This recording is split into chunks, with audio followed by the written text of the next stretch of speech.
Came out the mud, now we map out the stars. Hands on the wheel, got my life in the car. Up and down roads, I said ain't for me.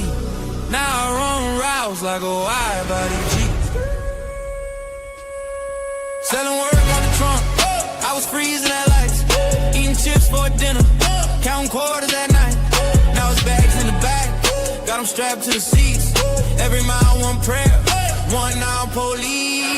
State line after state line, I was chasing a shot. Every mile marker felt like a kicking clock. Hit a rest stop shower just to rinse off the pain. Then I double that flip, did it all again. Highway to the million, I'm there for it. Turn that stress into stone, then I built with it.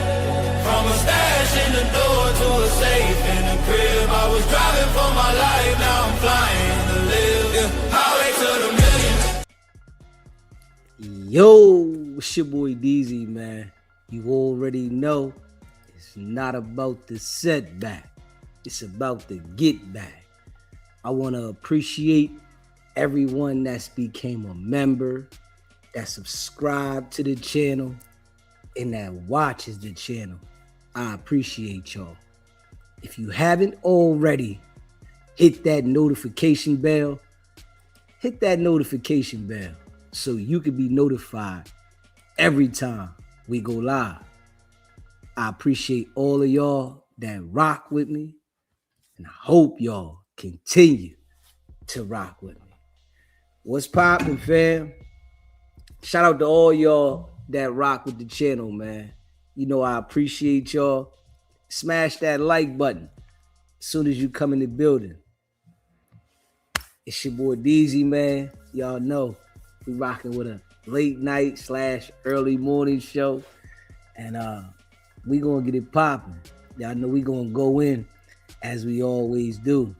Hard in the paint. Facts. Y'all know we grinding. Yeah. But I appreciate y'all, man. Yeah, we're going to talk about a few things. You did? Charleston White was in Houston. And they popped at him. And after they popped at him, he went to the net to talk slick. Literally targeting Jay Prince, saying that Jay Prince sent some people at him, right? And he's saying that they wanted him to apologize to Jay Prince for the stuff that he said. Now we know Charleston White has said a lot of things about a lot of people, you know? And he really doesn't care what he says. He says these things for attention. We know that. You know, he'll disrespect somebody for attention. And at the same time, he gonna let you know he gonna contact the authorities as he antagonizes you. So, should you put yourself in a situation for what Charleston White said? Only a fool would do that. Because obviously you can't shut him up because he's telling you. He gonna say whatever he want to say negatively about you purposely for the internet. And then he gonna tell the authorities if you feel like you want to do something to him, right? And you know, this situation here, he was in 5th Ward in Houston. We all know that's Jay Prince's area, and he felt like, you know, he let everybody know he was there. And after the situation, he goes to the net. We're gonna play a little bit of what he said when he goes to the net to disrespect Jay Prince even more, right? Now, Charleston White is playing with fire, you know, because he's outside and he's going everywhere without a care in the world. He's popping up everywhere by himself. And he says this: all it takes is the right individual that doesn't care, that wants to get a rep, you know, because it's people that'll go out here and do some goofy shit and don't care just to get a reputation off of an individual, right? And I don't think one should take that lightly, because you only get one of these joints. You don't get two of these, man. You get one. Charleston White playing with fire. You know, one of them young bulls that ain't got nothing in the hood, nothing to look up to, don't care about nothing. I'll be the one to do the goofy shit. You know, he think it's a game now, right? Everybody think it's a game until they get one of them hot ones. You know what I'm saying? Them hot ones hit different.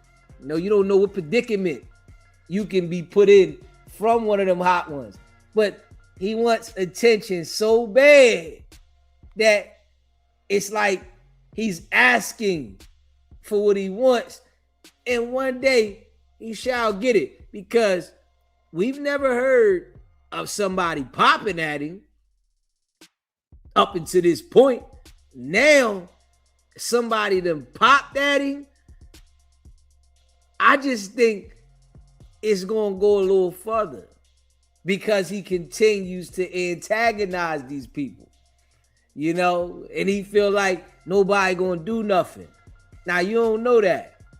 You know, you keep being outside talking about you got no security and you the baddest, and, you know, and then you turn around and say, all right, I'm going to call the police.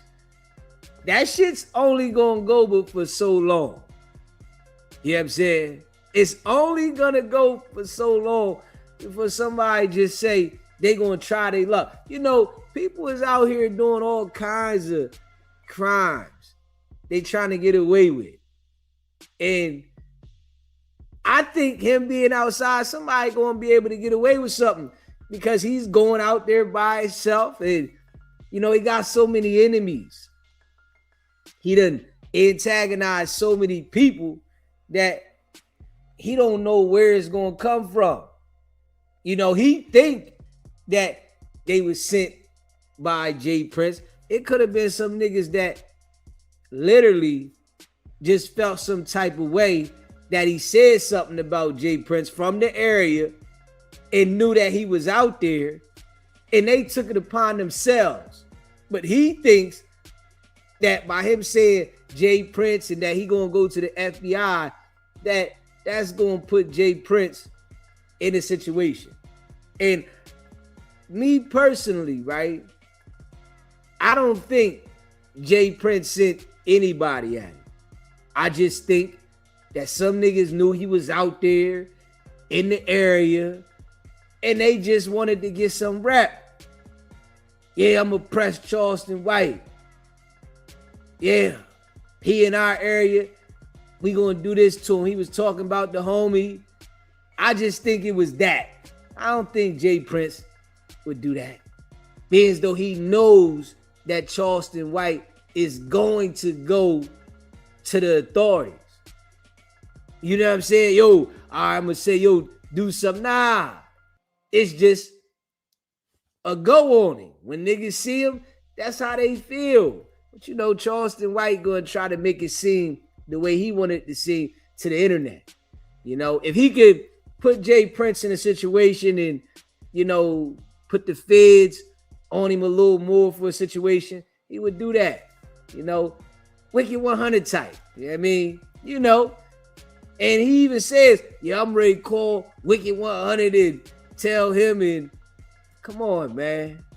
Like, we know dude is an attention seeking, or we know that. Some type of individuals they are. So they do crazy shit. But when you play those stupid games, you end up getting stupid prizes. And nobody gonna feel sorry for you. You hear me? When they get to that point. Nobody. You know what I'm saying? These dudes, the things that they do for attention, when they get what they asking for, and nobody gonna feel sorry for them dudes. Niggas just gonna talk about it. All right, something to talk about. Nobody gonna feel bad. They asking for it. You know, the things that they say, the people that they antagonize, they ask for the shit. Nobody gonna feel sorry for them niggas. Charleston White, Wicked100, when their time comes, nobody's gonna feel sorry but their family. Nobody's gonna care. Ain't gonna be no pity party. You know, you can't just keep thinking that you gonna antagonize everybody and nobody's gonna respond to you and think that you the biggest baddest and everybody's supposed to ignore you because you just acting. Nah, don't work like that. Smash that like button and hit that subscribe button. Shout out to all y'all that rock with the channel. When we get to 27,000 subscribers, we're going to do a giveaway. So make sure that you subscribe to the channel, become a member, because we're going to do a giveaway and we're going to give away a couple $100 and people are going to have multiple times to be able to win some money. So make sure that you subscribe and you become a member of the channel. You know, we appreciate you. But yeah, Charleston White definitely bringing this upon himself. And he loves the attention so much. You get caught up in attention and fame, and sometimes you can lose yourself trying to chase the attention because you don't want to lose the momentum. He loves it, you know, because soon after it happened, he go and say, man, give me a mic. Let me put a mic on, right? And starts talking about it. And yeah, they sent Jay Prince this and Jay Prince that. And, you know, come on, man. What you think gonna happen, man? You do that so much as somebody that just say they don't need Jay Prince's approval to get at you. They just want to get the rep. You know, it's a lot of broke young boys out there ain't got nothing. All they got is a strap. And you keep putting yourself in the environment. You know, I think dudes that do that, they just love to show off in the space and talk heavy to people outside that ain't got nothing going on. And they expect that, all right, they ain't gonna do nothing. Eventually, there'll be somebody that'll call your number, you know, pull your card.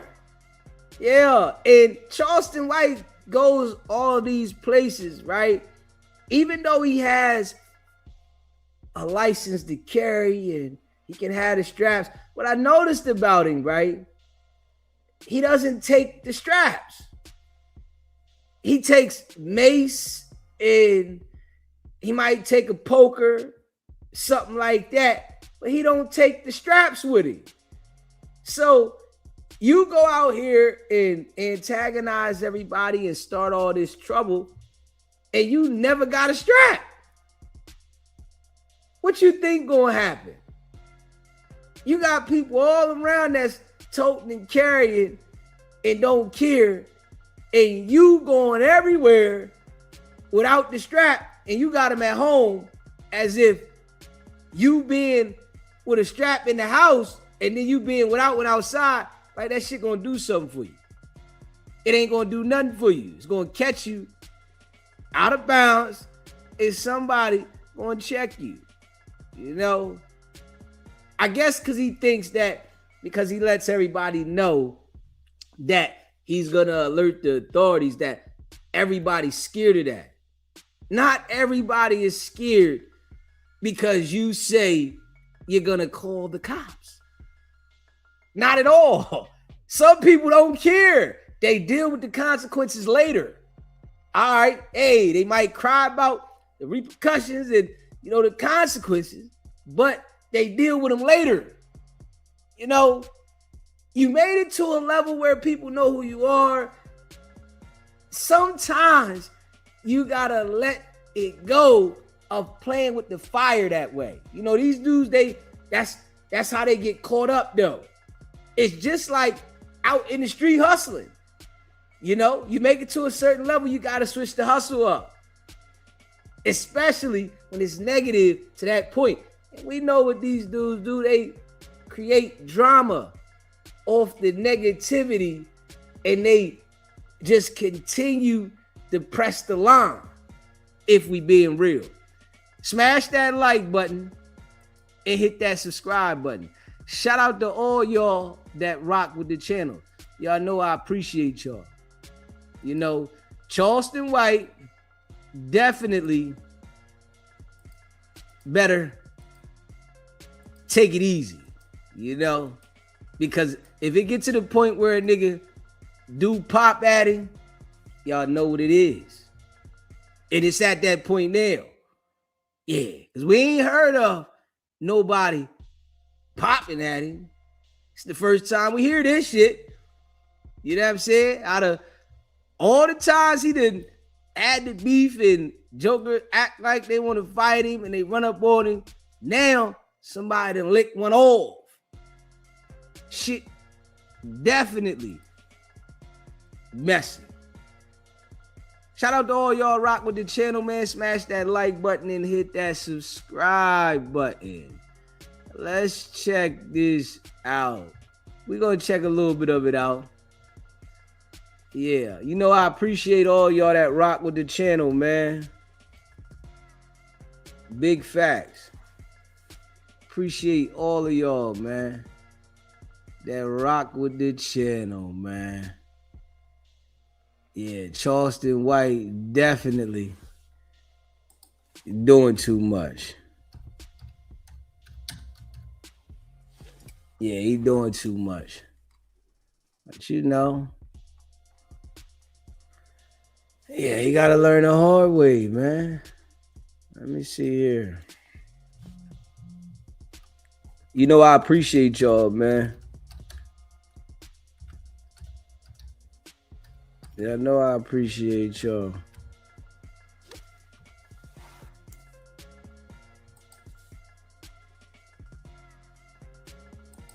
Big facts. Yeah, let me see. All right. Is it Charleston White, J. Prince Jr.? He said he gonna turn him into the FBI. Shout out to y'all. Let me pull this up, y'all.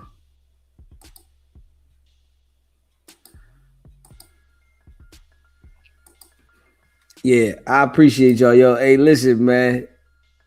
Y'all know how we rocking, man. We going hard in the paint. Facts. Y'all know how we rocking. We going hard in the paint. Let's go, man. Let's see what he say here, man. Shout out to all y'all, man, that rock with the channel. Shout out to all y'all, man. Charleston White playing with fire, though. I tell you that right now. Yeah, Charleston White playing with fire. That's a fact.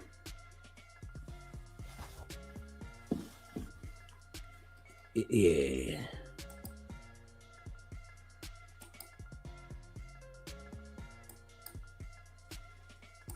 Dr. Candace Matthews, man, I done left everything in the car, man. Damn, man, shit. I was going to Dr. Candace Matthews' party. So I went to Dr. Candace Matthews' birthday party, and just so happened the birthday party was in 5th Ward, Texas. 5th Ward, part of Houston. Everybody knows 5th Ward, that's James Prince Hood. That's James Prince neighborhood. He loved 5th Ward. He take care of 5th Ward sissies, 5th Ward punks, and everything in prison. We already know that. So I show up in 5th Ward knowing that this is James Prince Rap-A-Lot in Mob Ties neighborhood, right? I show up knowing this. I knowing Honeycomb Brazy is down with the mob tie. So guess what I do, nigga? I go to their hood. I go to their neighborhood by myself. No mace, no gun, no nothing. Me and a bull dagger. I show up with a bull dagger. You see, Charleston White is talking filthy after the situation, and he don't understand that whoever did this, they might feel some type of way because the homies is clowning them like, yeah, you ain't even getting. You out here popping your joint and you ain't even hit the target. He don't understand that part. Whereas though, it could be a young boy that is embarrassed by his homies because they keep saying, you ain't even popping. You talked all that shit. You ain't even get at him. Your aim ain't right. Got the young boy feeling like, man, I gotta get at him. I gotta make sure I put the work in. Regardless of what he's saying about Jay Prince, the young boy is around his homies, and he might really feel like they clowning him because he ain't hit the target. But he don't understand this part though. Just being real. I show up with a bull dagger in 5th Ward, Texas. Nigga, fuck mob ties. I ain't gonna say fuck for Ward, cause my nigga never fuck with Ward. But Jay Prince Jr. and Senior and Jazz, they can suck. See, 1 minute he'll say he ain't gonna say F 5th Ward, but then say F 5th Ward. You know, one of them type of dudes, right? So he start off saying I ain't gonna say F 5th Ward, but then turn around, it's F 5th Ward. You know what I'm saying? Dude just be all over the place. He do this shit for content, and he playing with some people that don't got nothing. That's when you know it's dangerous. When you playing with some niggas that don't got nothing to lose, it ain't about Jay Prince right now. It's about them niggas out there in the hood that don't got nothing to lose. They ain't got shit. So if they pop you and go to jail, so what? They ain't lose shit anyway. It ain't about Jay Prince. He focused on saying Jay Prince because he know by him saying Jay Prince is going to get him the attention. This ain't about Jay Prince, nigga. This about them young boys that was trying to get the rep off you out there. And you don't see that part. You just talking about Jay Prince because you want people to pay attention to what you saying. You feel what I'm saying? Smash that like button and hit that subscribe button, man. Make sure y'all lock in. We're doing a giveaway when we hit 27,000 subscribers.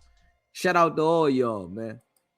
You know, I appreciate all y'all that rock with SBGB TV. Dick on his lips, looking down at him, and run on side his mouth. That's how I want to do you, James Prince, after the day. Security, no nothing. And went to sleep in the car with Woody. I don't know if I'm a damn fool or a brave heart. I don't know what I am. I went to James Prince hood, letting them niggas know I'm in the city. I went to 5th Ward by myself. And a nigga wouldn't even take a plane get me. It ain't nothing but a misdemeanor assault if you hit me upside the head. Man, ain't nothing but a misdemeanor assault if you hit me upside the head. You nigga grabbed a pistol and shot at the car. And I'm with a bull dagger. Now, see, that's the thing right there. You know what I'm saying? Niggas ain't caring about fighting on you. They don't care about no misdemeanor assault. They want to let that iron go. They not looking at, oh, I'm going to put my hands on you. Nah. They want you to feel one of them hot ones. It's a different ball game, man. You think somebody want to fight you. They don't want to fight you. They want to really, really get at you. and you thinking about somebody putting their hands on you in a misdemeanor assault, man, you tweaking. Smash that like button, hit that subscribe button, man. Not only did they shoot at the car, they called 30 niggas. Mob time.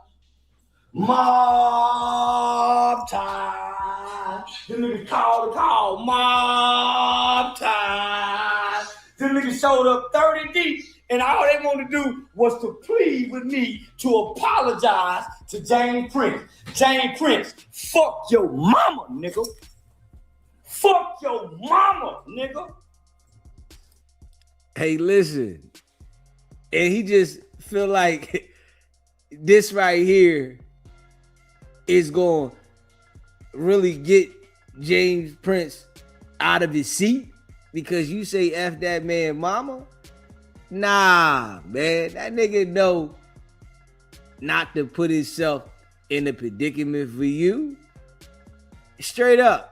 I don't even think he has to tell any of the young boys anything. They just got the green light just because. He don't got to let them know, yo, do this and do that. You know, them young boys, they got allegiance to him just because, so he don't even have to deliver any message. And you saying certain things gonna make one of the young boys want to get the rep. Yeah. When I see him, I'm going to just get the rep on him. Charleston White, he asking for something that he really don't want. Just being real.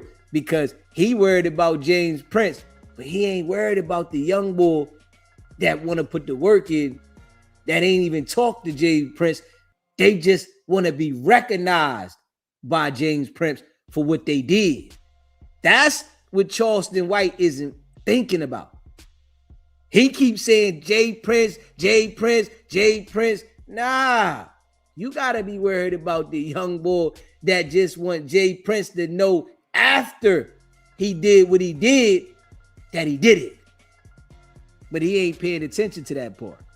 Smash that like button, hit that subscribe button. See, these niggas be too smart for their own good. The attention, they too smart for their own good. They think they know everything. But they thinking about something else when it's really a total different thing. Do you hear me, James Senior? You sent the pussy hit squad. Y'all had a chance to get me. Honeycomb Brazy. All the niggas. I told y'all I was in the city. Told you niggas I was in the bitty. I told you niggas I was in your city, bitch ass niggas. I told you niggas I was in your city. I've been showing you my exits, my location. Who does this? I don't know no nigga that come to y'all city who don't check in and say, hey y'all, I'm in Academy. They wouldn't let me buy my mace. I went to Academy first to try to buy the mace. Cause I know I'm going to 5th Ward. And I know there's gonna be a war, cause don't know nigga who disrespect Rap-A-Lot Records and Mob Time show up in 5th Ward after disrespecting Pimp C.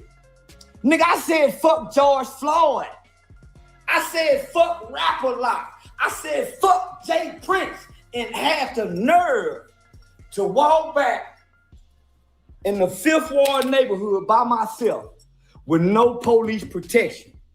I got to be the baddest nigga on the internet. I disagree. I feel like you got to be one of the slowest on the internet. Yeah. That's what I feel like. Hold up. You trying to prove to people that you can go somewhere just after you done talk crazy about people. That's not smart. That ain't bad. Bad where? To put yourself in a situation where as though somebody can check you just to say you went there. Nah, that ain't bad. That's risking the one life you got for attention that ain't worth it. I went with a bull diver, no gun, no knife, no mace, no nothing, but a loud mouth and a little body with one eye. And I was standing in that bitch like I was 12 feet tall. I seen a nigga who I sent my dick to. A big bad nigga. I seen a nigga that's a killer for rap a lot who looked at my dick. Told them people, bitch ass nigga. Get that nigga. That nigga started taking pictures of me. My nigga, this whole ass nigga. These niggas forgot I grew up in a boys' home with Houston niggas. I used to run Houston niggas. Ass Boutte, ass Five for Jeter, ass Greg Henry, ass Keith Booker, ass King Shoe. I used to run Houston niggas. Charleston White talking about he used to run Houston niggas, man. Hey, yo, that was in the 80s, though, bro, the 90s that you was in the boys' home. Yeah, you tweaking. It's 2026. I guess Charleston White is forgetting that there's a different type of bud and drugs that these young boys is using. I really think he's forgetting that. It's not the same type of bud out there. That shit that they smoking out there now, they sprinkling all kinds of shit on it. That shit have them high as giraffe pussy. Straight up. They be lit out of their mind. Literally. It ain't the same thing. You talking about back in the 80s and the 90s, bro. You tweaking. It's a different ball game, man. And you talking about what you used to do in the boys' home and hold up, man. These young boys now, I'm telling you, they different. Straight up, it's a different ball game. They'll pop you and worry about it later. He think it's a game. Half of the niggas in Houston is a crip because I put these niggas down in the boys' home. Jay Prince, boy, I love to put my real dick in your mouth. The boys is tweaking. Yeah, Charleston White is tweaking. I challenge Jay Prince to a boxing match. I'll beat his bitch ass. Jay Prince isn't boxing Charleston White. Different levels. Beat his bitch ass in the blood, nigga. Snap that jab on his ass, nigga. Snap that jab. Snap that jab. Bitch ass, nigga. This is his intention moment. He just bug out like this, right? This is his intention moment. He loves this. I started to call the police. I started to call the police and go point out a nigga. Because I saw the nigga who shot the gun. I was looking back. So now, after all the rant, he said, I was about to call the police. After all the tough guy shit, right? How he gonna get out and he wanna box and these niggas ain't gonna do nothing.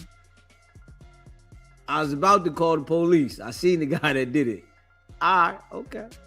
Shut down the whole event. But why would I make my sister, Dr. Candace Matthews, she got white people there at home, elected officials, talking political talk, and James Prince and his goon squad, Rap A Lot Records. Now, don't get me wrong, we'll be making a call to the FBI in the morning. I will be calling the FBI in the morning to file a report. Why? Because James Prince sent a representative. James Prince sent a representative of Rap A Lot Records, Mob Ties, Criminal Enterprise to come speak to me, to intimidate me, to apologize to James Prince publicly. So I will be going down to the FBI office in the morning to put this in documentation, because we know he had Takeoff killed. All of that Big Willie talk, he said, I will be going down to the office in the morning to file a report. And he ain't lying. He ain't lying, though. He's going to go file a report and he's going to say James Prince had these people come see him. No proof at all, but this is what he going to say. Yeah, Charleston White, man, you know, he do too much, man. We know he had takeoff kill for the illegal gambling, and I got information on the illegal gambling and the takeoff case. Yeah, who that sound like, though? He got information on everything in the illegal gambling and the takeoff case. Who does this sound like, though? Yeah, we all know who this sound like. Smash that like button. Hit the subscribe button, man. Share the live. Make sure you subscribe. Become a member. We're going to do a giveaway soon as we hit 27,000 subscribers. On a rapper, like people called me and gave me information about how they shooting up. They ain't just know that. So he's trying to intimidate me from talking to the FBI. He done fucked with the wrong nigga and they shot at me. What's the motherfucking cameras? The flight camera got the pow, pow. And the bitch ass nigga didn't pow on the nigga to try to scare me. Just a pow. Man, you hoe ass fifth ward niggas. I guarantee you Charleston White was scared when that joint went off. You know, he'll act like he wasn't scared right here while he yelling at the camera and shit. But I guarantee you, when he heard that joint go off, he was scared. Now I'm finna go to this in fifth ward. Bitch ass fifth ward, nigga, y'all supposed to. And when he started off talking about fifth ward, he said, I'm not going to diss fifth ward. Then I'm telling you, the boy's a walking contradiction. He started off saying, I ain't going to diss fifth ward. And yeah, fifth ward, I got homies over there. Now, after he say all he said, now he dissing fifth ward. Like, you really got to pay attention to the character. I'm supposed to switch a nigga up. Them niggas come with the 138 pop. Man, nigga, I thought honeycomb braids in them were crazy. I stayed for 3 hours, my nigga, just to show these niggas I really think I'm bad. I don't weigh nothing but 125 pounds, 5'8", one eye, with a hip that's taller than the other. I stayed in that bitch for 3 hours in fifth ward, watching niggas take pictures, watching niggas pull up, and then a big old nigga with some muscles go come up there. He think we in cell together where he can scare me to apologize. Now, we was in a cell together, I might say, man, I'm sorry, James. I'm sorry, I didn't mean what I said to you. But nigga, we ain't in the free world. We ain't in jail, we in the free world. Can't now one of you bitch ass nigga make me apologize, nigga. That's why I pat you on the shoulder and say, get with me later, nigga. Damn near passing y'all to my assistant. Man, So, all this Big Willie talk, whenever the guy pressed him, he like, man, get with me later, I'll do it. I'll do it later, right? Because he know he was in a predicament out there. The man told whoever was pressing him or whatever, he must have told him, get with me later, man, I'll do it, man. Right now, I'm at this event. Let me take care of this event, and later on, I'll do it. You know what I'm saying? But then, after he get to the camera by himself, the character come out of the big bad Charleston White. Yeah, we know. He ain't had his energy outside in front of them people. Just need you to go back and apologize. Well, James, since you want an apology, here you go. Fuck your mama. I don't give a damn if bitch is dead or senior. Fuck your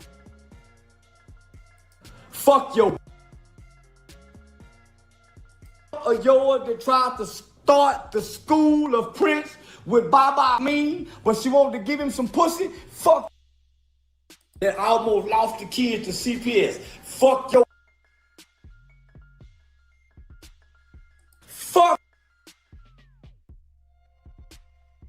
Charleston White just going into his rant. Dope fiend, crack babies born anyway after 81. Nigga, fuck prison, nigga. Fuck Prince family. And you can suck my sight of any motherfucker. Charleston White asking for it though. Yeah, he asking for it. Ass nigga. I've been punking you. Me and Wicked100 been disrespecting your pussy, playing your pussy, thumping your pussy, and you ain't done nothing, and you ain't. Him and Wicked100. That listen. Yeah, man. You know, they like to antagonize and seek attention. Yeah, they like to antagonize and really seek attention. You know. But we've seen the after effect with Wicked100 of him having situations. Charleston White had the bull run down on him in the barbershop.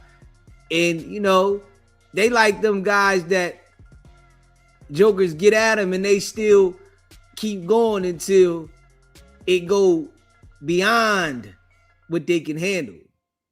Yeah, they're going to keep going until they go beyond what they can handle. Go do nothing, bitch. But fire one shot. That nigga sent some crash dummies to shoot one gun. Pop! I told him, man, them niggas playing with me. Them niggas got to do way more than that to scare a nigga that think he bad. I really think I'm bad in real life.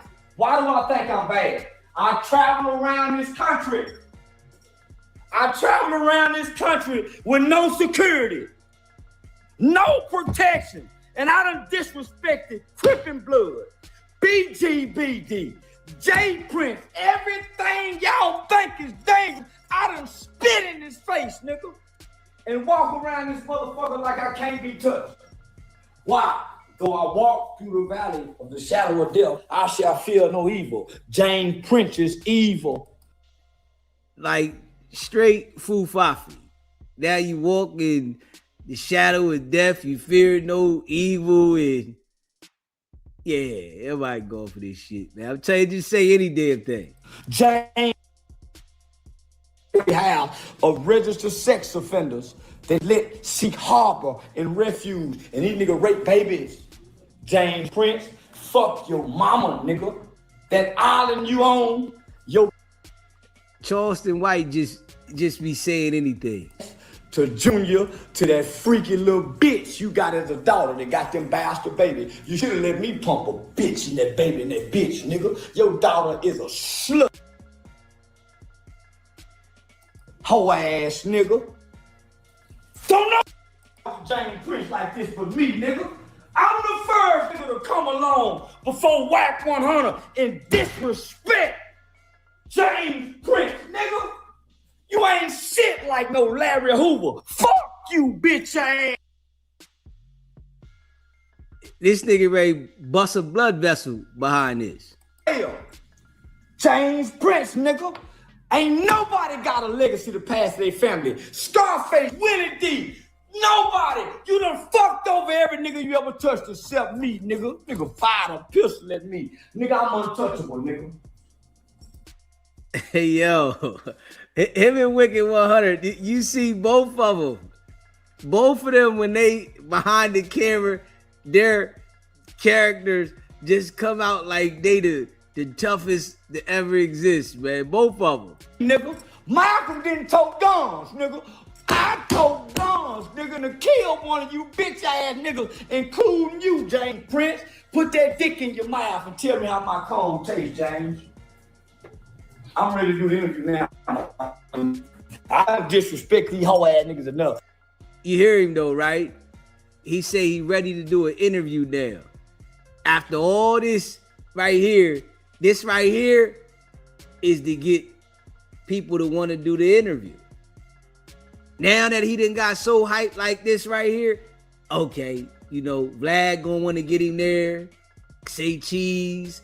Everybody gonna want to interview him now. Because he done got hyped up and said all this shit and they want to hear about this situation. This shit here is his tactics to get the interviews. This how he gonna get the money. He know he gonna run a bag up with this shit.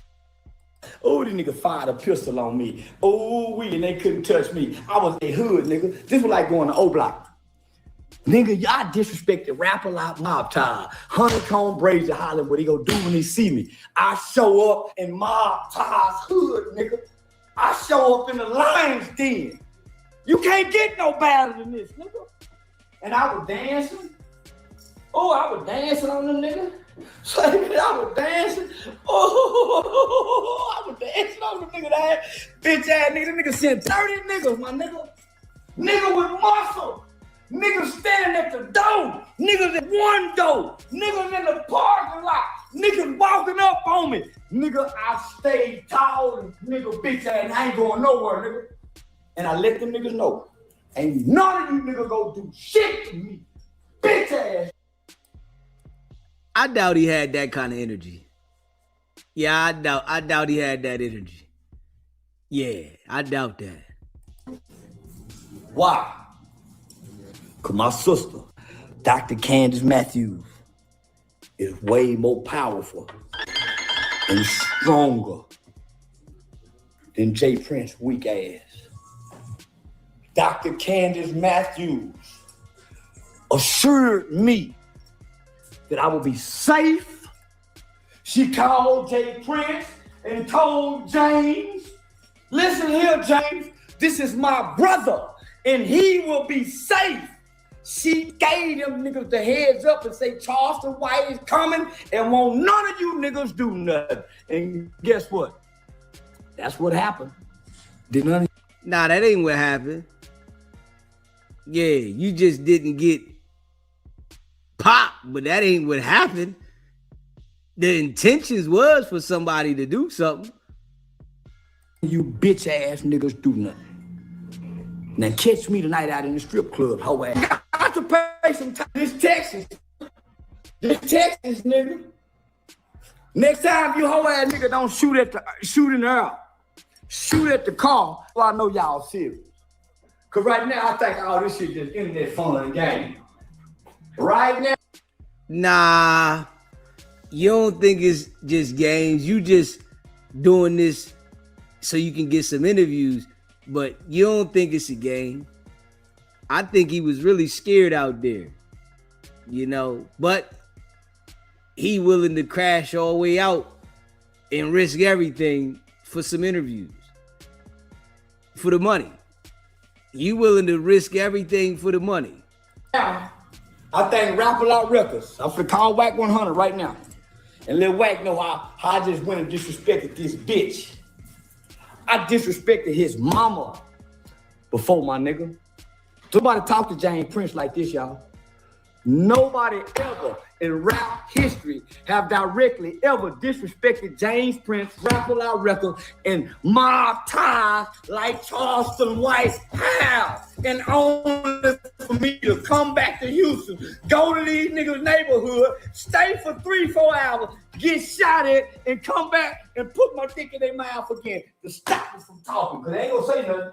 They can't let me get away with this. They gotta put it on me now. I can't be touched, my nigga. Anybody can be touched. You're a goddamn lie. It has to be ordained. It has to be ordained. Before the devil can do anything to you, he got to go to God to get permission. God, let me get it. Listen to it. Listen to it. He said it got to be ordained. Man, there's plenty of people out here that done got touched and something happened to them. That shit he talking about is cap. Straight cap. Smash that like button. You just came in the building. Hit that like button. Make sure you subscribe to the channel. We're going to do a giveaway once we hit 27,000 subscribers. Shout out to all y'all that rock with the channel. God, let me get him, God. And God said you can do everything to him but kill him. Read the story of Job.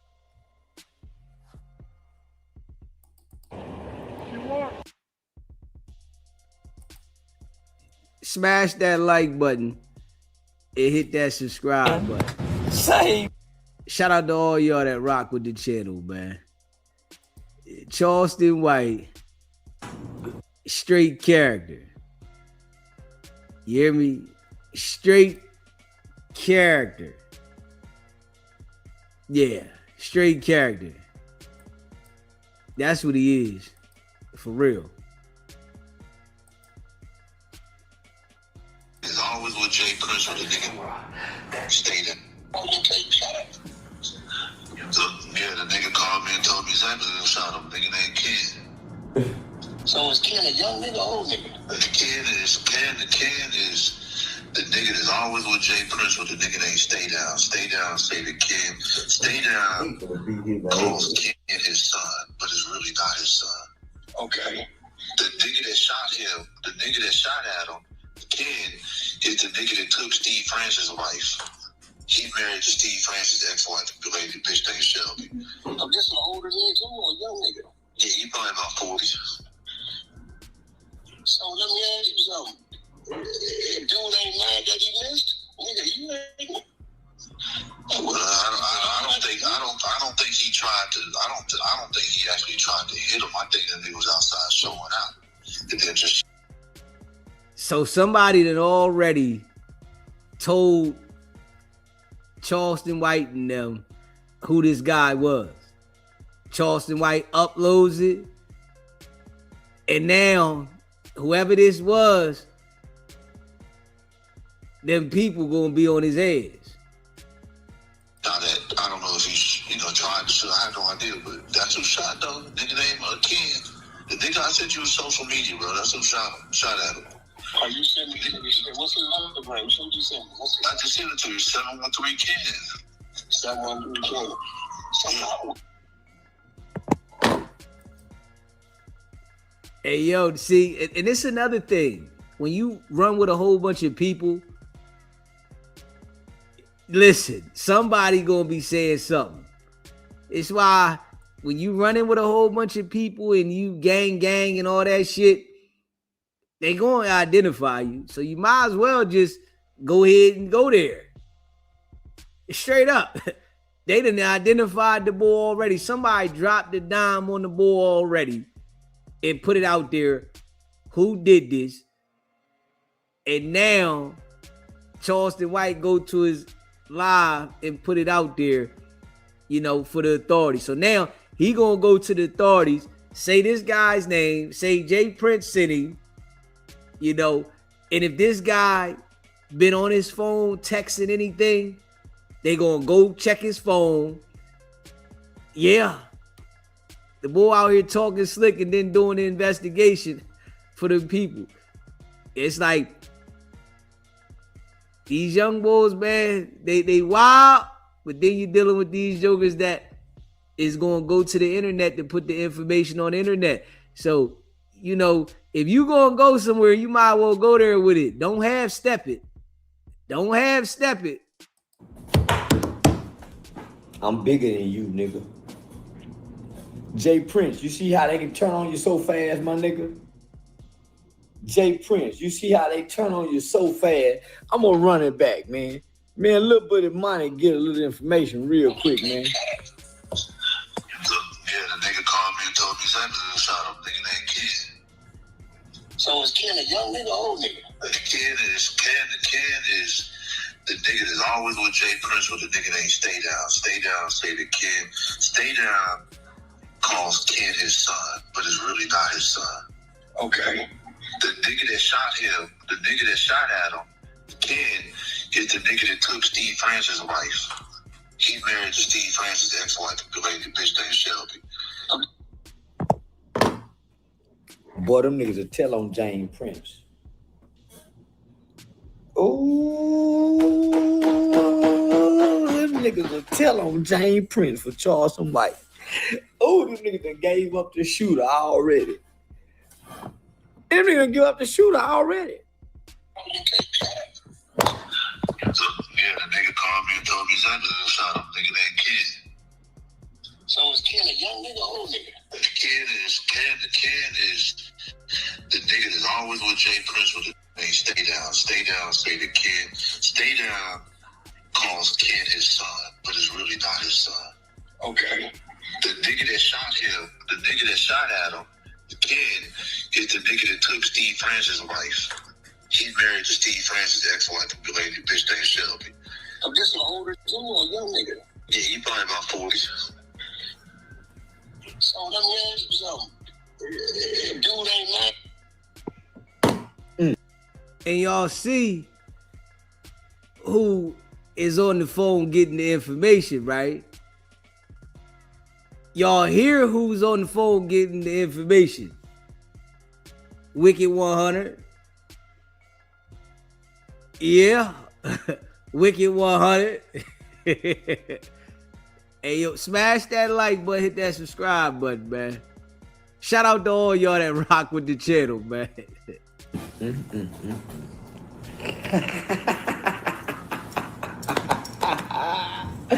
Oh, I got to be the baddest nigga alive. I got to be the baddest nigga alive, man. I got niggas telling on James Prince, man. They say Ken shot at him, man.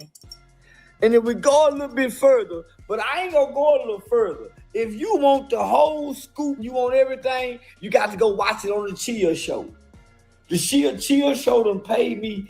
I'm gonna go back and play it for you again, man. Somebody get James Prince and them Fifth Ward people on here. Cause they said I didn't show up by myself. But them niggas tried to make a plot to get me, man. By myself. I really can't think. Yeah, the nigga called me and told me exactly what shot him. Nigga named Ken. So is Ken a young nigga or old nigga? The Ken is the nigga that's always with Jay Prince with the nigga named Stay Down. Stay Down say to Ken. Stay Down calls Ken his son, but it's really not his son. Okay. The nigga that shot him, the nigga that shot at him, Ken, is the nigga that took Steve Francis' wife. He's married to Steve Francis' ex-wife, the lady bitch named Shelby. I'm just an older nigga too, or a young nigga? Yeah, he probably about 40s. So let me ask you something. Dude ain't mad that he missed? Nigga, you ain't. Well, I don't think he tried to. I don't think he. Now we know Wicked100 be lying, you know, so we really can't trust anything that's being said from who it's coming from. We know Wicked100 puts out fake paperwork, fake audio, fake information. We know that. So we really can't trust what he's saying. But Charleston White is trying to, you know, make it look like this came from Jay Prince. And we know Wicked100 would love to make it look like it came from Jay Prince, right? Just how he did the fake FBI call. We know that. They ain't got no problem with acting like the feds called him. So, and whoever this is saying what he's saying, he's making sure that he's saying that this person is connected to Jay Prince. He's making sure that he's specifically saying that. So we really can't trust the information that's coming from Wicked100. Straight up, you know. But you see how they like to do the detective work. You know, when something comes to that detective work, Wicked100 will come in there. Even though we know he does a lot of lying, he's just very excited about being involved in detective work. Yeah, he loves that. You know what I'm saying? Just being real. Dude is excited about being involved in detective work. That's a fact. Smash that like button, hit that subscribe button, man. Shout out to all y'all that rock with the channel. He actually tried to hit him. I think that nigga was outside showing out. And then just shot at, I don't know if he, tried to shoot. I have no idea, but that's who shot though. Nigga named Ken. The nigga I said. Ken, they done gave you Instagram and everything. So guess what I did, Ken? Guess what I did, Ken? I sent this straight to the FBI. Detective such and such. Ken, old ass nigga trying to show out for Jay Prince that's known as Stomp Down Son. I got the information on you. Ken. And it's not a coincidence that he sent it to the FBI, and whose voice is on there? It's not a coincidence now. Somebody that we all know is always on the recorded calls when the feds is tapping the phone. You know what I'm saying? It's not a coincidence now that this was sent to them folks with the voice of Wicked100. You know what I'm saying? We know. Smash that like button, hit that subscribe button. And they said it was you, Ken. Somebody, I'm gonna break my finger pointing at Ken. I'll break this goddamn finger pointing at Ken. That was Ken. Say break it. They said it was you, Ken. Ken. They said it was you, Ken. Boy, you for your friends said it was you, Ken. You know how niggas like to talk, Ken. They can't keep it to themselves. They got to say, boy, that nigga Ken a goddamn fool. That nigga Ken bust on that bitch ass nigga. That bitch ass nigga thought he finna come to 5th Ward and stay here for 3-4 hours and don't get a knot put upside the head. We gonna put a bullet hole in the trunk. Pow! Nigga, we put a bullet hole in the trunk. We got that bitch ass nigga. We got him, y'all. We got him. He know not to come back to 5th Ward. What we do? Pow! Put a bullet hole in that bitch ass nigga trunk. Bitch ass nigga, better not come back here no more. I'm coming back tomorrow, bitch ass nigga. I'll be back tomorrow, bitch ass nigga. It will leave my car. Y'all put the bullet hole in.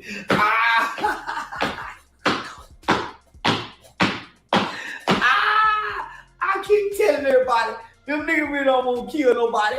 Them niggas want to bust a few windows, put a few tires on flat, shit like that. Nigga, you know, bust a few bottles with the bullets. They really don't want to kill nobody intentionally. These niggas are situational killers. They done got mad, got in a situation, and fired that motherfucking fire, and it bullet went and killed somebody. But these niggas didn't mean it. Why? They took a plea bargain when it's time to go to court. Your Honor, I know y'all want to give me life. I'll take 50. I'll take 50, Your Honor. I know y'all want to give me life, but I'll take 50. No, nigga, walk it down. Make him give me some time. Don't accept it. Bitch ass nigga. Guess what? 5th Ward. I always thought the 3rd Ward niggas in the South Park nigga. SBGB TV live call-in show. Yeah, DZC Brown. What's going on with you, bro? Yeah, man, this is crazy. This is diabolical. Like, Charleston White is known for calling the police or telling on people or whatever, but he happy that he got whacked to tell. You know what I'm saying? Like, that's crazy. Yeah, that's what they do, man. You know, both of them dudes are straight characters. Yeah, he know Wack got that badge in his pocket. I bet you Wack just showed him that badge in the pocket. He was like, oh, you a bad boy, Wack. You know what I'm saying? Yeah, you know, but then, you know, at the same time, Wicked100 do a lot of capping. So it's like, is it him making up a fake phone call? Because he'll make up a fake phone call in a second.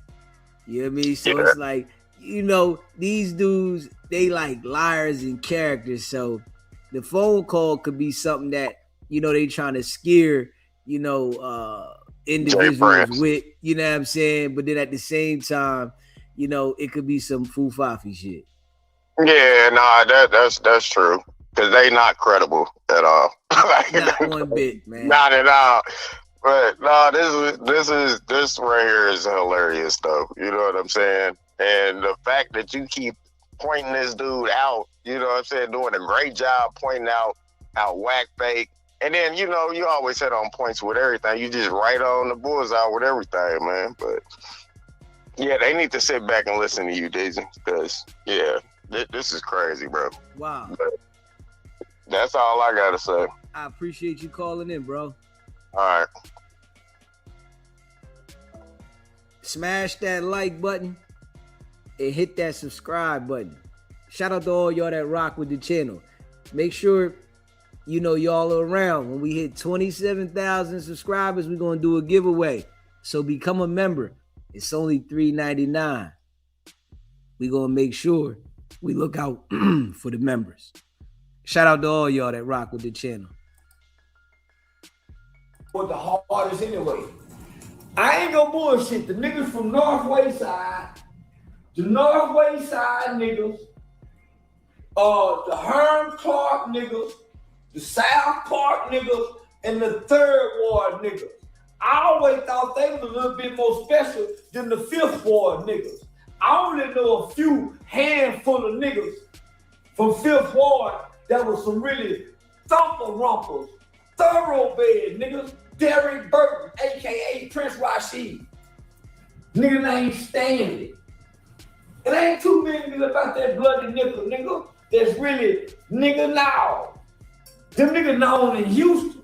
But ain't a bunch of Fifth Ward niggas known in Dallas and Fort Worth and San Antonio, Amarillo, El Paso, Waco, Killeen, Longview, Marshall. Fifth Ward niggas is known for Fifth Ward niggas. And I'm saying fuck a bloody nickel. Nigga. Third Ward niggas been kicking you niggas ass since the Boys and Girls Club. Fifth Ward niggas. No, nigga, slapping five when a nigga ain't never been my kind of shit. I'm a fist pounding kind of nigga. Fuck five, nigga. Fuck five, nigga. See, you can tell, right? Wicked100 and Charleston White, this is their so-called talent. Doing this right here, causing, fake energy of beef. This is their talent. Real shit. They can't do nothing else. Yeah, nah.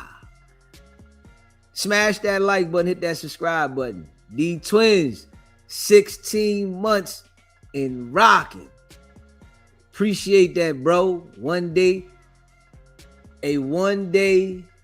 one. Shout out D Twins, man.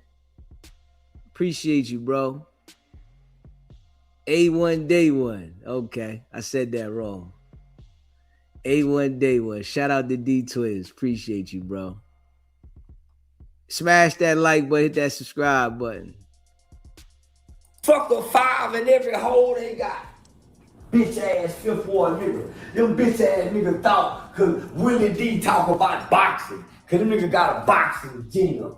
Bitch ass nigga, y'all ain't made a boxing nigga come up out of Fifth Ward that the born golden gloves and how long, nigga. So I don't want to hear no Fifth Ward talking from now, nigga. Yellow, black, tan, or gold coming up out of Fifth Ward, nigga. Where them ugly ass Third Ward niggas at with them dope fiend mamas? Where them ugly ass Third Ward niggas at with them dope fiend mamas that know how to fight hard because they cousins wouldn't sure and because they couldn't go in the ice box? Where them bitch ass niggas at? I don't want to hear shit about a Fifth Ward nigga after today. Why? Charleston White went to Fifth Ward after saying fuck Jane Prince and told rapper like Bob Ty from Lil King to goddamn me, Honeycomb, Honey Bun Brazy. Fuck all you bitch ass. Ain't no mob tie. I strip you niggas or whatever mafia ties you think you got, boy. I made an OG call. Listen, to have this much beef with everybody, like you just beefing with everybody, you'll never know where it come from. Never know. So if something does happen, Charleston White will never know where it's coming from. He can try to say Jay Prince or anybody else, Honeycomb Brazy, and he'll never know where it's coming from because somebody could just do something just because he got so much beef, because he's created so many enemies. He'll never know where nothing's coming from. How you gonna pinpoint it? You know what I'm saying? Smash that like button and hit that subscribe button. Made Jay Prince see his long head ass down somewhere with that motherfucking me or Mega Evers fro he got. Nigga, that old ass Mega Evers fro he got. Nigga, look like he got a toupee on his goddamn head. I made him sit his old ass, and then I told Junior, you a straight up bitch. Boy, if it wasn't for your daddy, nigga would have been made you head on camera. And you would have done it too, weak ass little boy. Jazz, the only thing saving the family legacy, nigga. If it wasn't for Jazz, the J Prince family would be a homosexual boys club. Bitch. So let me tell you what happened today, boys and girls. I don't know James Prince on the nickel. All I know is don't know nigga run Houston. The sheriff do. Harris County sheriff run this motherfucker. Not the chief of police. Harris County sheriff run this motherfucker. And if sheriff didn't tell me I gotta check in, can't now nigga make me check in, and sheriff ain't said it. Sheriff ain't gave me no stipulation. So why would I check in with a weenie ass nigga that had a midget in his rap group? Nigga had a midget in his rap group. Fuck, I'm gonna check in with a nigga when he got a midget, nigga. I wouldn't put a midget in shit but porn. Short midget with a big dick. Hey, yo, he want to be a comedian too, though. You know, talk about Bushwick Bill. Bushwick Bill was my guy. Yeah, he want to be a comedian with it too. Dude is a character. Charleston White is a straight character, man. With a tall hoe, everybody, but I'm not putting no midget nigga in no rap group. I ain't gonna do it. But you got this stupid motherfucker who did and think he's a mob boss. Every time I seen a police shooter, every time I seen a white man kick a black woman in the ass, and I see all the black people come together with Brother Derek Muhammad, Rev Nash, Mr. Charlie, Attorney Oliver Brown, Dr. Candace Matthews. I don't see this flat top head afro packing motherfucker James nowhere. I don't see him nowhere when it's time to buck the white man, Mr. Boogeyman. This bitch is invisible.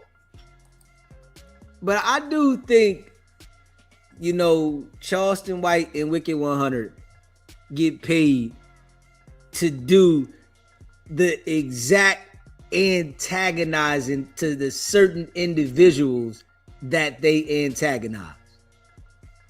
For the purposes of the people that they like to go at are people that are known that you shouldn't mess with, right? So I feel like they do get paid to go at these people because of how they go at them, how they want to get loud to make sure that they alert the authorities about these individuals. You feel what I'm saying? So I feel like they do get paid for this, and they're, you know, instructed to, you know, highlight. Because I'm going to tell you, when you get loud on this internet, the feds are going to get in contact with you. Straight up. And especially if you starting a whole bunch of BS and, you know, drama and violence and all that could come into play in between that. So they're going to contact you. And we already know that the feds done contacted Charleston White several times about things that he said. They done pulled up on him. And, you know, when the feds pull up on him, he act like, oh, I'm just doing that for clout. You know, I'm just doing it for entertainment. I'm lying, right? So why wouldn't they contact him to, you know, antagonize these certain individuals that they might feel like they can't get the way they want to get? You know what I'm saying? Because Jay Prince been running around for a long time, and we know He's been under investigation for a long time. And we see how Wicked100 goes at him. And we see how Charleston White goes at him. Both of these individuals go at him the same type of way to try to bring him out so that he can do something. The feds can't get J. Prince on their own. So you got people like Wicked100 and Charleston White that try to antagonize the man so that he can react to the things that they're saying. And this is what I see. Smash that like button and hit that subscribe button. Shout out to all y'all that rock with the channel. When it's time to buck a white man, but boy, for niggas get his chain snatched. Boy, for niggas get his motherfucking my old chain snatched, James Prince will shut down the world to get you your chain back. He can't squash a rap beef between Lil Durk and NBA Youngboy. He'll send a motherfucker to break in your house and steal your keys, give your security guard some syrup and put him to sleep, give him a little money to turn on you and make it seem like he come save the day. But boy, when you look at James Prince record from the Ghetto Boys, Scarface, Zero, UGK, Devin the Dude, these people ain't went nowhere fucking with Rap-A-Lot Records like they the new motherfucking Motown. Nigga, James Prince is the new Jerry Heller. The white boy that fucked NWA with Eazy-E. And guess who his Eazy-E is? Junior stupid ass. Junior. Swole Knee Junior. He got Swole Knee Junior running around this motherfucker like he John Gotti Jr. And we ain't got now video. We ain't got now motherfucking living testimony that Junior can even fight. Junior can't even fight. But he running around this motherfucker sucking on his teeth with his lips puckered up like he can whoop somebody.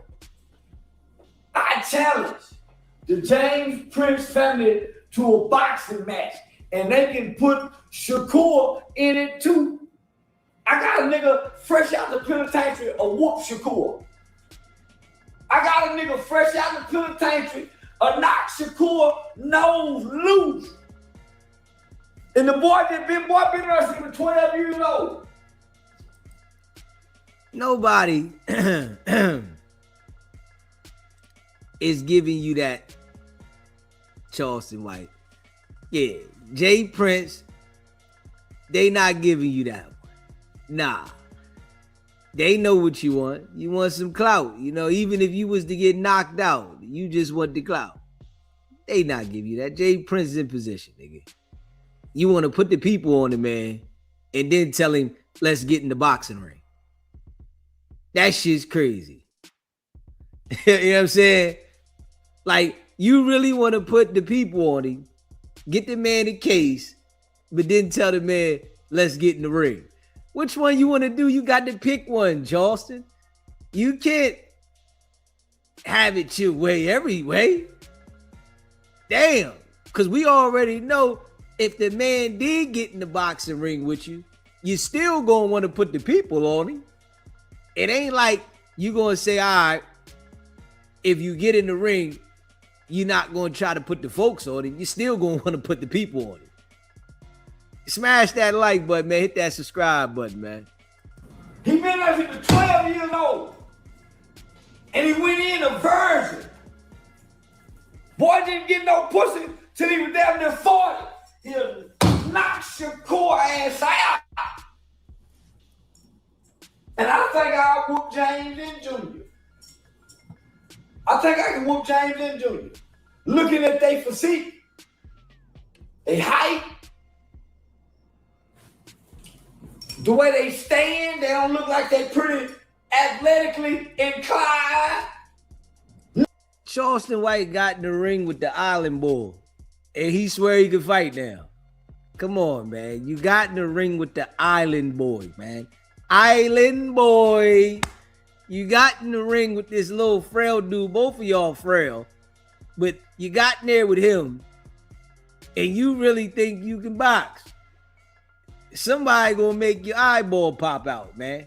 You keep messing around, somebody gonna call you on with your hand, and your damn eyeball gonna be rolling down the street like Vampire in Brooklyn.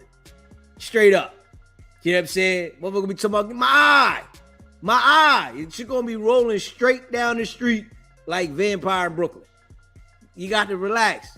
Charleston White, you gotta relax, homie. You really gotta relax. Take it easy, man.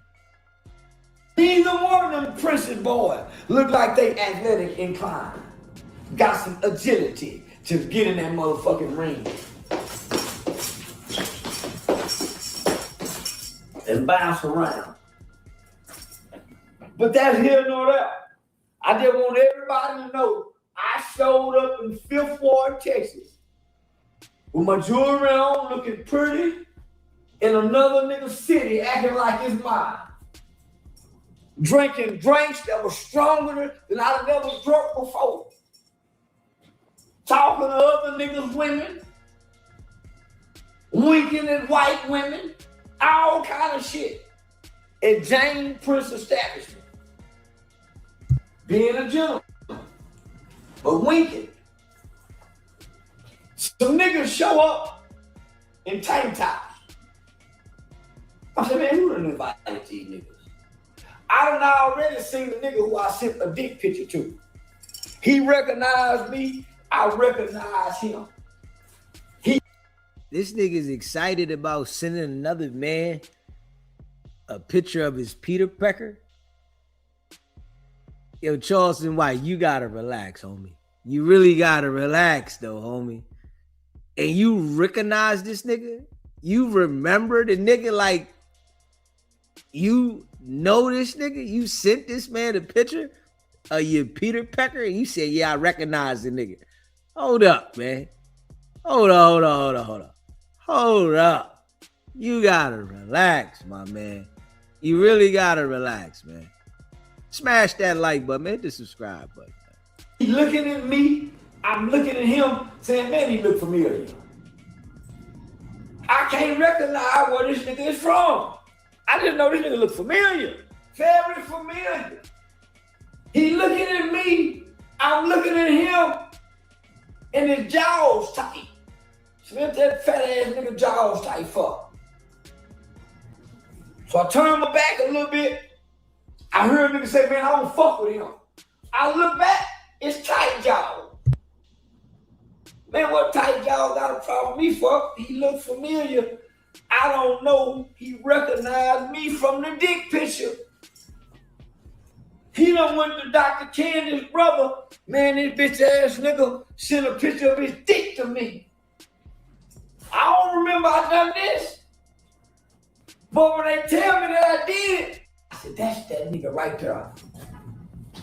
Boy, that nigga got that picture, everybody go praise over. I got a dick picture that I send the niggas and bitches. Everybody gonna praise over this motherfucker. It got that motherfucking coconut. It got that organic coconut. This nigga's sick, man. Yeah, Charleston White is sick. Yeah, he's sick, man.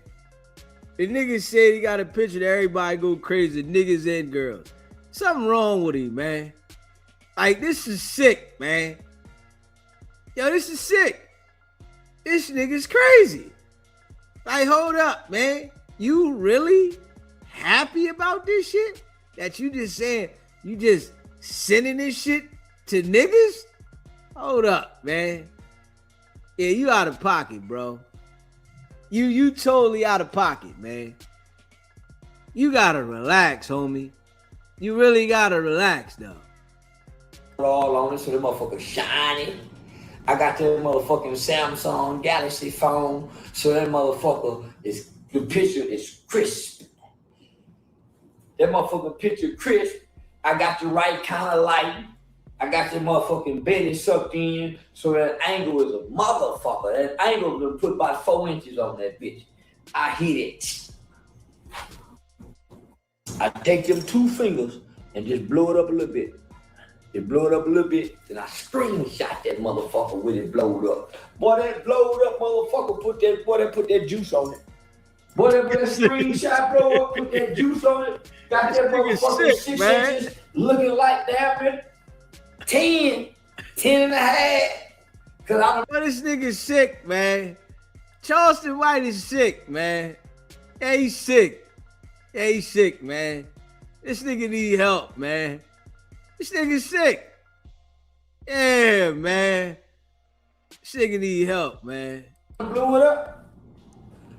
While I'm sitting there pitching to them niggas, and they be looking at my little bitty body and looking at that motherfucking torpedo, trying to put 2 and 2 together. Man, them nigga be wanting to punch my brains out. Yeah, I sent this to the nigga got their mind confused like a motherfucker. Nigga mad in a bit. I don't know I done sent this nigga the dick. I done sent this dick picture to a bunch of niggas who done got in my phone threatening me. You threatening me? I seen the frame. And I'm not bullshitting. I don't send no feedback. Fuck you, bitch ass nigga. I send a dick picture, and all the niggas type back, I'm gonna get you, gay ass bitch ass. I said, nigga, you saw my dick. I ain't seen yours, and I blocked it. So I see me. They can't get past what I done said. Nigga said, man, nigga said, yeah, I saw the nigga whisper down, nigga, this bitch ass nigga. I'm thinking, what nigga mad for? So it get back to me. He done sent the dick. I done sent the dick picture. Oh man. So this nigga done sound alone. He started out, nigga take a picture of it, send it to niggas. Now everybody coming in. Now I start seeing all the OG niggas come in with the long chains. They ain't got the diamond chain like me. They done pull out the early 2000 chain when all the Houston niggas had the chain down to their belly button. Nah, nigga, man, this my ass band nigga. Nigga, we tight nigga now, nigga. Yeah.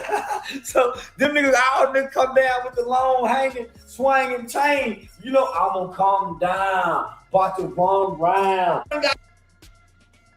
Nigga mad. I'm saying, man, you done put that dick on that boy mom. And he done called all the troops. They finna make this about you need to apologize to Jay Prince. But only nigga who before y'all. Just one nigga had the dick on his mind. Nobody else knew I was her, guys. Y'all could have been doing something, man. Nobody else knew I was her except this nigga that remember the dick picture. Let me in this between me and him. Jay Prince wasn't supposed to get involved in this, y'all. James Prince wasn't supposed to. This between me and the nigga, I sent a dick picture too. Because that's what his complaint was about me. Then bitch ass nigga sent me a dick picture. Well, if I have to be honest, I did send it. And the only reason I sent it, because nigga jumping I don't know how he got my number to even threaten me. But the nigga threatened me, how about, yeah, nigga, we know where you at, woo, woo, woo. So shit, nigga, I was stimulated. And I got a picture in my phone that's very impressive. I swear to God, this motherfucker is very impressive. It's all about angles. If I ain't learned from nothing else from shooting content, the right angle, the right lighting, that's why them hoes like to take the pictures up. Nigga, boy, I tell you, man, nigga, I put that angle on that nigga with that motherfucking organic coconut oil, with that bathroom light. Man, them veins was in that bitch looking. Nigga, I'm talking about the details of the vein with that Samsung Galaxy of making niggas say, man, this bitch ass. So I seen that nigga jaws get tight, but I know this why his jaws were tight. So whoever you are, fella, if I were you, I would have swung on me. Yeah. Hey,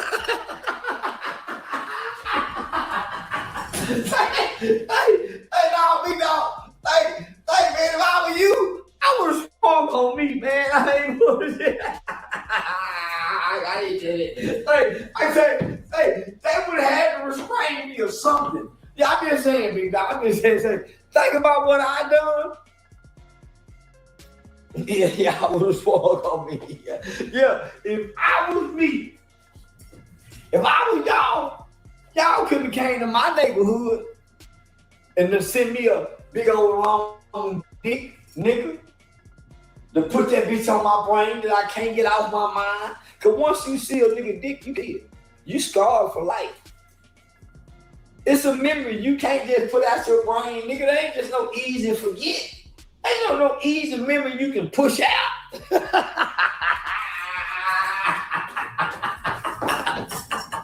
Yeah, I would have swung on me. Boy, one of them wild motherfuckers me Chuck Liddell overhand. Head dance.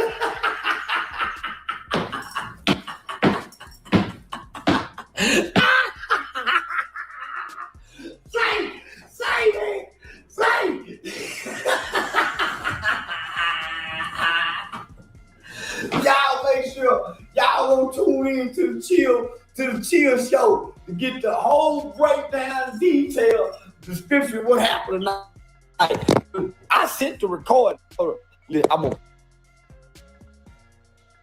ready to tell on you. Boy, you gonna have it money like this here. Boy, them boy be ready to tell it. I swear to God, them boy be ready to tell it. Oh, them boy be ready to tell it. Hold on, let me see if I can find it. Jane. There we go, Jay. So, yeah, the nigga called me and told me Zebulon shot him. The old nigga. The kid is the nigga that's always with Jay Prince with the nigga named Stay Down. Stay Down, say Ken. Stay Down calls Ken his son. Boy, you give me before that. Okay. Yeah, you give me his time. Yeah. The nigga that shot at him, Ken, is the nigga that took Steve Francis' wife. He married to Steve Francis' ex-wife, the lady bitch named Shelby. I guess an older nigga or a young nigga. Yeah, he probably about 40. So Charleston White wins again.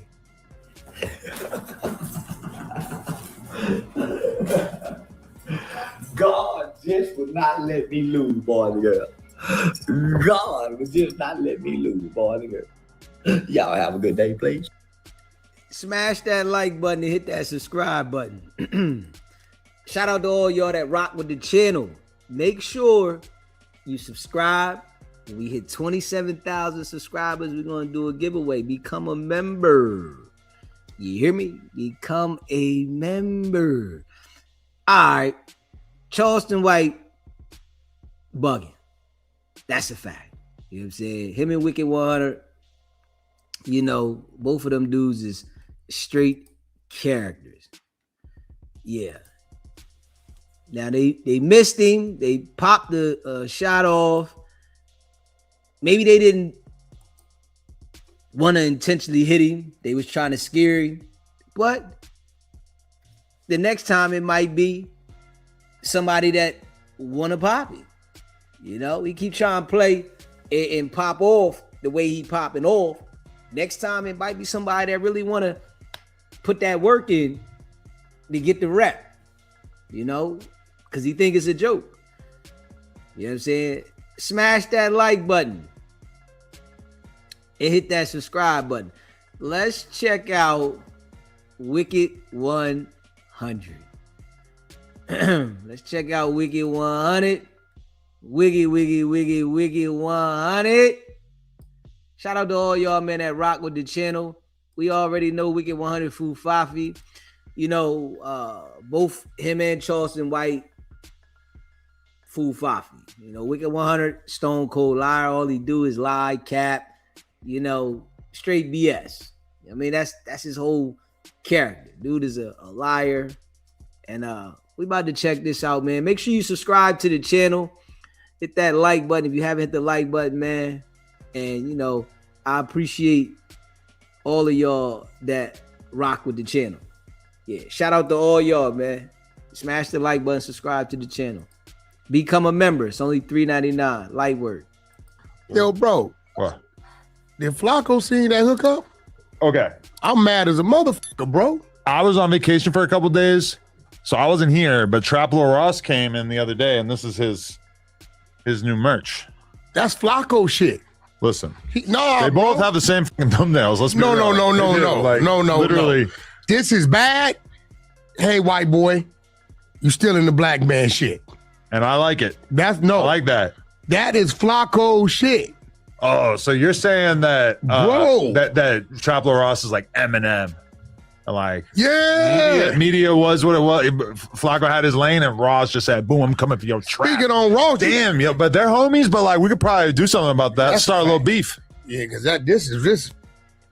You see how Wicked100 acts in front of Adam, and you see how Charleston White acts in front of Aiden. You see how they act in front of these individuals, but when it's towards, people that look like them, they have to show aggression. They have to act tough. But this is their character. They really want to be, like this. But they feel like, when they around the people that look like them, they have to be these tough characters because they want respect. They want people to respect them and, accept them. They want to be accepted. But they get in front of these people and they just totally hee ha ha and hee ha ha and all smiles, and they can say whatever to them, and they not gonna get offended. They can say they'll stick a finger in them, they won't get offended. They can say they got a dildo for them, they won't get offended. All that, yeah. But if they was sitting in front of somebody that looked like them, it would be a total different scenario. That's a fact. Flacco. I like you that. can't just go, bro. That's Flacco. This is bad. Yeah, show the screen. That's Flacco. This is what we're talking about. This is Trap Lord Ross's thumbnails. This is bad. Yeah, like most of them say this is bad. He's a liar. This is bad. They're cooked. A little experimental there. It gets worse. And I think he stole that from Flacco, bro. I think Flacco was the one kicked that shit off. Because you got the best this is bad face. You seen yours? Really? On Flacco? Bro. I mean, what, the fake tears? Yeah. Now I'm like used to that. That doesn't even it doesn't even like register as like a big deal anymore. But now, speaking on Trap Lord, you gotta pick a side. Between Flacco and him? No. Oh. Let's move on. Okay, let's move on. You have to pick a side. Sure. Your man issued a threat on Trap Lord. Oh, yeah. You gotta pick a side. Well, no. Look, Trap Lord, no, I'm rolling with him. I'm sitting in the security team with him. Let me lay it out for all the people who are not terminally online. And Hefe had a court date. Trap Lord Ross goes to the court date and does a little bit of reporting about, he makes a video. All positive. It doesn't really talk crazy about him or anything like that. And then Ann Hefe releases a YouTube video that is basically, a 10 plus minute rant. I honestly had a hard time getting through it because he kept repeating himself so much. Yeah. But he's basically going in on Trap Lord saying, you are not a supporter. I do not like you. I do not want you at my next court date. If I knew you were there, I would have had you removed. And if you come to one of my court dates again, you will be removed. And I'm not really sure on what basis Ann Hefe thinks that he would be able to have Trap Lord Ross removed. I don't think that there's any reason for him to have any confidence that he could do that. Listen, first of all, this fucking idiot, I don't think he gets it, bro. And this is why I don't want to be categorized with gang bangers. This dude is in there for what he's in there for and goes on this call is being recorded and says, yeah, because I had my homeboys remove you. When you pay attention to the characters here, Wicked100, right? Their main objective is to, go at the people that are like us. They won't never get the attention going at the people that look like Adam. They would never get the attention that they get. They would never be able to do it and be consistent and not be stopped, right? It lets you know that we are taught a certain way of living that is really looked down upon, but it's highlighted amongst us. Whereas though you got individuals like Wicked100 and Charleston White that are able to target the lifestyle that our kind looks up to, but in all actuality to the world is looked down upon. Now we'll say, our culture is this and our culture is that, but it's looked down upon. It's not looked as if it's held up to a certain standard. Gangbanging is looked down upon, but towards the people that look like us, they think gangbanging is looked up upon. You know what I'm saying? But it's looked down upon. There's certain things that inside of the culture that people think that's gangster, it is looked at as solid. The other people look at it different. So what happened is Wicked100 and Charleston White, all they did was go ahead and say, all right, the other cultures look at what we think is solid. They look down on it. So they just went over there and went to that side. All right, we just gonna look down on it. We just gonna go at it. We just gonna destroy it because the other cultures really don't like it. It's something that we like. They don't like the shit. They don't like gangbanging. They don't like any street shit. But they use it to their advantage for monetary gain. The mind trick. This is what's going on. It's a lot of mind trickery. You know what I'm saying? This is why, Charleston White, Wicked100, they would never be able to do anything with me because of my mind frame and because of the things that I understand. You feel what I'm saying? Smash that like button and hit that subscribe button. Shout out to all y'all that rock with the channel. SBGB TV live call-in show. That's my mind frame. Yo, what's going on, DZ? What's happening, man? Hey, yo, this Usual Johnson, my brother. What's going on with you, bro? Man, you know what I'm saying, cooling and shit like that. I definitely want to get my thought and definitely what's going on, what you're talking about. Okay. I'm gonna tell you, son. I'm an OG in this internet game. You feel what I'm saying? I had like 700 websites. I never sat back, wait for monetization. I give out invoices in this game. You feel what I'm saying? Okay. And and Adam and Whack and all these is government agents, my nigga. You feel what I'm saying? For Allegedly. you to get away with what you getting away with on the internet, threats and stuff like that, you're government agents, my brother. You feel what I'm saying? And that's a fact. It's called the chaos in our community and to devalue us, you know what I'm saying, in this internet game. That's what it's all about. Okay. Period. You can't get away with all these threats and all that, this and that. If I would have did that, I would have been locked up, my brother. They've been investigating me all the way through. People gotta realize what's going on out here. You know what I'm saying? Like when I hit you up, I say, yo, in this game, You gotta protect your content. You gotta protect your crowd. Gotcha. People ain't up on game like that in this bitch. You feel what I'm saying? I would love to see one of y'all need to like put together a world star or whatever have you. You know, y'all could be bigger than YouTube. You feel what I'm saying? Way bigger.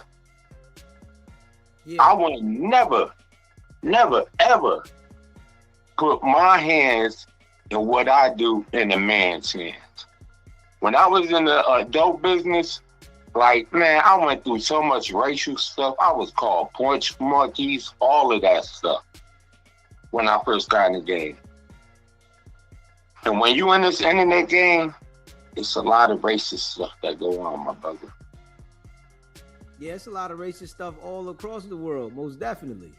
Yeah, but especially what we looking at right now, look at the Uncle Tom and Wack and the handler and Adam. Come on, bro. Yeah, it's a dirty game. If I were to get in this game, you know, I got heart issues and stuff like that. So, you know, I'm trying to, you know, enjoy life. You feel what I'm saying? But if I was in this game, I would be going at Adam hard, yo. Wack is a little peon. You feel what I'm saying? Adam is the one. See, you know, that's the thing, right? You got to understand, to play the game, you got to play the game a certain way. Mm-hmm. You know what I'm saying? If you don't play the game a certain way, you're not going to be able to play the game. And that's what, you know, anybody can say anything. It's easier said than done with a lot of things. But in order to play the game, you have to know how to play the game. And it's a lot of people that think they know how to play the game until they start playing the game. And when they play the game their way, it doesn't go the way they expect. So playing the game, it's an art. And you have to play it accordingly. Mm-hmm. Exactly. You know what I'm saying? But, you know, you got a battle on your hands, my brother. You know what I'm saying? Because the more you grow, the more lies that come along with it. And, boy, shit get wicked. For real. Yeah, that's why I roll dolo. So, you know, when you roll dolo, you really don't have to worry about too many people infiltrating your circle, your system. You know, anybody can say anything, but it's always the people around you that's able to penetrate the things that you got going on. Yeah, man. That's a fact, man. You know, because especially as time goes on, you know, people are opportunists. You feel what I'm saying?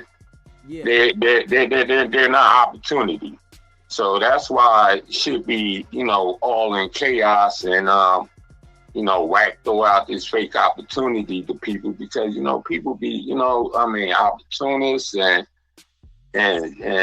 snakes, and, you know, you going solo, that's always the best way to go, my brother. But you ain't got to worry about nobody, because one thing to expect shit from people to play their role, when you expect shit from people, that's the fastest way to be disappointed. Every time. You know? But I'm going to get back to work. I got up late and shit like that. But I definitely want to tap in with you and shit like that, you know? But anytime you want to make this internet shit go to the moon, like, you know, get your own site and own platform like fucking YouTube or Instagram, holla at the kid. All right, my brother. I appreciate you calling in. No doubt, my nigga. Hold it down. Yes, sir. Shout out to the chat. I'll be with y'all all night. I appreciate you, my brother. All right, then. Later. Smash that like button and hit the subscribe button. Share the live. Shout out to all y'all that be rocking with the channel. SBGB TV fam. I appreciate y'all. That's a fact. Oh, are you okay? Now you're putting yourself in the shoes of the shot caller, Yeah. right? The kingpin. Yeah, bro, Trap Lord sent me a DM. What's he talking about? He needs protection? Trap Lord says, he says, in a Trap Lord voice, He thinks you're big you. You're him saying he could get me taken out of trial or interfering in something. What happened to me? If his homies catch me, that was very dumb. Ooh, he's an 8-tray op. Listen, and then he sends everything that could get you removed, and he's simply saying, in Los Angeles court, you cannot simply exclude members of the public or family from your court date. Courtrooms are generally open to the public, dumbass, and defendants have a constitutional right to a public trial. However, a judge can exclude specific individuals in very specific circumstances. Witness intimidation, that's not trap. No. Disruptive behavior with the bifocals, that's not trap. Right. Witness tampering, not trap. His case has nothing to do with Criminal threats, listen. Yeah, I don't know where Aunt Hefe gets off on You that one. dumbass, the fact that Trap Lord went up there and did some positive contact, introduce you, the guy in jail, still trying to run content to his platform. Either somebody's telling him some wrong shit, a dude, I think what it is, he knows the real shit about to start coming out. Really? That's what it is. Because he's getting close to that preliminary hearing. Uh-huh. And you know, Trap Lord do one of them 4-hour segments on your ass. At least, I mean, he's only going to do it if it's said. But the exposers is watching all the court dates anyway. So whatever comes out, we're grabbing it. You know, you got some people that are bosses, and you got some people that fall in line, right? Wicked100 is the type of person that falls in line. He accepts what he can get his hands on. He's not a person that's going to create and build. He's going to accept what he can leech on to. Anybody he can manipulate. You know, that's the character of Bull. You know, but when he leeches on to these certain people, he acts like he's a boss. But when you look at it, you see, you attach yourself to somebody else's platform. That's not a boss. A boss is one that creates and establishes his own. You are a leech. You're going to gravitate to whatever you can and, you know, deal with other people because they allow you. And you're going to do what you got to do to stay in their good graces. You know what I'm saying? That's the Wicked100 type of dude. Straight up. Okay. But I don't know why he would get on the phone, bro. Do you think they know about the meta glasses? Like, if I went to Aunt Hefe's court date, could I just be filming with the meta glasses, or do they know about that? They probably know, but they ain't looking for it. I feel like they might be. You can get away with it. He's a white dude. I am. I'm a white man. You get what I'm saying? You can get away with the shit, but I was like, yo, bro, come on, bro. At some point, you gotta like think, use your brain. You know, when Trebler Ross came, he's a gift guy. He likes to give people gifts, which is very nice. Yeah. And one thing he did is he brought like 100 sodas. Yeah, that's one of them too, right? Older seltzer. But it's kind of weird. Like, what is a zero sugar Dr. Pepper blackberry flavor? And it's a good gift.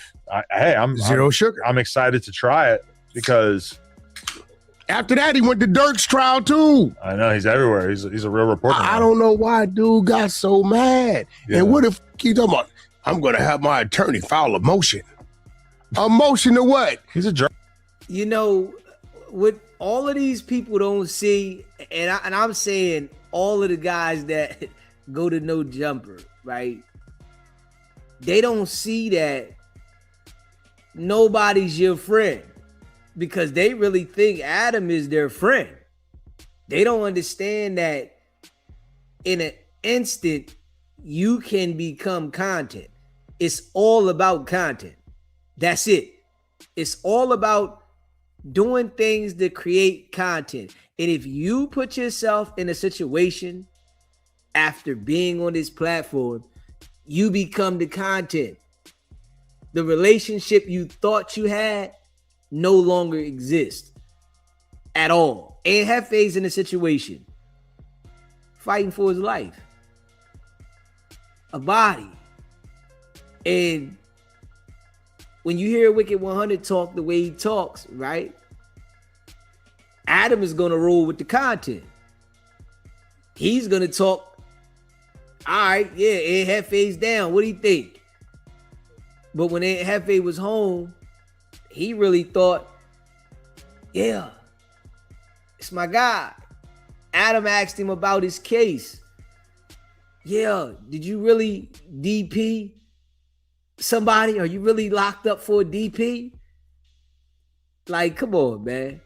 But I'm telling you, the individuals that go up here and don't already have the plan of branding themselves and building their own platform, you know, to focus on what they need to do to build their brand, they're going to always fail. Straight up. You know, you got to create your own and grind on your own. And when we see, you know, certain individuals that went there and then they go create their own platform, those are the ones that get busy. The ones that build their own and go for a distance. But the ones that get up there and just think they're going to sit there and, you know, don't have a plan to exit, those are the ones we see always fail. Something always comes out the situation negative for them. It's not as, you know, positive. They just sitting there waiting for a problem. You know, Munchie B, my guy, I wish he would understand that you are in the position as a man to create your own content and to focus on your own content. And we see Aunt Hefe now, right? Aunt Hefe is literally making content multiple times a day. Literally. He was on the streets.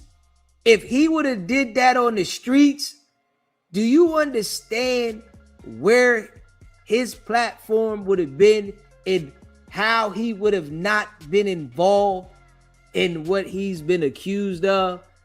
He doesn't understand that, though. And this is what these guys don't understand. Lock into your platform, nigga. You got an opportunity. You go up here, you get millions of people to see you, lock into your platform. See, a nigga like myself, right? I always been a guy that gotta go get it and grind and go hard. This is why I go hard the way I go hard. That's why I do what I do. I always been like that. I never get these opportunities. Whereas though they sit me in front of a situation that can make me shoot to the moon. You know what I'm saying? I gotta go and grind. This is why I respect everything I do, everything I've accomplished, all the things that I put in the work to earn. Because I don't get that opportunity. The people that get that opportunity, majority of them, they take it for granted. And Hefe had a position whereas though all he had to do was create content. Munchie B has a position. All you should be doing is creating content. You got the exposure. Now you go and you go overboard. You should be dropping 5 to 7 videos a day until you get it whereas though you can drop 2-3 videos. Just drop it because you got so much exposure. It's so much shit going on the net. You don't have to stay in the same area. You know, when you building, you got to stay in the same area. But if you got the exposure, you got the ability to move and shake a little more. That's what, Hefe didn't understand. Nigga, you was in position. There's no way that I'm going to be in position and I'm out here running around doing goofy shit. Now you become content and you don't want nobody to talk about you. Now, it don't work like that. You did it to yourself. You became content, and you're going to be content for the remainder of your case and after. So you got to accept the decision you made because you didn't want to create content. You wanted to go hang with the members. Now you are content. Smash that like button and hit that subscribe button. Shout out to all y'all that rock with the channel. You're going to tell the white judge to remove the white guy out of the court. A person who is, whether you like him or not, he's a journalist, essentially. Yeah, he's doing reporting, and there's nothing like you are a public person. Like, I don't understand what the case would be to have a removed. So out of respect for where he's from, outside of Trap Lore, right? That's not bad. We have decided to have three people from the 100 side go to every court date. We should all go have a big old party.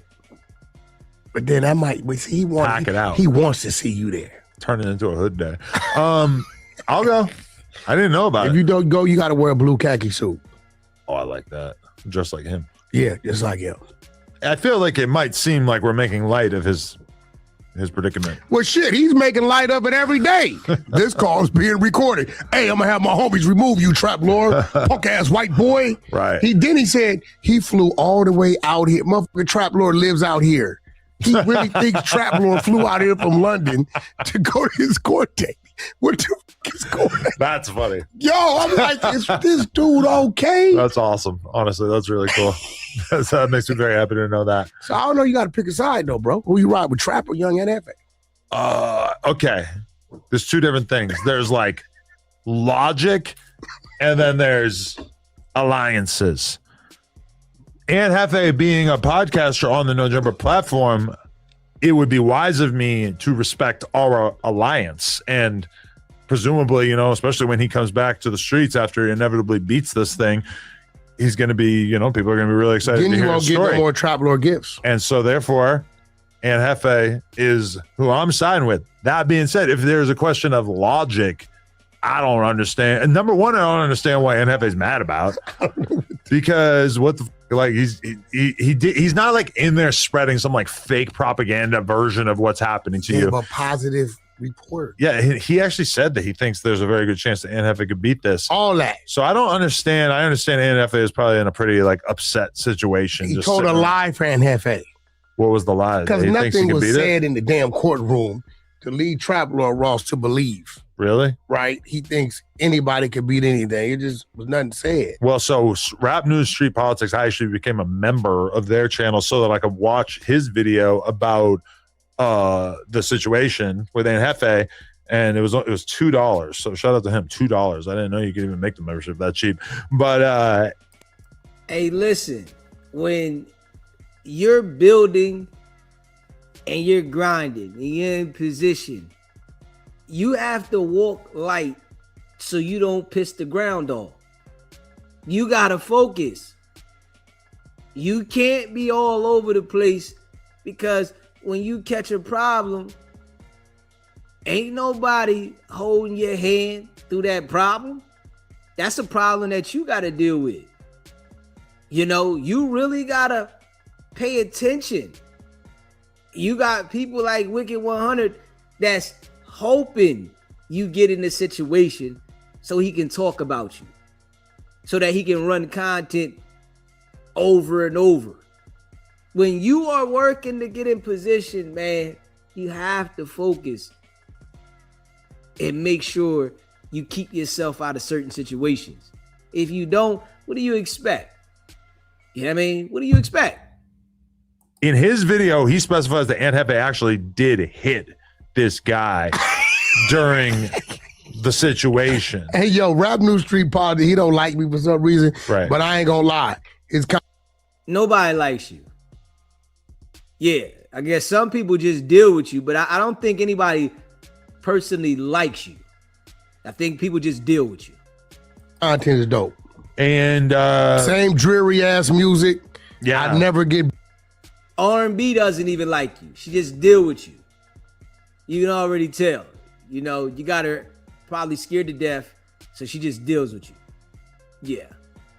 I never get tired of it. I do like it. Yeah, it's a good channel. But either way, I mean, it's not a good sign if he hit the guy. That being said, I mean, okay, keep going. How much you got to hit the guy to have it count as you killing him? Because here's the thing. He didn't say that he was like beating the shit out of him. Multiple people hitting the guy, right? Then they're all grouped into one. This is why they ain't gonna, the first degree premeditated shit. It ain't that. They end up with a manslaughter. But the ugly part about it is the special circumstances, the gang got enhancements, which is another 10. And then you got the other guy who's saying, and Hefe sent him to get the bag of money. Right. Now you got the robbery after the fact, right? Yeah. Which can lead to being the motive. So it gets ugly. And Hefe has a 3-strike clause attached to him.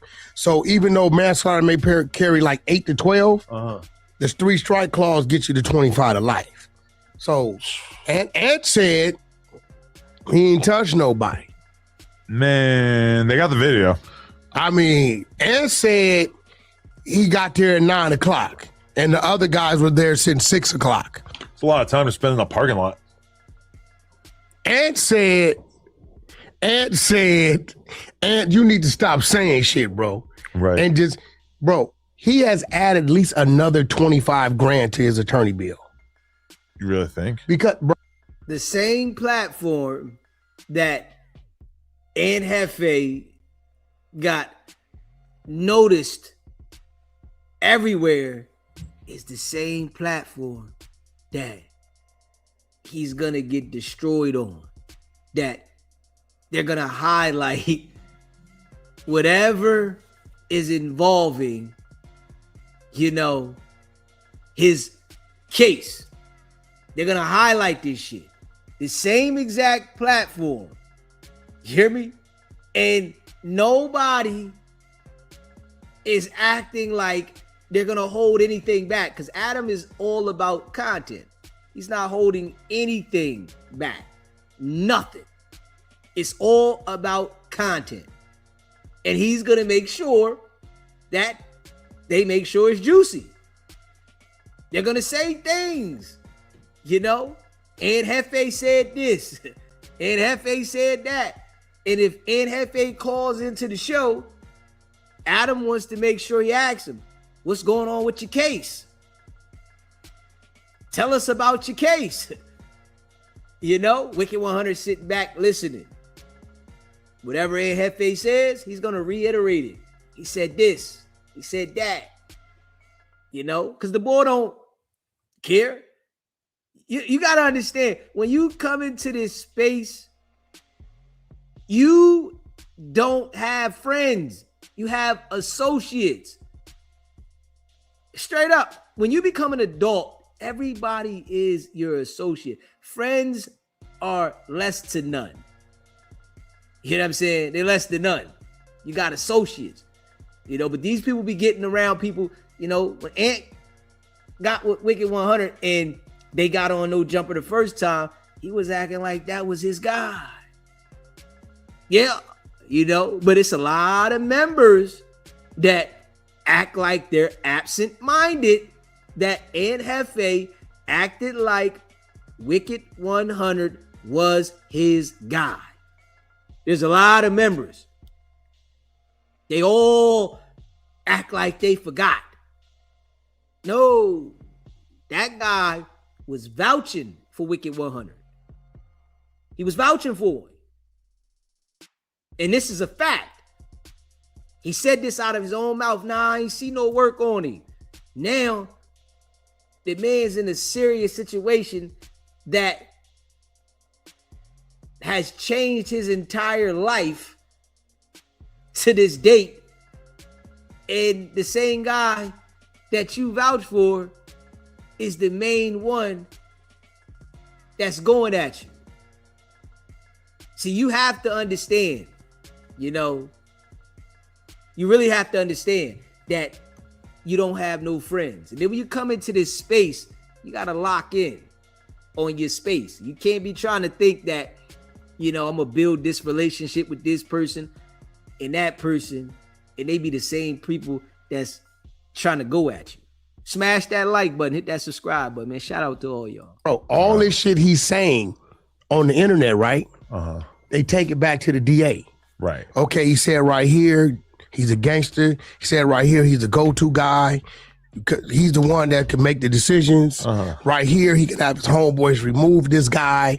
So he's establishing that he's a gang leader. This is what they're going to do. So they're going to take this back to the DA. The DA is going to want to submit this as a character reference to who this guy is. The reason why he's powerful enough to make this happen, right? Now, his attorney, outside of what they already had to look into, has to take that paperwork, spend man hours to go through it, and come up with case law and case study to debunk what Ant has brought upon itself. This call will be recorded on these calls, which now comes another bill. You know that shit, Adam? It adds up. It's another bill. Oh, yeah. Like he need to, you listen, bro. The only reason why I didn't snatch his page when we did the thing on the other boy shit is because somebody told me he was a Keyway Crip. Whack. I think snatching his page is helping him. Leave him up and let him hang himself and dig himself a deeper ditch. I'm like, you think so? They like, absolutely. And at this time, he wasn't really on the internet saying nothing but shit. Bro. He's popping off. Go ahead at it. Man. I want the best for Hefe, but yeah, I don't know. He's crashing out a little bit. Hopefully we can move past that. I don't know. But you know what? Adam said he wants the best for Hefe, but he's crashing out a little bit. Hefe is doing too much talking. That is a fact.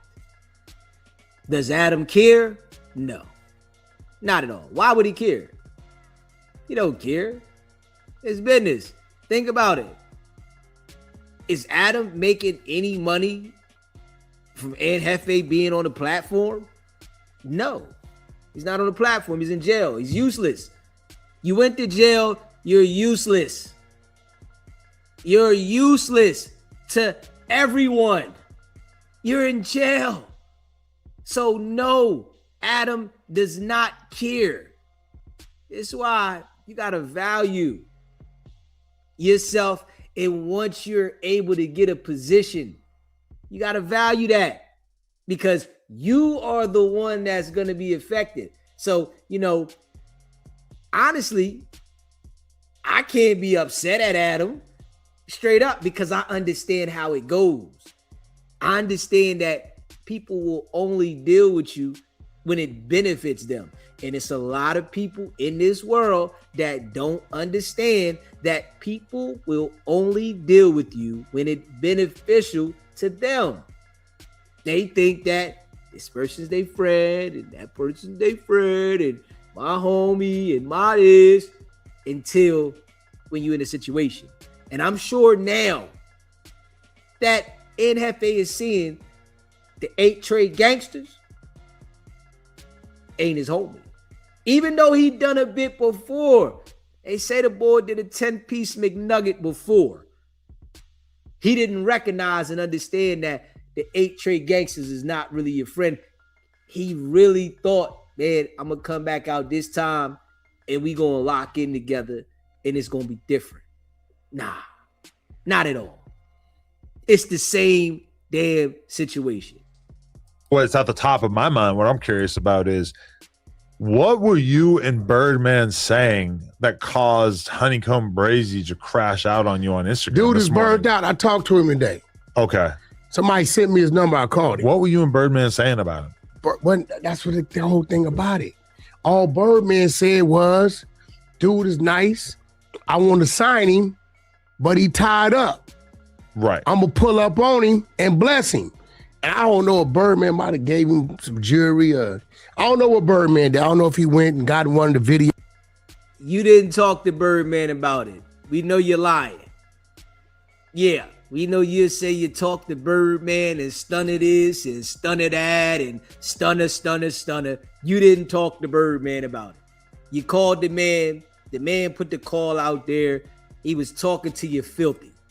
Straight up. Honeycomb Brazy was talking to Wicked100 straight filthy. And that's a fact. You know, people don't got no respect for this dude, but he get on this platform and he act like people really got respect for him and deal with him like that because the platform is big. Nah, they don't got respect for this dude like that. Not at all. Smash that like button and hit that subscribe button. Shout out to all y'all that rock with the channel. Share the live. Those, I don't know what he did, right? But the conversation wasn't even about Birdman. It was about this dude is kind of confusing because one minute he's saying, rap a lot, Jay Prince Jr., let me out the contract, all this crazy shit. And then on the next minute, it's, this is my buddy, my pal, my best friend. Right. Well, they got back cool, right? He told me today, I've never said nothing about Jay Prince Jr. or rap a lot. So I sent him about 2-3 clips. Right. Of you straight up. You remember the clip where he said, yeah, my man from Mississippi slapped Junior. Walked up, slapped the shit out of him. He didn't do nothing about it. I'm like, bro, this is you. So he like, well, why you got to talk about it? Motherfucker, you put it on the internet. I'm simply saying, when Birdman wanted to do something with him or when he wanted to go cash money, because the thing was, who is he signed to? Right. That was a debate on Clubhouse. Nobody's signing to you, Wicked100.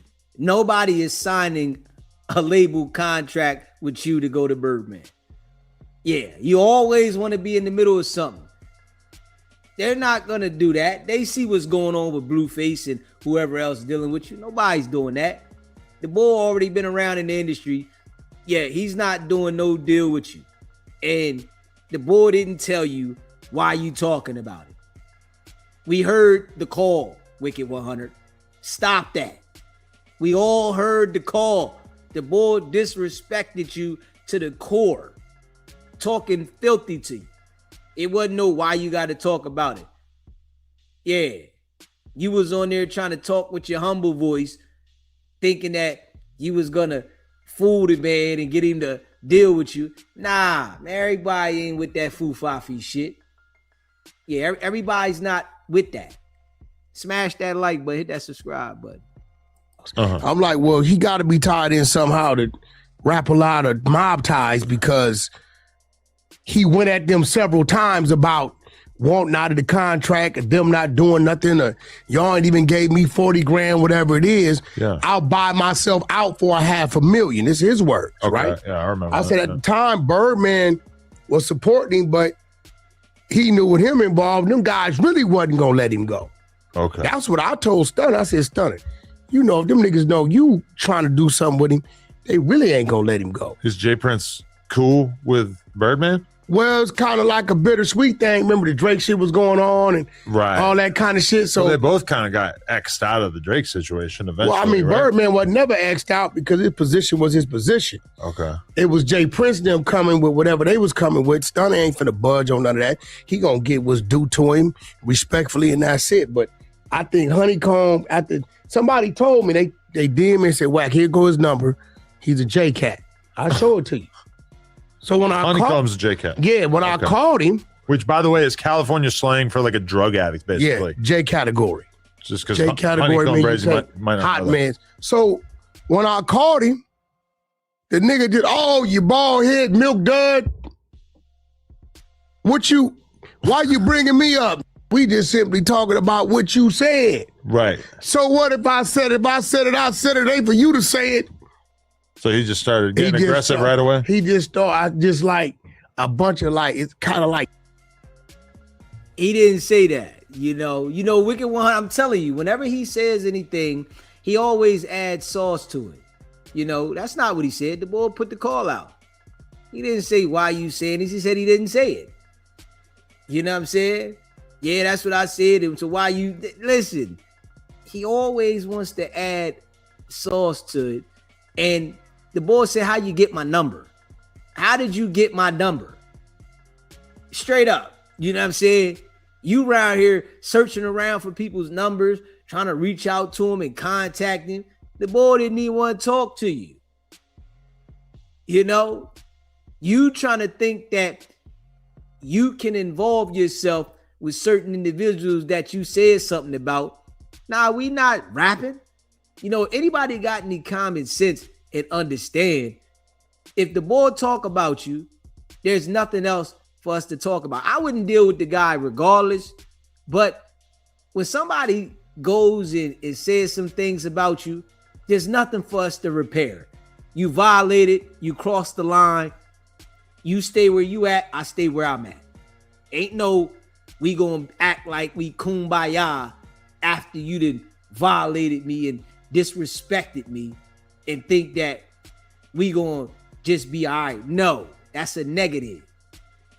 Facts. He troll shit, but I don't think he was trolling. I just think he a little burnt out. Maybe nigga high what? So I said, well, what's your issue with Birdman, my nigga? You knew Stunner had interest. You had interest too. So why you mad about Stunner saying he had interest like that? Ain't no supposed to be talking to no about no. Man, get the fuck out of here. That conversation from Birdman even showing interest helped boost your career. Right. But these days, I'm starting to think they don't be having nothing going on. So anything good or bad, they're going to turn it into what they want it to be. And then you just sitting here lying, though. You ain't say nothing about Birdman this and Birdman that. And it's all, you know, you using Birdman name so that you can get some recognition about something. You ain't say nothing about Birdman on the call. But you want us to believe that you was saying Birdman this and Birdman that. Birdman don't rock with you. Why aren't you focused on the budget that you begged Birdman for when Blueface was coming home? Why don't you talk to Birdman about that? You worried about everything else with everybody else. You have an artist that just got out of jail from doing time. He still doesn't have a deal. Why aren't you worried about getting the budget? Talk to Birdman about the budget. Or did he tell you what you're trying to say he said to Honeycomb Brazy? I ain't got time for that right now. Did he tell you that, Wicked100? He ain't got time for that right now. Not right now. Go ahead, you and Blueface, go over there somewhere. That way. That away. Not right now. I'm busy. Go play somewhere. Straight up. Smash that like button. Hit that subscribe button, man. Shout out to all y'all. And guess what? It works for him because what's what? We're here talking about it. Right. No, definitely. Damn. Honeycomb is he's a live wire, man. Yeah. To say the least. I don't know too much. Listen, I don't know none of his music. Not to say I haven't heard his songs, but I can't tell you this is his song. He's a big blood. You guys gotta stick together. I don't know. Oh, he a blood? Elite team. See, I don't be paying that type of shit no attention. He's some sort of blood. Let's look at that. This is is that what he is? Federal podcast. What gang is Honeycomb Brazy in? Let's see if the AI knows what gang you're in. Alabama rapper Honeycomb Brazy. Oh, he's a bounty hunter. Is affiliated with the Bounty Hunters. Also, however, he's also heavily associated with his home neighborhood block in Mobile, Alabama, known as Happy Hill. He operates out of these street affiliations. He's also famously collaborated with and embraced Bloods and Crips. Okay, that's fine. Yeah, so I don't know. I Has just he been to the turf? Bro, somebody actually hit me to ask me would I be interested in managing the dude. I swear to God. Has he been to the N-word Sun Gardens in Watts? I'm not. Hold up.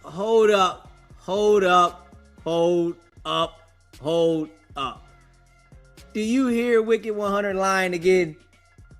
The dude said somebody hit him up and asked him, would you be considering managing Honeycomb Brazy? That phone call let us know that the boy don't rock with you at all. So why would he be considering for you to be his manager? He the one that got to make that choice. How is somebody else going to call you and say this? Like, stop, man. Stop, man. Hey, Wicked100, you got to relax, bro. You really got to relax, bro. Because all you do is lie. Now you said somebody else called you about being a manager for the artist that has to choose his manager? What is you talking about, dog? I'm telling you, all the dude do is lie. I'm talking about, like, all this dude do is just every word that come out his mouth is a lie. He go right on here. If that boy wouldn't have put that phone call out there, right, for everybody to see it, it would have been some people that would have believed Wicked100. They would have believed what he said because they didn't hear the call. Everybody heard the call. The boy was straight disrespecting him from jump. Nigga, how you get my number? Hold up. What? Man, you said what you said, bro. Ain't no rap. He on here acting like he done had a different conversation that we didn't hear. You know? Like we didn't hear the conversation. Nigga, we heard the conversation. You gotta relax though, bro. Hey, Wicked100, homie, you really gotta relax, man. You just out of pocket with this shit. Saying the N-word. Sounds too crazy. According to the AI, they do not know that he has been there. He should pull up. I'd like to be a part of that. Look. All the blood festivities, really. Hey, Wack, honey. Bad. Hey, Wack, Honeycomb is bipolar. If you look at his, oh yeah, that's some other shit. I don't want to talk about that. He got the same shit Doughboy got. He's talking about some whole other shit about his mom. I don't want to. Wack, I just reached out to bro. Would you like to take a meeting with him? If so, can I slide him your number, or vice versa? He already fucking with Birdman, and I know outside of Cali, you don't really trip the gang banging. But I think he could use you, big dog. I don't think he got good management. He sent me his number and all this shit. So this wasn't too long ago. This was like the other day. And then the conversation come up thanks to my man Bang. You know, out of the boot, he brought it up and we just started. I'm like, look, bro, there's no way he's not signed them mob ties or rap a lot because he's went at them upset about his contracts. And that's really all it was. I said when Birdman wanted to do something with him and showed interest, the conversation we had was shit. You know, if them people know you want to do something, they really ain't gonna let him go. So I don't. And then he just straight cap, just straight cap. I mean cap, straight stone cold cap. All he do is lie. Listen to him though. Listen to him as he begs Birdman for a budget. Call that. Yo, Stunner. Can I? Is my budget gonna get released in the next 2 months, 3 months? Let me do my thing. I just want to know if my budget gonna get released. Yeah, definitely. All right, there we go. Hey, I won't know if it makes sense to me just do me and my brother. If you wanna. Nah, do the double, bro. And Montez like my brothers also. So I think you got a lot of questions for everybody. I do. I do. You gotta be a big lift for you, acting. You do to everybody, all four. That's a fact. I mean, I know you've already dropped 2 records. Yep. Was it Baby Girl and the record with Hit Boy? And, yep. 6'6". Are you independent? What's your label situation like? Yeah, it's just me and Wack right now, so we don't really need none of that. Hey, Stunner, man, can we get the budget? Man, when we gonna get the budget, man? We need the budget. Man, Stunner said, go ahead that away, man. Go play somewhere. I'm busy. Go play on No Jumper. I'm busy. Go play on No Jumper. I'm busy. I have no time for you right now, little guy. At all. And you worried about Honeycomb Brazy. You worried about Honeycomb Brazy, man. You should be worried about an artist that you already got. You're sitting here lying, talking about dude said Honeycomb Brazy need a manager like you. Nigga, hey, listen, somebody that gets you to be a manager, they either got to be on dope or dog food. Straight up. Just being real. To get you to be their manager, they have to be on dope or dog food. This shit is crazy. Yeah. Out of control. Smash that like button, hit that subscribe button, man. I think he just took that shit. Maybe he was high, heard a few words, and went on one. Because he couldn't tell me what I said. Yeah, I mean, it's weird when dudes do that whole, I don't respect men talking about other men. It's kind of like, are you serious? Like, that's the standard you're going to hold me to? I'm never supposed to talk about anybody ever. I got to spend my whole life just focused on myself. He accused them people of being the reason why he went to jail, setting him up. Remember, his security was sent by mob ties to rap a lot. Remember, they had the gun on them and shit like that? Right. All kind of shit. So I'm like, bro, we just simply saying, we don't know if you with them, don't with them, but we kind of figure out how you tied to him, because when we start looking up his records that was released, it ain't there. Really? It don't say rap a lot of mob ties. So I don't know what he got going on. Yeah, we had the conversation. Yeah, it came up. Did Birdman say anything about the man disrespectful? Absolutely not. It was all in favor, all in support. He say he loved his style, loved his music. Was gonna pull up on him in support. How he took that and flipped it somewhere else. Right. I gotta charge that to him being a J-Cat. I mean, I know he And, you know, Wicked100 thinks because he goes on this platform that has millions of subscribers that the things he say really hold weight. You know, at this point, everybody knows that you are a certified liar. So you going on No Jumper to spin a lie, a narrative, it holds no weight. It's just you saying it on their platform. You know, it's not valid. It doesn't mean that people believe it. It's just you saying it on a platform with a lot of subscribers, you know? And Adam can't validate shit that you say and people believe it because Adam says it. I'm just being real. You know, I'm just being real. The culture listens to No Jumper because of the people that go up there, but nobody is taking Adam's word as the end all be all. Nobody. You know, people watch the platform, yes, because you got different members up there, different people be up there, and you up there lying all the time. But nobody's saying, oh, well, Adam said it, it's got to be true. Negative. And that's just real rap. Smash that like button, hit that subscribe button. like some lean, pretty sure. I don't know if he's a perkhead or anything, but I mean, he sounded like he was leaning when he was talking. He probably ain't off the Bristol. I doubt it. Oh yeah, that's your other man. I don't know anything about that. About what? You making accusations of Munchie being on Crystal? Okay, this is. I didn't say his name. No. I never said his name. Let me tell you, he doesn't do crystal meth. Now, has he discussed on the podcast doing Molly at times?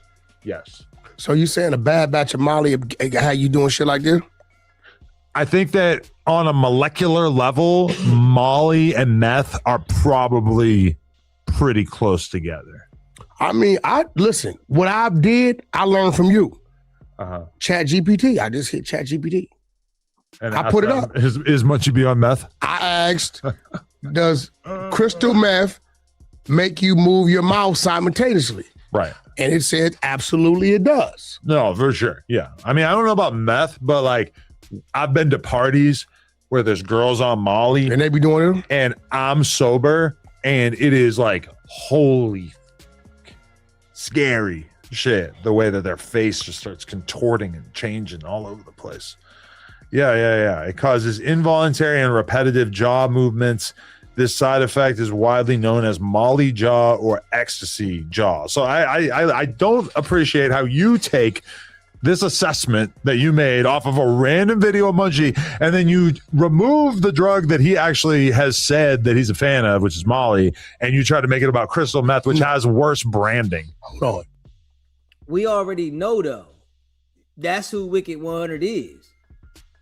Everything he says, he manipulates the lie to what he wants it to be. He's never gonna say something that somebody else says the way they say it. He always has to turn it around to make it look like what he wants it to be so it can fit his narrative. We know that. He never does that, no matter what it is. People look down on meth heads. I'm watching the clip where he's Molly head, where he's going at fun me. to be a Molly head. I'm watching the clip where he's going at me, right? Oh. And like, Adam, I can have this conversation with you. Have you ever heard a motherfucker like talking about real estate that don't understand real estate? Sure. They sound dumb as right. Are you talking about drugs? So as he's doing it and he's sitting there in between it. Yeah, like you talking about drugs. Yeah, you just saying shit. And I was like, damn, what's wrong with his mouth? So I asked ChatGPT what was wrong with them, and it told me that's signs of crystal meth. He probably had some mouthwash. No, he was Switch it around running a his little. mouth. But hold on, listen, the dude says, yeah, you got a little house. He said, my house is 4,000 square feet. This is what he told me. I got over 7,000 square feet of living space at my crib. Well, Vlad will tell you, right? So I'm listening to him down. As long as you've been around the industry and as long as your phone book is and as long as you claim your money is, why you ain't got 20,000 square feet of living space? Huh? As long as you say your money is, why don't you have a whole bunch of shit? You should have horses. You should have cows. You should have everything running around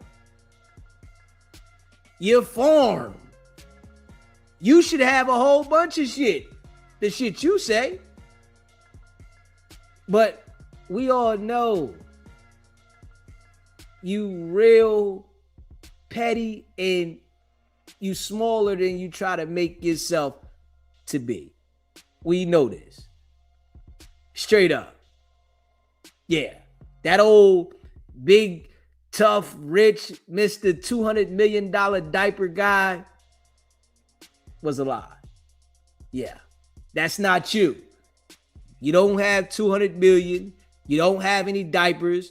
The whole diaper thing was a lie. Straight up. It was a scam. We know that. The diapers do not exist. This is a fact. Nowhere. But you want to tell people that you got diapers and you don't. Yeah. You so worried about, gossiping and lying on people and then lying that you got things that you don't. Businesses that you don't. Like Dosh Network. On my house. Right. He's down in my house. He said it's only this and it's only that and it's only worth this and it's only worth that, and I'm just listening to it, right? And I'm asking myself, how the fuck he know what my house worth? He had an appraisal done on it? I don't know what because listen, there's no house in my community. My house maintains my whole community. I have the biggest lot, the biggest spread in the whole fucking community. No sidewalk. No, this is a fact, Listen to him. This nigga said he got the biggest house in his community. Fuck out of here, you noodle. Straight up. Nobody believes this, man. This nigga said he got the biggest house in the community. It's always he got the biggest. They just called him an hour ago. He just got off the phone with him. It's always that.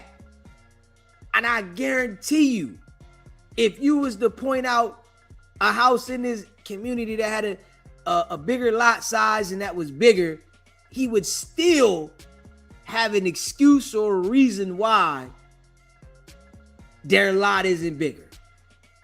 Even if it's documented, on paper. This nigga said he got the biggest. Fuck out of here, you noodle. Straight up. Yeah, man. Hey, yo, you gotta relax, Wack. You really gotta relax, homie. Straight up. Oh, out of all, about maybe 100-something cribs, I got the biggest lot. I got the biggest built house in the community, right? So I maintain them. It's a community behind me that maintains me. They got bigger homes than us. So that's where I pull my comps from. So, and I'm just listening. See, and I'm going to tell you straight up. Like, see, when you got people like him talking that don't know shit, but they think they do, and they think because they saying shit to people that, might not understand. Nah, your house don't work like that, nigga.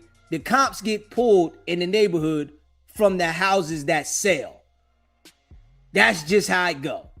The comps do not get pulled in your house because your house is supposedly the biggest house in the neighborhood. No, not at all.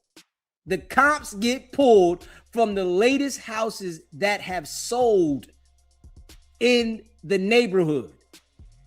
This is how they value homes. This is how houses go up and down. Each year, houses is selling for more, less, or whatever. This is how they pull the comps. Not because you say you got the biggest lot size in the neighborhood. Nigga, you think you smart because you just talking. Nigga, you lying. That's all you do. You're just lying. All you do is lie. But you talk to people that, don't talk back and say, come on, man. That doesn't even make sense, bro. Straight up. That doesn't make sense. What is the last house that sold in your neighborhood? That's how much your neighborhood is going for. Not because you got the biggest lot size, supposedly, in the neighborhood. Fuck out of here, you noodle. Straight up. To the dude talking, I'm telling myself, well, I'm waiting for him to say, my house is this big. But he never got to that. And I'm wondering, because me personally, I'm not down on the motherfucker's house if I ain't got a house. Right. I'm not down. You can be in a bucket car, but if I'm walking, I'm not talking about his bucket car. I'm sorry. Now, Munchie like 30. Lying again. Lying again. Lying again. You've never seen my Porsche a day in your life. But you told me my Porsche was raggedy.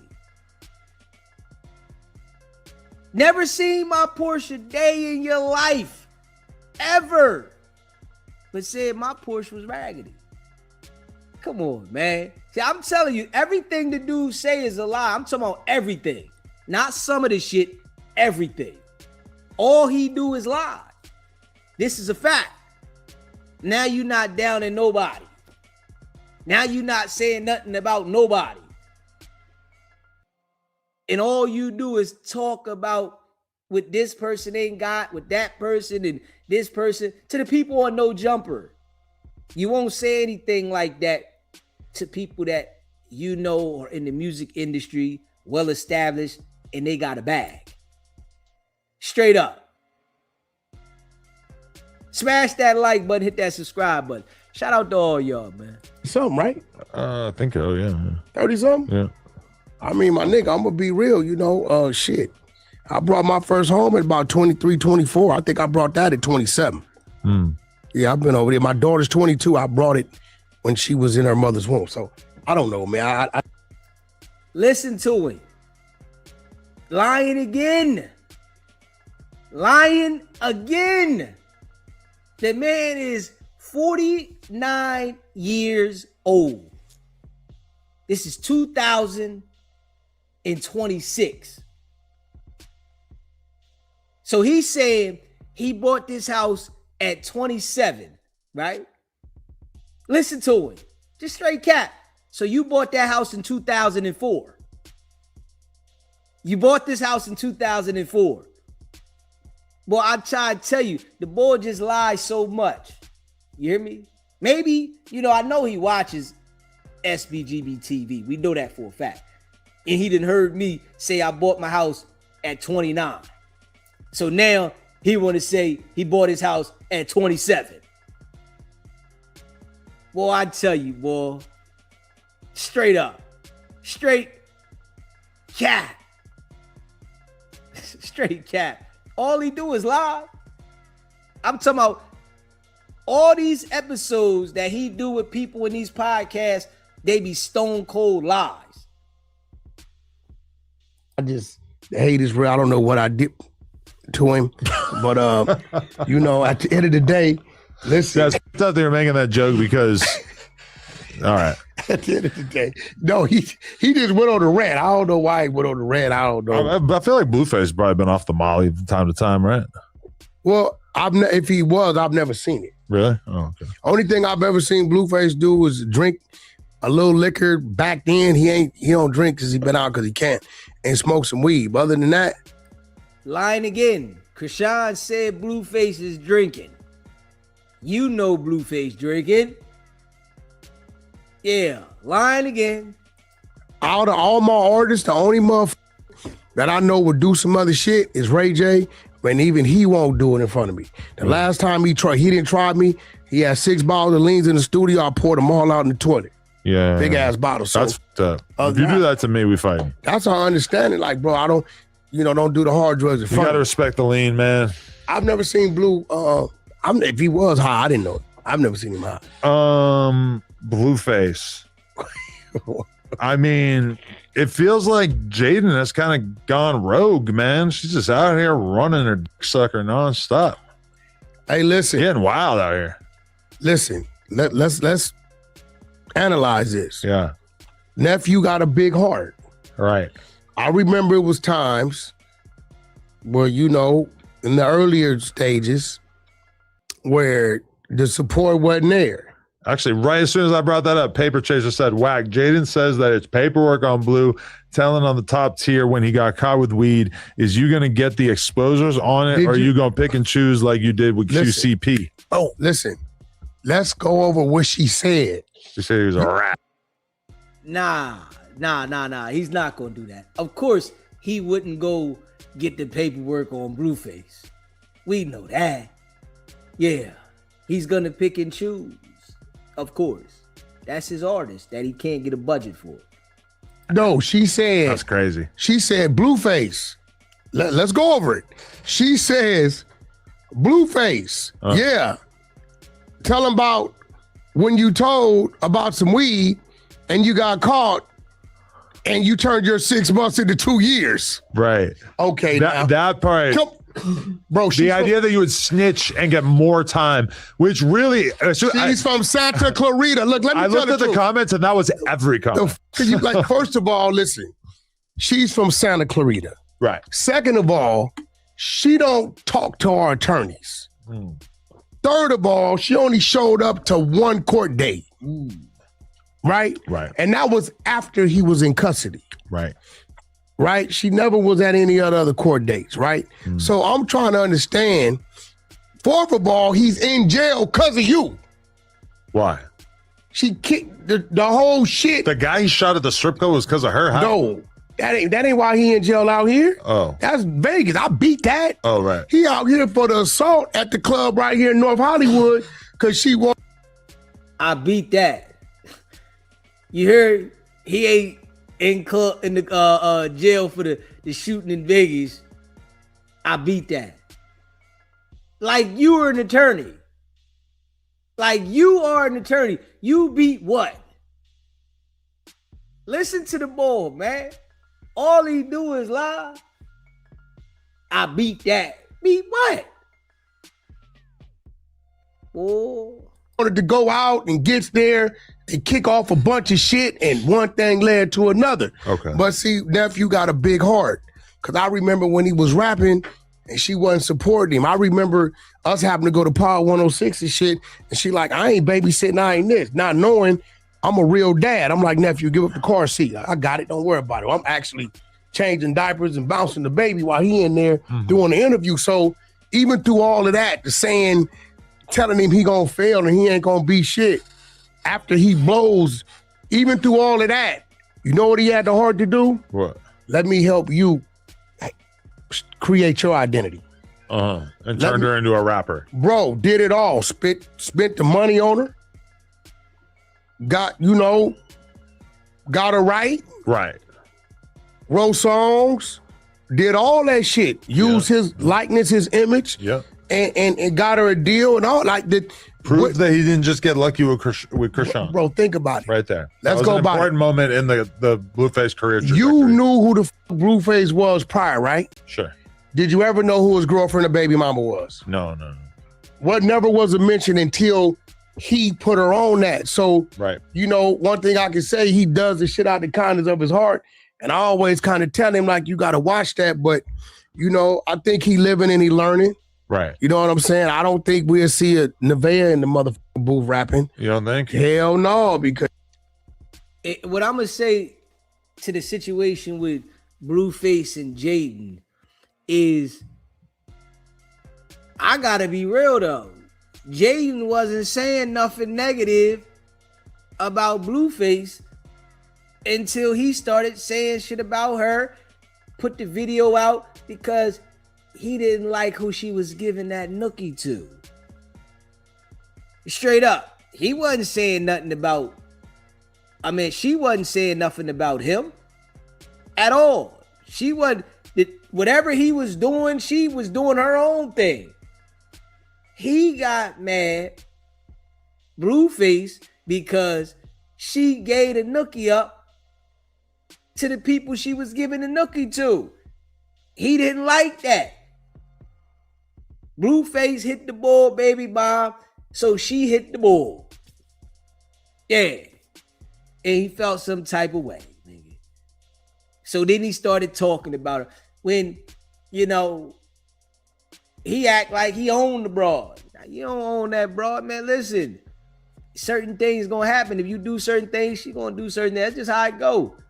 You do certain things, she gonna do certain things. It's gonna be on and popping. This a fact. So she got loose, and she like, this nigga want to say shit about me, want to expose this. I'ma say shit about you. That's how it happened.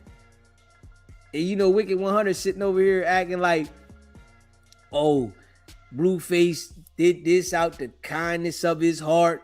Man, we see how he disrespect all the women. Like, we all are sitting here watching how he disrespects all the women every single day. You're not telling me he did something about the kindness of his heart when he's out here treating them like shit publicly. So we just supposed to ignore that he's out here literally treating them all like shit publicly and listen to you saying that he did this, that, and the third out the kindness of his heart. Fuck out of here, you noodle. Straight up. Shit, he 0 for 2 with going all out helping, and then they all go rogue. So, but with her, what I didn't like about her, look, if you gonna tell some bullshit on him, right? Cool. Tell him, this ain't working. This, you're 2 minute man. Say some bullshit, but that is the father of your children, right? And he is from the streets. Right. So when you start blurting dumb shit out, and I'm glad Blueface isn't from the streets though. Stop the cap. Blueface ain't from no damn streets. What are you talking about? Because he chose to be a Crip at the age he chose to be a schoolyard, that nigga ain't from no streets. Straight up. Where was he at 12, 13 years old? Was he out in the streets? Was he in the streets? Niggas that's from the streets, they out in the streets young. That's where they grew up at. You said because he chose to be a schoolyard Crip when he became an adult that he is from the streets. Fuck out of here, you noodle. Straight up. She did it the way she did it because people like, you don't make sense. The nigga told, but he got sick 2 years. He went from 6 months to 2 years. You tell to go 2 years to 6 months. Right. She could be putting his freedom in or his safety in safety question. Yeah. Popping that type of shit. Right. Let's just be real.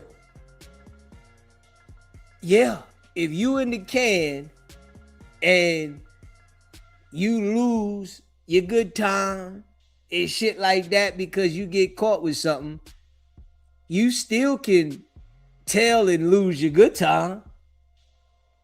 You still can drop a dime on where it was coming in at and lose your good time. Just being real, you might just tell so you don't get an institutional charge. But you still can lose your good time. But you trying to avoid from losing your good time and getting an additional institutional charge. So, you know, the shit you say, Wicked100, like, nobody believes you, bro. Yeah, you lost all the credibility. Your, you know, reasoning for certain shit happening, it's like, you might well just not even say it, because don't nobody believe that shit, bro. Right? Here in the streets. It's obviously it's attempt to assassinate his character. You didn't see what she said about me? What? Oh, Wack, I don't know why you up there talking. You knew you knew about me and Bravo a long time ago. Did you? Now here's the thing. Bravo being the ex-road manager that her. Yeah, so here's the thing, right? Blueface's road manager. I done got on Creep ass. I can call Creep right now. Okay. Creep, Bodine, all they ass. Hey, bro, what you doing? What the fuck you on? What you moving around with Jaden for, bro? What you doing? Right. Right? Creep, Wack, Bodine asked me to come out Creep. Bodine, what you doing, homie? Now, I can honestly say I told Bodine. Now I was biting you in your ass because one thing Blueface knew. You screaming, whacking Bodine knew something. Bodine took his ass around some shit. You didn't see Wack one time when he was gone. Wack, you can't come around me. I ain't coming to support your clubs. I ain't doing none of that because at the end of the day, nephew called one shot. Wack, let her do whatever she gonna do. Give her distance. So I did. She would call me about studio time and shit like that. And you know, I think one time when I was out of town, I let her go over there. Other than that, if I was in town, you couldn't come over there. You hear him though? One time when I was out of town, I let her go. Hold up, man. And then he tried to play it off like it was nothing. One time, you just said you ain't deal with her at all. If you ain't deal with her at all, you would have never said she can go to the studio or anything. But he tried to downplay it by saying, I was out of town. Nigga, you know what you did, man. We already know you a backdoor type of nigga, man. Straight up. Yeah, you gonna play the opportunity as it comes. We know that. Smash that like button and hit that subscribe button. You just came in the building. Make sure you hit that like button, man. Share the live too. Shout out to all y'all. Because I know how women do. I know nephew be on some shit and she'll get mad and the first thing they gonna want to do is say, hey, your homie this or this, that. So when Blue heard, he like, you ain't seen Wack the whole time I was in prison. Right. So I don't know, I'ma know, how would I know who you doing this with? Right. Now the crazy part about it is, I didn't think she would allow herself to be used that way. Because on Bravo's side, I get it. He like, you hit my baby mama, I'm going to hit yours. Right. I get it. Love of the game. That's what he on. Not to say it's right, not to say it's wrong, but I get what he on. But I'm not getting like, I didn't think she would ever put herself, like, make herself available like that. Maybe I thought a little more of her. You know, I was believing her lesbian lies. I thought that she was actually into girls. I mean, she sit up here with you and tell you the same shit. So, right. You know, I knew from the internet she dipped and dabbled with women and shit, but I didn't even know she had stepped out on him until we was in Colorado. Right. To the security guard shit. Right. And the way Blue handled that, I was like, well, shit, it is what it is. Paper Chaser said, Adam, you let Wax spin the paperwork narrative. Whack, is you going to get the exposers to look into it or not? Does this motherfucker not know when you get caught with some weed? It wasn't even weed. It was fucking, what's that other shit? It wasn't even K2? Weed. It was some shit that it don't even test as weed, I guess, whatever it was. You know, that don't mean nothing. That shit is still considered a drug in the institution. Hold up. That's something that got smuggled into the institution. That's still a charge. Wack try to downplay everything when it don't fit his narrative.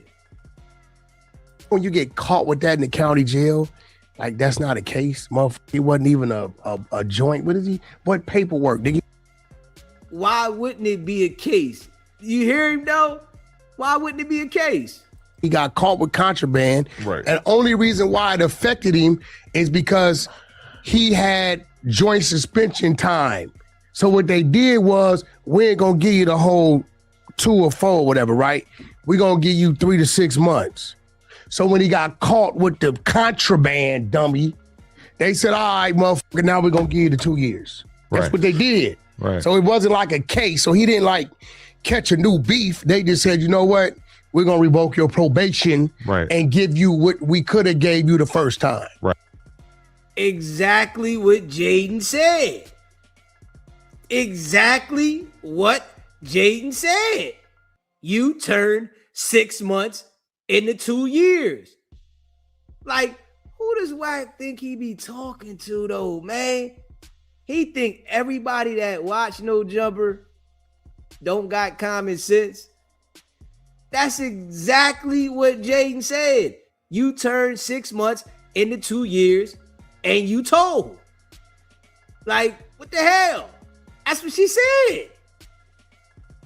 But he's saying it like she didn't say it that way because he want to put it his way. Come on, man. You feel what I'm saying? He tried to spin it to make it sound the way he wanted to look, but it didn't make any sense. That's a fact. Smash that like button, hit that subscribe button. Real shit though. Share the live. Like, real shit though. Jaden said he turned 6 months into 2 years and he told. She said the nigga got his face pooped on. Yeah, this why, you know, he got all these tattoos and shit on his face. They done violated him. Yeah, you can already tell he comes from around Wicked100. He come from around Wicked100. Yeah. When them people grabbed him up in that jail and caught him with the contraband, they gonna get in there and press you. Where you get it from? Straight up. Where you get it from? Where? Where did you get that from? Blueface couldn't handle the pressure. Not at all. He couldn't handle that pressure. They still made him do the whole doozy. And he dropped the dizzy. Yeah, I got it from such and such. Jaden said it. Yeah, he dropped the dizzy. You know what I'm saying? Smash that like button. Hit that subscribe button. Share the live. Yeah, Jaden said it. And Wicked100 tried to spin it. Yeah. You didn't make no sense, my guy. Wicked100, you gotta relax, homie. You really gotta relax. Right. That's all it was. It's no paperwork. You get caught with contraband. Jay don't know what the she talking about. It's contraband, nigga. That's not a case. You can't go find a charge where Blueface was caught with marijuana. Right. And if he snitched, why would he then get more time? She don't know, bro. She's from Santa Clarita, bro. Right. Jading is she's not from the streets. Mm. So she don't know what she's saying. She just trying to make up some shit and say some shit to look bad on him. Cause I think Blue said some crazy shit about some crazy shit, some hit and run shit. I don't know what he was talking about, but she just said something back. She texted me talking about he better get an attorney. And I did this before I knew about the sex tape. Oh, the Bravo one? This before I knew about the sex, like 1, 2 o'clock in the morning. Do we ever get to see that? It's up somewhere. Really? Oh, it was posted. Hell yeah, they say it's on Twitter or what, X or something. Oh. As if he didn't go look at it. As if he didn't go look at it. The same thing with the video of Nova. It's up somewhere. I don't know. I didn't see it. Nigga, you look at everything on the internet. And if it's a tape of somebody, we already know what type of dude you is, my guy. You gonna go check it out. But he acting like he ain't seen it. He don't know nothing about it. Fuck out of here, you noodle. Straight up. Oh, hey, they say it's some graphic shit. I don't want to see it, but I don't know if I want to see that either. But it's up. You know what I'm saying? So, and then I want to see it as a journalist. What I will say is that chicks are seeing it, said, "Whack, I'm gonna be real. I'm a female." We know the behavior when a female's like doing something for the first time with somebody. Right. She like, nah, they been doing that. Right. She was like comfortable with whatever she was doing. Listen to him, though. Listen to it. He said, chicks that seen it, they said, yo, I'm gonna be real with you, Wack. Just the shit that we seen, yeah. You know, this ain't the first time. Like, come on, man. So you mean to tell me this nigga lies so much? You mean to tell me these chicks said this to you and you didn't want to go verify for yourself? You just took their word, huh? Like, a Wicked100, everybody has you figured out, man. Especially over here at SBGB TV. We all got you figured out, man. Like, the shit you say when you try to reference it to other people is really you self-reflecting. It's really coming from what you did, man. That shit is played out, bro. That's a fact. Hit that like button, hit that subscribe button. Loaded. I don't know. I don't know where she was. I mean, bro. you think you can watch a woman fuck a dude and tell if he's done it a bunch of times before? Well, from the females, they're telling me that her behavior towards him, she was very comfortable with him. And that's a situation that should have been odd. I feel You've like been knowing her since she's been 13 years old. I've seen a lot of sex, and I don't know that I would necessarily be able to make that observation. Well, I don't know. You're a man. Some people are just comfortable. Some of the girls I think about what you're saying. It is like the wildest. They're just all over you from the second Think about they what start. you're saying. We're talking about a female. And I realize porn is This is different. her baby father's one of his best friends that she been knowing since she been 13. She was doing it with enthusiasm because this was her getting back at her piece of shit baby daddy. You know, usually like it take a little. I don't know. I would have thought she'd have been. Maybe she was loaded. Maybe You will never throw it back harder than when you are fucking the friend and former road manager of your piece of shit baby daddy. That's how she felt in that moment. She was fucking him every single time that he went out to the club and he put his ding-a-ling in a random bitch, or she walked in on him getting some top. All of that energy was summoned into her throwing it back on Bravo's. Well, that don't make sense because prior to this, it's Rock, it's this chick, it's that chick, it's this chick. So why is this so motherfucking diabolical?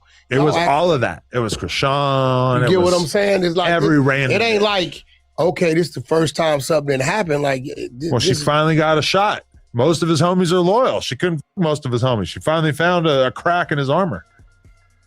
Yeah, well, I guess you're right. And she sucked that like she was never gonna suck another dick again for the rest of her life. I ain't watching. I see just it. heard about it. You liar. You fucking liar. Hey, yo, Wicked100's a liar. I ain't watching. Nigga, you know you watched it, nigga. Damn right. And you watched it a few times. You in R&B. Straight up. Yeah, I mean, you and R&B, nigga. Stop acting like that. Oh, I didn't watch it. Nope. Nigga, you watched it, nigga. Straight up. Y'all probably put it on the big screen. Yo, look at this, R&B. Look at Jaden. Yeah, she was going hard. I ain't see it. Let me ask you this. Yo, that young boy, this is diabolical. Yeah. That's hard. I mean, he went crazy That shit on was hard, Future. though. I don't know about Future, but the Gilly one. And then threw Gilly in it too. Bro, you heard what he said though? Yeah, he said you ain't get back for your son. He said I was gonna shoot that boy Gilly, but he ain't shoot that by his son. Yeah. He ain't killed up by his son. He can't take that back. Are you able to remove your negative feelings towards Gilly and the fact that you guys are beefing from how you're going to react to this? I'm not beefing with Gilly. Gilly beefing with me. Okay. He's mad about you torturing him on a podcast in front of me and academics about him getting punked out. No, he didn't get mad about that. You would have thought he would have. What was he mad? Came back. We was good after that. He got mad. I forget. Lil Rosé from 6-0 came on Clubhouse. Now, Lil Rosé is a very, very real serious guy. Okay. He the one killed Tupac, man. Which nigga got killed? We all knew. His name would come to me. But he went to jail for that. Got to end up getting a manslaughter, right? Whoa. Everybody. Listen to Wicked100 though. Real serious guy. Yeah, he the one that killed the. Yeah. He went to jail for that. Listen to him. Man, Gilly and Wallow, them niggas don't rock with you, man. That shit a little different on the East Coast. Them niggas ain't rocking with you over here, man. At all. They not giving you no room to continue to be the guy you are and act like you're cool with him 1 minute, then talk about him the next. All right, it's cool. Relationship's done. It's over. You know, he was part of Tupac little thug life crew. So he came on the thing. He like, yeah, Gilly, you run around riding Big U. Big U, I'm the nigga robbed you and your son in the hood. You think we robbed you to rob you? No, we robbed you because we was told to rob you of that fake ass jury y'all had.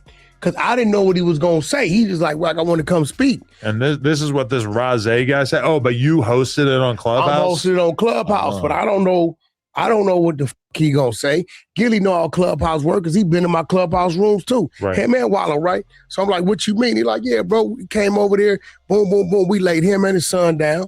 You know what I'm saying? Niggas had fake jury. Nipsey felt bad for the nigga, went over there and gave him $20,000 out his pocket, right? But you know what? We ain't going to lay nobody down the Big U got over there unless it's green, but we just letting this bozo know you over there riding for this. You don't even know what you're dealing with. So he got mad at me because I let that happen. He thought you set him up. Yeah, I didn't know nothing about that shit. I didn't know. I was like, whoa, that's a little different. But I know who Rosé is. He's a very real person. And when we found out him and his son was in fact robbed over there, it made sense. Nobody at that time, bro, is going to. Gilly would have got shot by an enemy coming through before getting robbed in the 60s when he's over there, because Big U said, meet me over there in the 60s. Wouldn't have happened unless a motherfucker had the green light. Right? So he got a little mad. Me and Wallow super good. We didn't spend a lot of time together, but I get Wallow, that's his family and shit. You and Wallow are not super good. You and Gilly are not good. Wicked100 like really thinks that, you know, he can campaign and talk crazy about people and everything is just going to be Davy in. Man, that shit don't work like that, man. Straight up. Dude just be capping. You know what I'm saying? Oh yeah, they Wallow rock with me, and you know we got a good relationship. Man, no, you and Wallow don't got no good relationship. Oh, I get it, that's his family. Man, them niggas don't deal with you at all. They all know you fufafi, man. You know, the trained eye of somebody that really come from the streets, they can see you. And then once you do some snake stuff, they're not going to forgive you and act like they didn't see it. This goes on with the people that you do it with and they allow it. That shit don't go on with everybody, bro. Like, come on, man. You see this dude right here, you already know what it is. You can look at him and tell he is snake. His actions, you can just see how he deal with other people. From his interactions with other individuals allows you to know who he is in his character. Somebody that you're not going to allow to be in your personal space because you know in any given moment he's going to turn on you after he act like he cool with you. You know, I ain't got nothing against Gilly. Okay. But I'm just saying, them NBA YoungBoy bars, them shits was crazy. Right. I think even Gilly agrees. But would you have ever known that YoungBoy had any kind of animosity towards Future? No. Because I would not have known that. And I was asking around, and the best explanation that I got, because YoungBoy did say that Future's doing fake shit behind the scenes. And I heard, I think Future refused to do a song with him because he was Dirk at a certain point. Oh. And I think that I don't even know if Future and Dirk like super locked in. Have they done like a bunch of shit or just a little bit? I can't even remember anymore. They probably locked in, but of course he wouldn't know because he doesn't have the music connections as he say. We all know that NBA YoungBoy's manager cut him off, blocked him, wouldn't answer the phone calls. So no, he doesn't have a connection with NBA YoungBoy. And we heard when he was going at Blueface and going at Nevaeh and the mom, he let it be known he don't rock with Wicked100. Straight up. And you know what Wicked100 won't do? He will not say a damn thing negative about NBA YoungBoy. NBA YoungBoy can say everything under the sun about Wicked100. He not gonna say nothing negative because he connected to Birdman. And we know Wicked100 is hoping Birdman gives him a budget, which he'll never do. Yeah, he be sitting over there waiting. He got him sitting in the corner. Sit in the corner, I'll get back to you, little nigga. I'll get back to you. Sit in the corner, I'll get back to you. I ain't got no budget for you, but sit in the corner. Yeah. Go play somewhere, I'm busy. I didn't hear what he said about Future. Now, I'm not saying, listen. Yeah, they do have a very close relationship. And the only reason why I'm commenting saying, yo, there was some torpedo bars, because in my mind, hey, Gilly's a rapper too. Right. So shit, you know, when I hear one rapper send some shit like that, and I get why YoungBoy's mad. Because they went up there, wasted his time, did that interview, never released it. Right. That's why, and you know, he wasn't doing that. But they did release it. I think that's why, did they release it all? Yeah. Lying again. Lying again. They did release the interview with YoungBoy. Oh, man. Like who believes this guy? Everybody's seen the interview that they put out with YoungBoy out there with Gilly and Wallow. Like, come on, they went all the way out there to his crib. Why wouldn't they drop the damn interview? What the hell is this nigga talking about? Like the nigga just lies so much. He just be saying shit. He mad at Gilly because he didn't release the interview. Nigga, like, this how you know he's not in the loop over there. You don't know why NBA Youngboy is mad at Gilly and Wallow, but you want to associate yourself to Birdman and them niggas over there. We all know, nigga, they don't even rock with you like that. You a little nigga over there that act like he got this, that, and the third. You not on their level, homie. Straight up. You not on their level, though, homie. That's a fact. That is a fact. Them niggas is over there. They doing $1 million of businesses. Millions. You over here acting like you rich, but you're not. You're perping. You're sitting on no jumper lying all damn day. That's all you doing. Sitting on no jumper, lying all damn day. And you acting like you got these relationships with these people.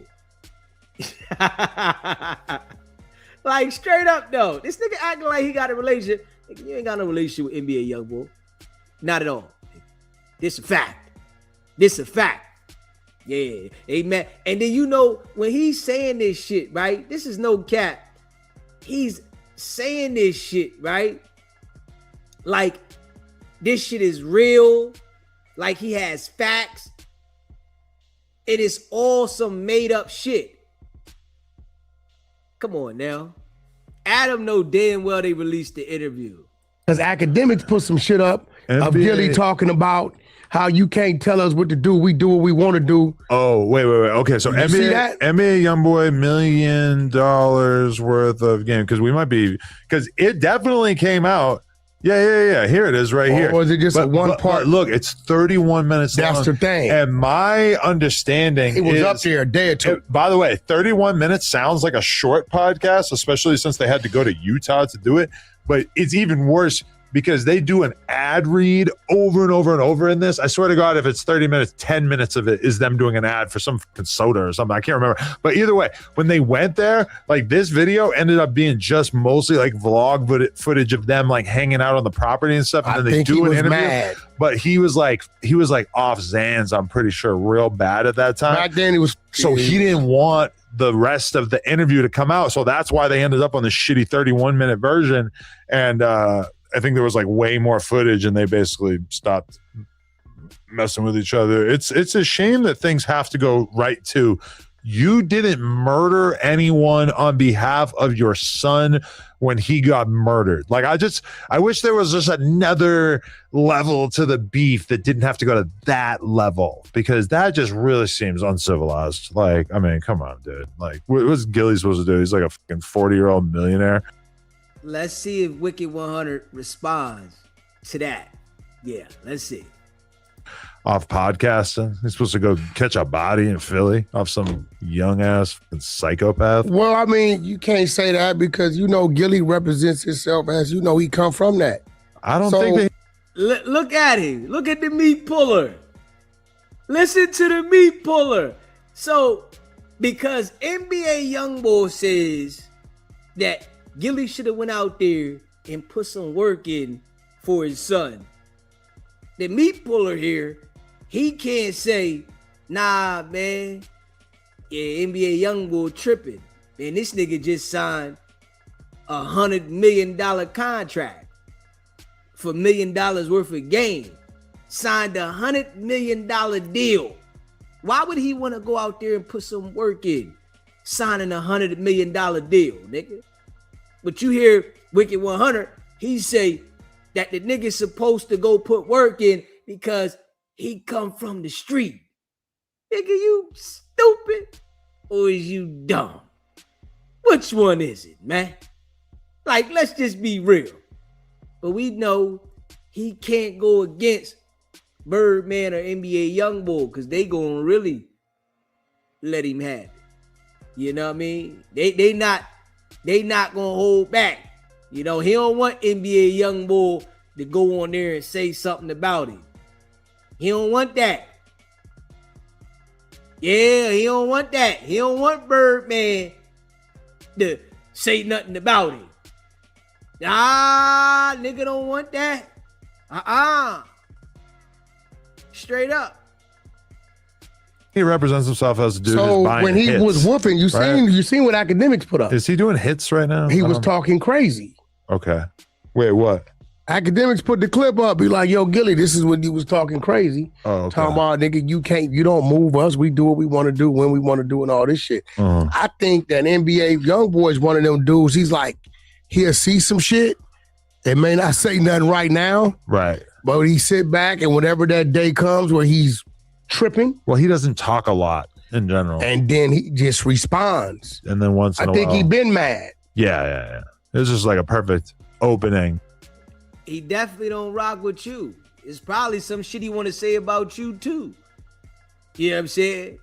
That he just waiting for the moment to say it. Just like he threw the jabs in there when he said something about Blueface in the veil and his mom. Yeah. You know what I'm saying? That's a fact. Smash that like button. You just came in the building. Hit that like button. If you haven't subscribed to the channel yet, hit that subscribe button. Shout out to all y'all that rock with the channel. We're going to be doing a giveaway when we hit 27,000 subscribers. So make sure you subscribe. Become a member. It's only $3.99. But then it's like Future has still not said a single word about this. He's had Doughboy acting as his proxy going out there and waging war on behalf of free bands. Because I guess Future is just too big to be going back and forth with YoungBoy. In his mind, he's a different type of artist who does not go back and forth with young psycho shooters in their early 20s. So we got Doughboy doing battle on his behalf. That's not even like. What, you don't think this is going to go any further, or you think it's just going to be a little? I mean, NBA not playing Doughboy no attention. I mean, it's a good thing for Doughboy. Doughboy should drop some music around it to talk his shit. Shoot back. You know what I'm saying? That's what Hey, Tatted, that's a fact. That is a fact. He's gonna tell somebody else to pop back at NBA YoungBoy, but won't say that to Blueface. That right there is a fact. I gotta get that one to you.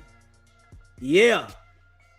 Because, oh man, when NBA YoungBoy went at Blueface, the first thing Wicked100 said was, man, I'll leave that alone. Hey, yo, the boy said, yeah, I'll leave that one alone, man. Yeah, let that one go. Let that one go, man. Don't say nothing about that. Yeah, don't leave that alone, man. You know, we don't want none of that shit. It's hot over there. Them niggas ain't playing. You know, they playing real. They gonna pull up on you. You know what I'm saying? You know how Birdman pulled up on Charlemagne. You know, Wicked100 talk all that shit about his team. Motherfucker, they pull up on you. And all that tough Big Willie Pyru shit will be in the basement somewhere. Facts. Smash that like button, hit that subscribe button. I would do if I was him. Right. Because, you know, I mean, I believe he dropped a project like a year or two ago. I got into it with the dude. Rockstar set the nigga up on Clubhouse, had me going there attacking, but I didn't know who he was. The exact thing that you were just saying that Gilly thinks that you did? No, because Rockstar told me to come in and go at him, but I didn't know who he was. Doughboy. Oh. Like I got. You see how he tried to switch it up? Adam put him on blast. The same thing you just did, right? Just say you did to Gilly, right? Oh, no. Rockstar had me set it up. Nigga, you lying nigga. We know you lying anyway. You know, you just lie anyway. Rockstar had me set it up, and, you know, you just want to throw Rockstar to the bus. We know that. You know, he gets a kick out of that shit. This rapper nigga from Ohio coming here and just with him trolling. But Rockstar knew he had an issue with me because of the Future shit. But yet he wasn't nowhere around. Like, nigga, you didn't even exist. We talking 2014, 15, shit like that. Future wasn't even the Future he was today. Rockstar definitely sat down with the nigga. All of them. Every nigga that sits down with this nigga, he does the exact same thing to him. Every single one of them. And they still go over there and deal with this nigga. Every single one of them. They sit down with him and they think he cool and they in the rooms with him. And real niggas is sitting on the outside looking at these individuals. This how you know that all of these niggas that be sitting down with this boy, the people that's around them, they peons. Man, ain't no real nigga allowing you to come back around and rock with them after they see you sit down with him. They like, you've been compromised. You've been tainted. You know what I'm saying? I don't even want you around me, homie. Yeah. All them niggas. I wouldn't deal with nobody that go rock with him. I'm second guessing everything about you if you go sit down with this boy and I know he gonna turn on you. And then end up turning on you. I gotta look at you for what it is. Oh, you went over there and messed with boy, thought you was gonna get ahead, and now you want niggas to side with you after he turned on you? Nah, homie. Not at all. Straight up. Mm-hmm. Right. So. Oh yeah, because you have the story about chasing people around the airport. In the airport. That's a fact. LAX. Oh, I forgot about that. Yeah. Just a couple days before that. That's a damn lie. You damn liar. You ain't chased Future nowhere, nigga. Straight up. That's a fact. Man, you ain't chased. The nigga want to be a goon so bad, man, you got fake made up goon stories. The nigga want to be a goon so bad. Yeah, he want to be a goon. Nah, nigga, you a guppy. Everybody know you a guppy, nigga. Stop it. And you can pull it up. They had whooped hit Future and him in security ass.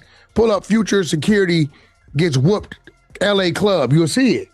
It was on because we was, you know, he had that debt that he really owed, right? They had chased his security down and all kind of shit, right? So probably gonna show 2014, 2016, somewhere around that. So it was on, but was telling Doughboy, no disrespect, bro. I know you speaking up for your man, but you wasn't nowhere around. You know what I'm saying? This when he was still with was her Sierra? Was that her name? What's the chick? Sierra, yeah. She was pregnant or some shit at the time. I can remember. Right. He was really still with her. So I mean, it wasn't no big deal. He got cleared up. I got told if you won't get Future to say it didn't happen, right? Because the person that jumped on the phone and cleared it, then at that point in time, he got to say, "Nah, bro, that's real." Right. So, you know, I was Doughboy. I just respond with some music, some project. That's a plus to even get.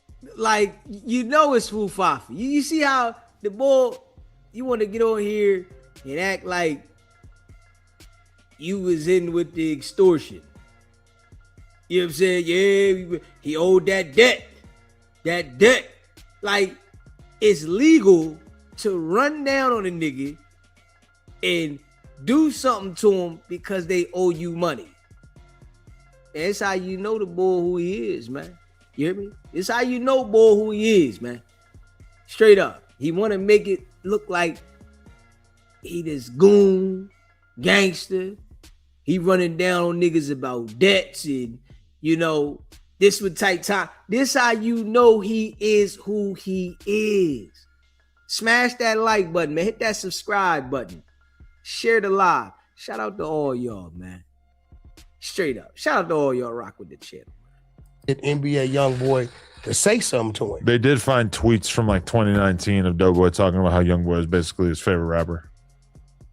So why is he saying something? How did I don't? But that's what happens to everybody. Like King Von and them had this murderous beef with Youngboy, and they like were like professed hardcore Youngboy fans prior to the beef.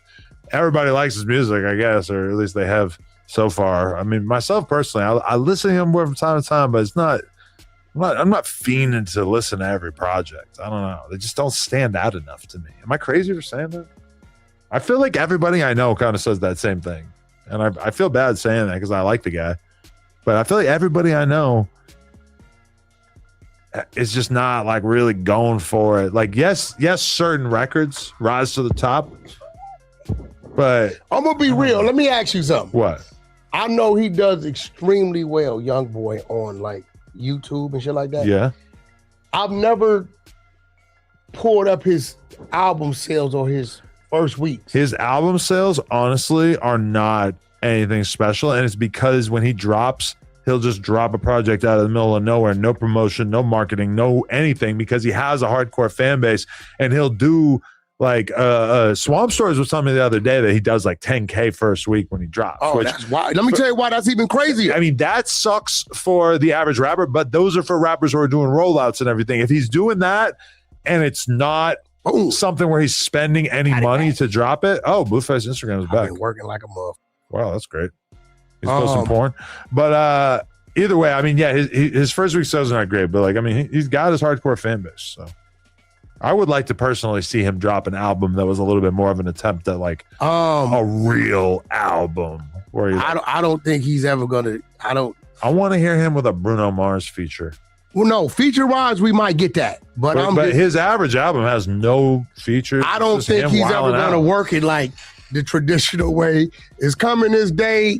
Promo. I think NBA like drop that bitch now. I just would like to hear him do something a little bit more structured. Bring in a producer and just work with that producer. Work with him for a month or two and just do a project that's a little bit more fleshed out, man. He ain't gonna do it. Yeah, no, it's scary. He ain't gonna do it. I'm gonna tell you what's crazy though. Why? Now rock with me. We got a dude who drops out of nowhere, does 10,000 copies the first week, which people would say is what? A flop, right? Yeah. But he'd go sell out motherfucking stadiums. Yeah. Like, you know what I'm saying? He totally defies everything that says what it's supposed to be. But there are, getting all this real shit out of but I'm just saying 10,000, but go. You tell me an artist that does 10,000 that could go sell out fucking arenas, right, bro. No, I agree. But the thing is that he's doing 10K first week with no promotion, not doing anything to draw attention to this at all. The average rapper, in order to hit 10K first week sales, has to do a shitload of interviews. They got to fake a bunch of beef. They got to hire clippers. They got to drop a bunch of polished, crazy music videos, do all kinds of stunts just to hit 10K. He's doing that off of whatever. And imagine what those numbers look like in the long run, because he does have fans that listen to this shit religiously. It's just like different than the average rapper doing 10K. And I'm not trying to shoot. I'm just saying, bro. I'm just saying. Bail here. You see how happy he is to talk about what NBA young boys doing and selling out arenas. Nigga, he don't even sound that excited about Blueface shit. Yeah, man, the nigga just sells out arenas. Oh man, he can. Hey, come on, man. We know you pull it straight off, man. Meat pulling motherfucker, boy. Tell him that nigga pull it, man. Hey, man, sell arenas out. Ha ha, God. God damn. What the hell is Blueface doing, man? Did you get the budget for Blueface yet, man? Did you get the budget for Blueface yet? Come on now. Smash that like button. Hit that subscribe button. I'm just saying, I don't know no motherfucking rapper, bro, that does 10K. And look, we ain't talking about no spot dates, but a whole fucking run, and in some states, 2-3 shows. Right. That's like, I don't know what you call that shit. Okay, but somebody like Drake has it great on both ends. He does 500,000. But that's what I'm saying. He does. People are excited to see him perform his old music, and they are excited to hear his new music. Okay. A lot of rappers or a lot of performers in general, a lot of bands are huge. They go on the road, they play to tons and tons of people. Their back catalog streams like crazy. They drop a new project. You don't really hear a lot about it. Listen, this is what I'm saying. They like the classics. When Drake drops, we anticipate both sides. Him to do great numbers and him to, but sell out arenas. There will come a day where Drake will drop albums that people don't care about that much, and he will still be able to tour. He's a catalog artist now. Of course. He just dropped Iceman. He's like still dropping hot new music, but I'm saying like there will come a time where people care a lot less about music, but he'll still be able to tour. I'm not saying he's a catalog artist as if that. No, what I'm saying is his catalog says he will always fucking tour. Chris Brown catalog says he will always fucking tour. And we're not talking about regular touring. Right. He's always going to go do some type of stadium arenas type of shit. Right. And then with Drake, it's like he's still brand new. Right. Because regardless of what you talking about, not like us, whatever the fuck you talking about, lawsuits, all of this shit did was contribute to his story. Right, that's true. That's all it did. It That didn't, gave him a lot more shit to talk about. a lot more shit to make Iceman and all these other albums would not be anywhere near anticipated down that level if it wasn't for this storm. That, granted, if the storm had taken him out, then we would all be talking about it like, oh, it's a sad story. Yeah. But, you know, he seemingly is and he witty as because he put himself in a situation to where, motherfucker, I ain't gonna lose if it look like I'm losing. I'm gonna drop however many songs, 2 albums, and guess what? Well, no, he dropped 3 albums, and guess what? However it goes, I'm gonna do some numbers. If not 1 or all 3, right, to where it's gonna create another conversation because this motherfucker did collectively 700, 800,000 or some shit first week. Say what you want. It is what it is. When's the last time somebody in the urban lane did that? No, for sure. Oh, yeah. Can I tell you, I got a little bit of deep Drake lore for you. What's that? So I'm watching Hit a J3 interview, and he just mentions, he says, I think Cam asked him, like, is Lefty Gunplay mad at Kendrick? Is there any tension there? Hit a J3 says, there's no tension. If there was tension, why would Lefty turn down a song with Drake? Because you remember Lefty said that? Lefty said that Drake had wanted to do a song with him and he turned it down.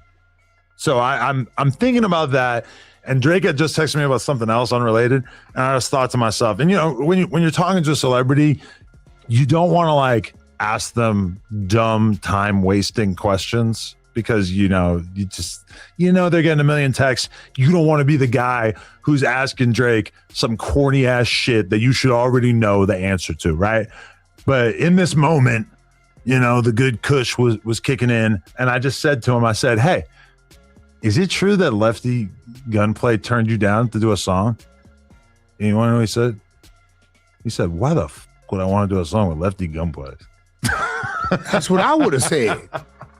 Like, why did anybody believe that? This last all song, these foo pages are running with that shit. I mean, this is what I would have. The last song Lefty did was with Jap 5, and Jap 5. I told somebody, look, bro, no disrespect.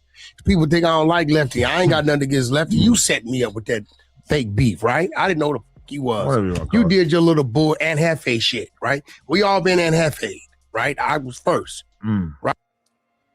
Lying again, straight up. And we know one thing though, Drake don't rock with you at all. At all. Adam can get on the phone with Drake, but you can't. And you claim to have so much industry ties and so much, you know, relationships with these people in the industry, your phone book long, and Adam 22 can get on the phone with Drake and Wack can't.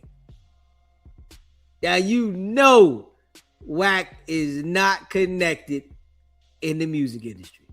If Adam can get on the phone with Drake and he can't. Straight up. And it's a lot of people in the music industry that won't talk to this bozo at all for no reason, because they know dude ain't right. You ask for some shit, we say some shit, it goes left. Okay. Right? Typical Adam 22 white boy set the brother up shit, right? Stir the pot. There's a pot. Right now, I was telling people, hey, bro, the song Lefty just did with Jap 5, I love the song, but I got to keep it real. Lefty ain't the catch to that, it's Jap 5. Nobody was excited to hear Lefty. They wanted to see what Jap 5 was going to do. And I think that is reasonable. And I think they both. Man, ain't nobody looking for no damn Jap 5. I never heard a Jap 5 song ever.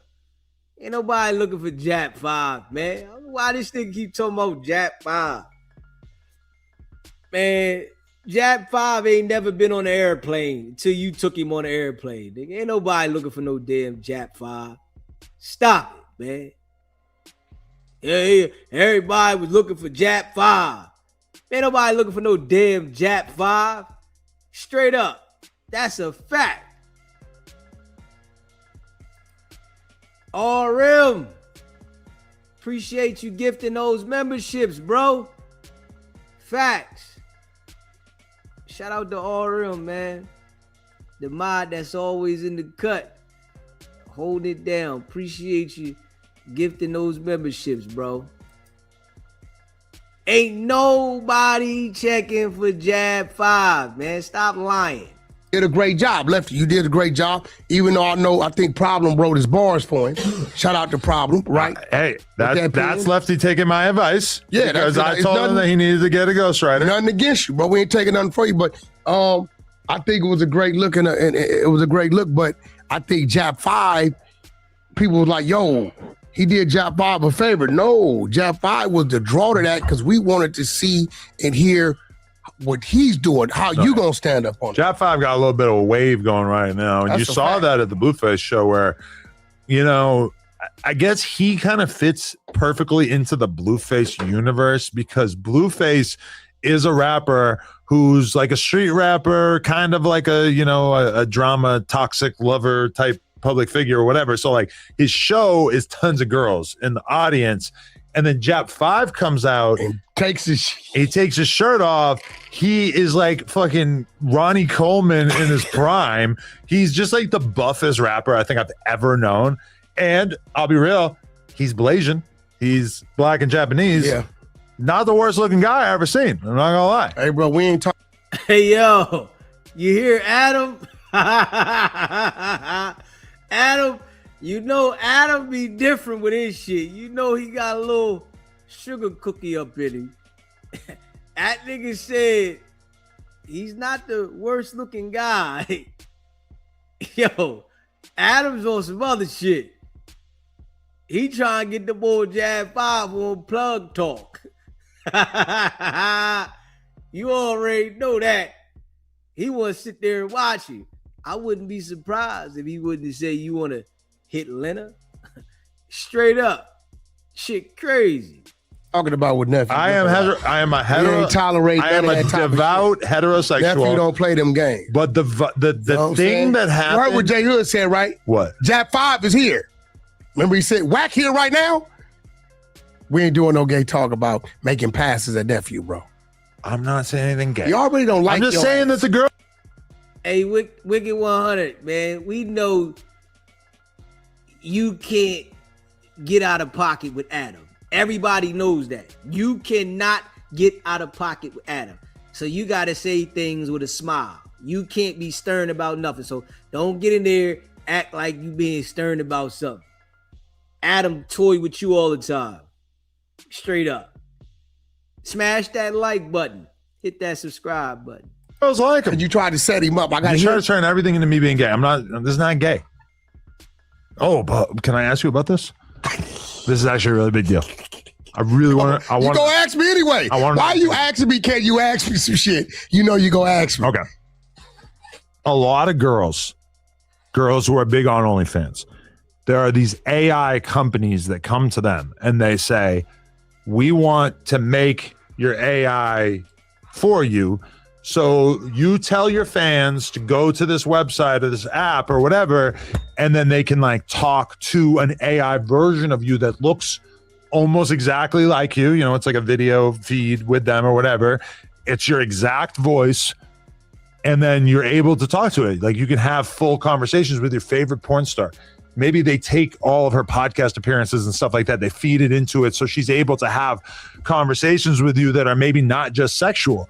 You could talk to this AI porn star and, you know, presumably guys are pretty into this idea. And then you can even like buy videos from them of more sexual shit. It's a great idea. I know tons of different girls who are doing this.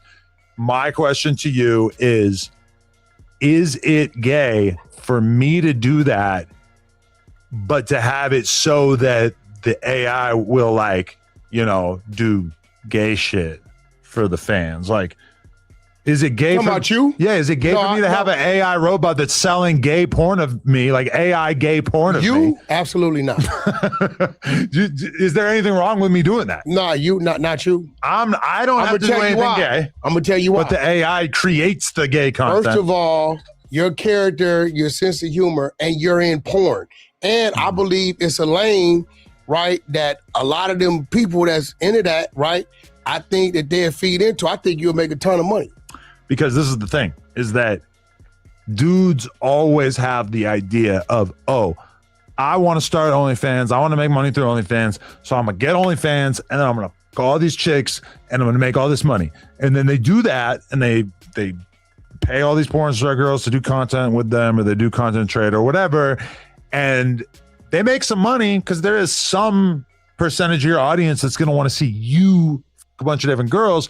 But the reality is that most people would rather spend money on the girls and not the male performer. So it's like, really, it's kind of tough times for dudes on OnlyFans. I think your people are going to want to watch you anyway. Well, but that's the thing, is that the gay people are the ones who sign up for these guys' OnlyFans. And even if the guy is on some thugged out masculine shit, they're saying, hey, I got $20 for you if you bend over and let me see your butthole. And the guy says, nah, sorry, homie, I don't do that. That's gay. But the AI could do it. The AI could do it. You could see, like, so it's kind of like your fantasy. You're living out. Yeah. Adam just sick, man. Adam just sick. Adam is just sick, man. That's some wild shit. Yeah, that's some wild shit, man. Smash that like button, hit that subscribe button. You're letting people live out their fantasy through generic, you a fake imitation. AI version. Like, I heard that about Jason Love, is that all day, every day, his OnlyFans DMs are, please bend over. Let me see that asshole. It's just all gay dudes, you know? So has he done it? No, because he's a fucking thug. He's a gang member. He's got GD tattoos on him. I never asked him about it, but somebody pointed that out in the comments. I was like, oh, shit. Right, so, but for you, I think you'll make a killing. I think it's acceptable for you. Kind of weird, because it's like, I don't know if I really have a gay You fan wore base. a fucking thong and walked a fucking large poodle down the street, bro. That's just my everyday dog. I walk him all the time. Shout out to Is that Ralphie. your everyday thong? That's not my everyday thong. That was a photo shoot of me with a gay porn star, but no, it is. The kid I was walking with is a gay porn star. Why you got to call him a kid, bro? I mean, he's young. He's like early 20s, I Oh, think. so that's yeah. your type, the young ones. Go ahead, man. A twink, if you will. God. Yeah, I like a twink. But despite you saying that, I think that the gay community, for the most part, did not notice that I did that gay prank where I said that I was going to do gay porn. I think you have a fan base in the porn side, and I think if they market that right, because they know how to tap into that algorithm, right? I think you'll make a ton of money. But okay, this is the problem: is that the real version of me at some point has to promote the fake version of me. So I have to make an Instagram reel. Why? Why can't you just have it do the AI? It should be more realistic. Okay, yeah. The guy promoting it should be the guy they're going to see. That's the AI. Okay, you're right. What are you talking about? Because I'm picturing me doing an Instagram reel. If they can do a gay porn scene AI, they can do a fucking the same guy. SBGB TV live call-in show. Hey, listen, I've been putting stuff in your chat. I normally don't do that. But baby, I got to work. Whack is working, but the government's working on him. This shit is like you say, proof popping. They a bunch of crash dummies with no seatbelt on, headed for a collision. Okay. My thing is this. What work do you have? I'm saying I got to work, sarcastically. You know, with, like, how your boy said, stupid 100. Okay. All right, now, you sitting there with Adam. Adam says everybody has to sign an NDA to come in. You're recorded and monitored from the time you walk in. If the State Patrol really came in, why you don't have a video? Why you couldn't show the video?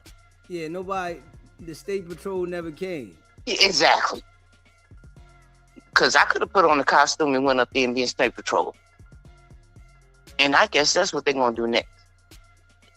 this shit is so bullshit. It's pathetic. Yeah, he do a lot of lying, man. Right. And okay, now Wack got all this work. I got the work. Okay, you know it's public record, right? So why is your work different from the public record? Yeah, he's always faking work. Yeah. I don't even think it's fake work. It's just Fantasy Island. They playing, boss. They playing. Yeah, dude do a lot of capping, man. I mean, Cap is pathetic. It really is. And poor Blueface and his mother. I need to get them some help because you're definitely dumb. And the poor lady that's with him, God help her. But she gonna learn. But if you let them come my way, I'll take you to class. Because they definitely need some kind of therapy. I don't know what kind of mother you are. I'm a mother.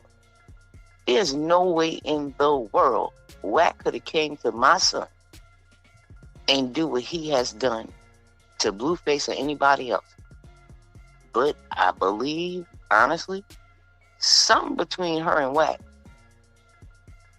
And I said Wax. Because Wax knows. Their relationship melted, but he has something on her. Definitely. Yeah, I wouldn't put it past him because he got something on everybody he deal with. And like I said, it's two things about me. When it comes to healthcare, when it comes to law, you can't play with me. Can't do it. All this stuff he talking, and when he talks and he's on Adam, I always notice he keeps looking. I'm saying he's looking at R&B. So she can make sure she take notes and jot it down. So when they go back or they do anything else, she knows and they figure out the next play to do. Yeah, he definitely running plays, him and R&B with everything. And when you talk about the phone call with Cuffy, I think I had put it in the chat, but I think the chat was over because my schedule is kind of, shaky. Mm-hmm. If you made this phone call and you had him on the phone before the conversation even started, you didn't hear this call is being monitored and recorded. Yeah, you didn't hear it at all. Nothing. And you didn't hear it out the whole thing. You just trying to make a name for yourself, but your name is tarnished. Tarnished. Nobody wants to deal with you. Not at all. And I'm the kind of person, pull up. Where I come from, this ain't what you want. I'm 50 Cent petty.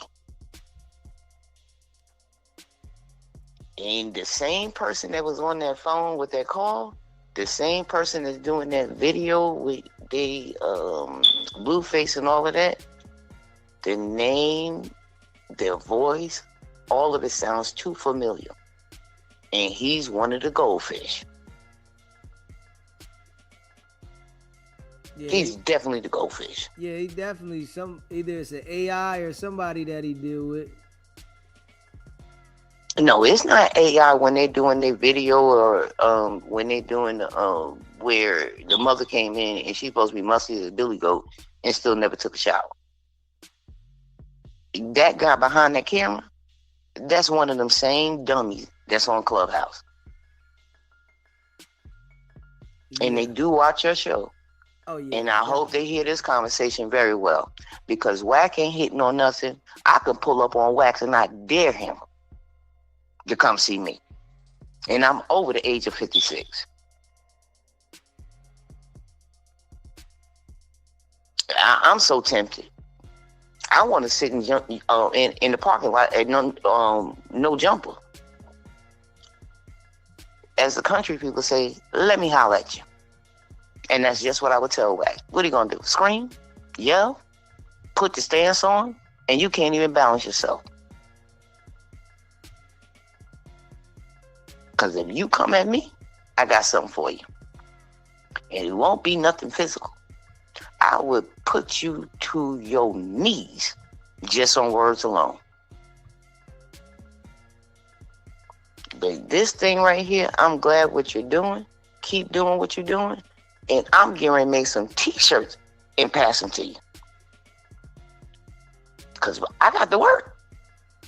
I appreciate you calling in. Yeah, because, everybody called him. They hit me up. I got the call. Oh, who's calling you? Do you know your phone calls and all of your stuff that you're doing with these messages? They can be leaked if you know the right person who is his carrier. He's a dummy with no seatbelt.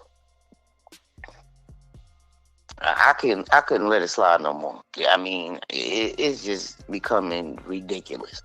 And somebody got to put him down. But what he don't know, the government's gonna put him down before anybody in the streets do, because he's useful to be stupid. He's not useful for a case at all. But I appreciate you.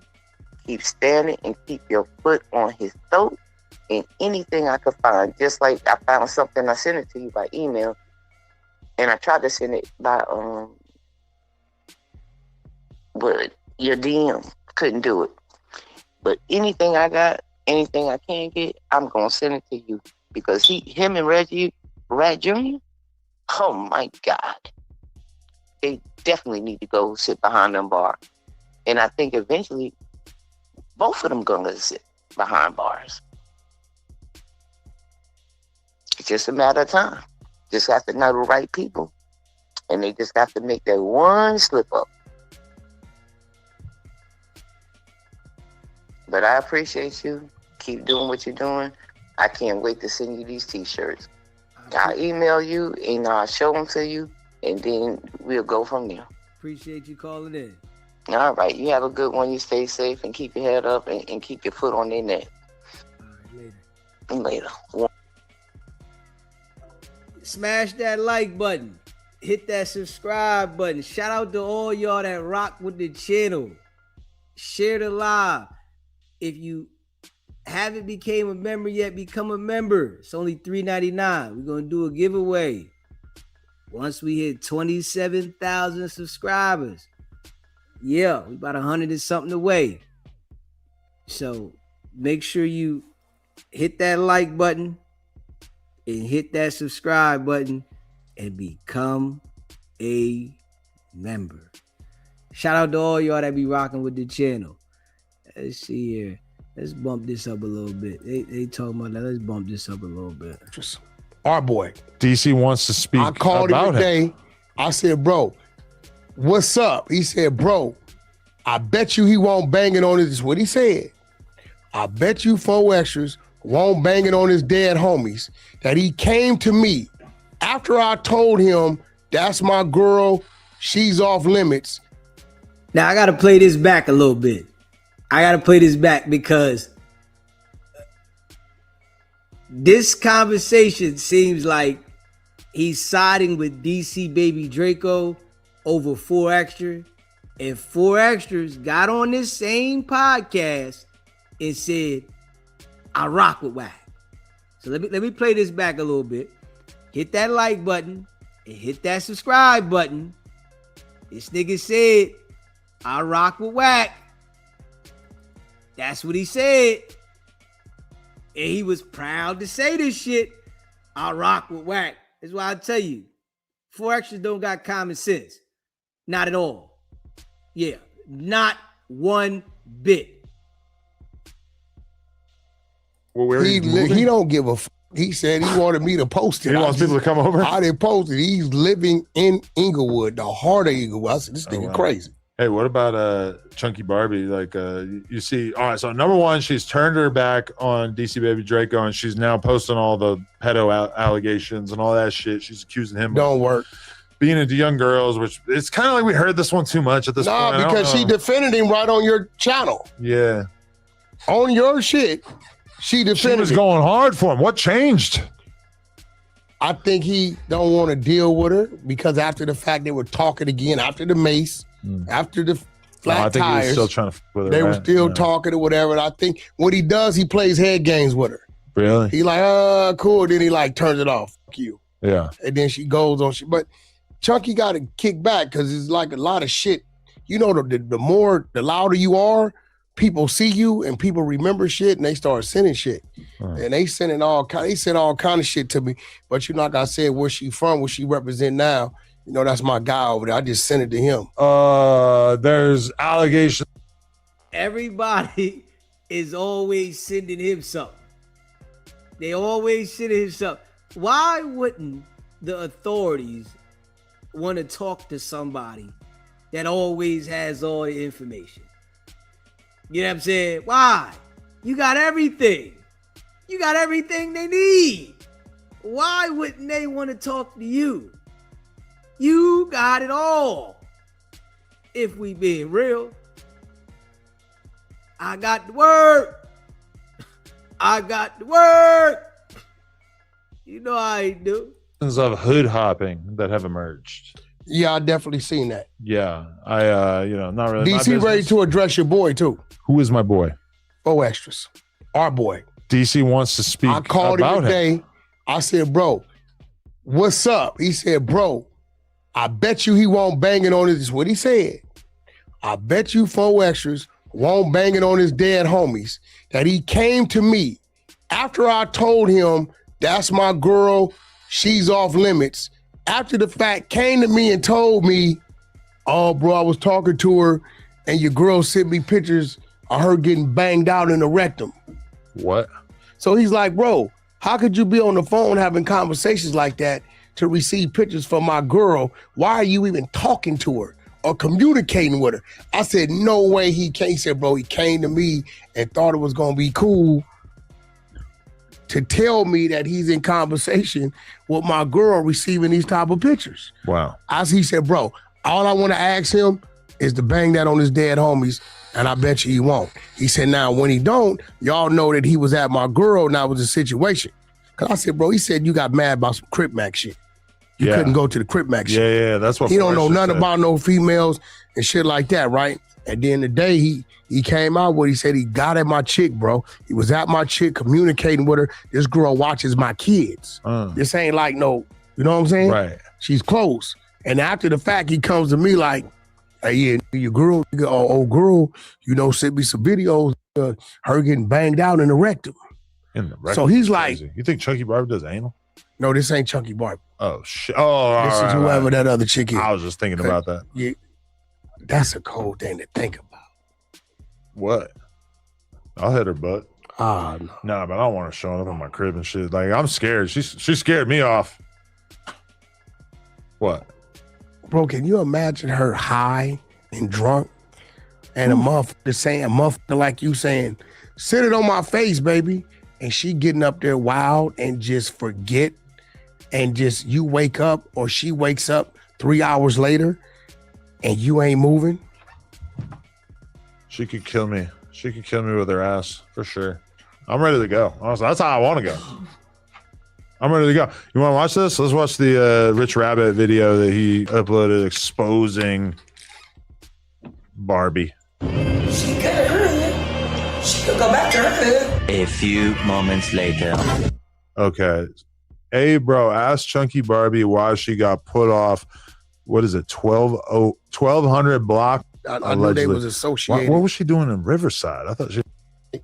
When people move out or move away, they go to like Fontana or they go to the Valley. Mm-hmm.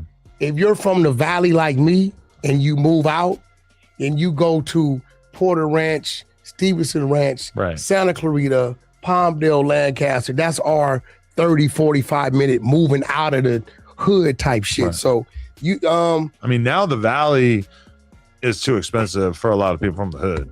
Hey, bro, everywhere is expensive. Hood houses, I grew up in Pacoima, 3-bedroom, 1 bath, 1,200 square feet, 800,000. Really? Wow. It's crazy. Like wherever you at, everything where you at, 1.5 or better. Yeah. I don't give a fuck if it's 3 bedrooms, 2 baths. Would you like to see peso gangbanging on fans in front of YG? It's pretty funny. I'm not gonna lie. Peso, the little essay dude. Yeah. He good dude. Let me see that. Let's check it out. This is pretty funny. So it looks like Southside rapper Peso got banged on in front of YG outside of some concert. And this video going crazy too. Little Peso wasn't backing down. He was throwing up. YG name ain't giving a fuck because if somebody was hollering some shit at YG and them, they'd have went up to it. You think? Oh yeah, the homies is going up there. Peso didn't seem like he was with like a shitload of his homies. Yeah, they'd have went up there for sure. They would have gone up in there and patrolled. They'd have definitely went up there. No, they'd have went up there and thrashed some shit. Motherfucker dissing like that, it'd have just been some rumble. But you think YG is always with enough of his homies that are ready to go? Oh, he got a solid team with him. His head of security, real solid, well respected. But you know, like the thing that happens happens as a rapper gets like deeper into their career, where at a certain point they're just like, bruh, like I just don't feel like bringing fucking 15 gang members with me. No, that's a fact. Obviously, something like YG, that would not be wise, especially in California, you know. But like, remember when like G Herbo was walking out of that random club appearance and some dude was banging the rakes in his face or whatever? Yeah. I remember that. I mean, that kind of stuck out to me that like if G Herbo was like 15 deep, they probably would have crashed this dude. But definitely because he probably wasn't. He was probably just trying to pop out, get a bag.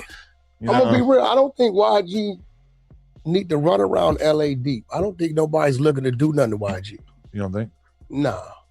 That's good. Not at all. On some real shit. But anytime you do any kind of like public appearance, that's a little different. You know, you gotta move around the right way. Yeah, you know, he ain't gonna never go light because he definitely he's street orientated. He come from the street, so he kind of know what it is. Right. But I don't think nobody's looking to but you gotta stay ready. Did you watch the Charlemagne and Academics conversation? A little bit of it. It was getting boring because I was like, act that. It wasn't that entertaining. Yeah, I watched the whole thing and act was an act, bro. It kind of felt like a homework assignment getting through it. I'm not gonna lie. Act was an act.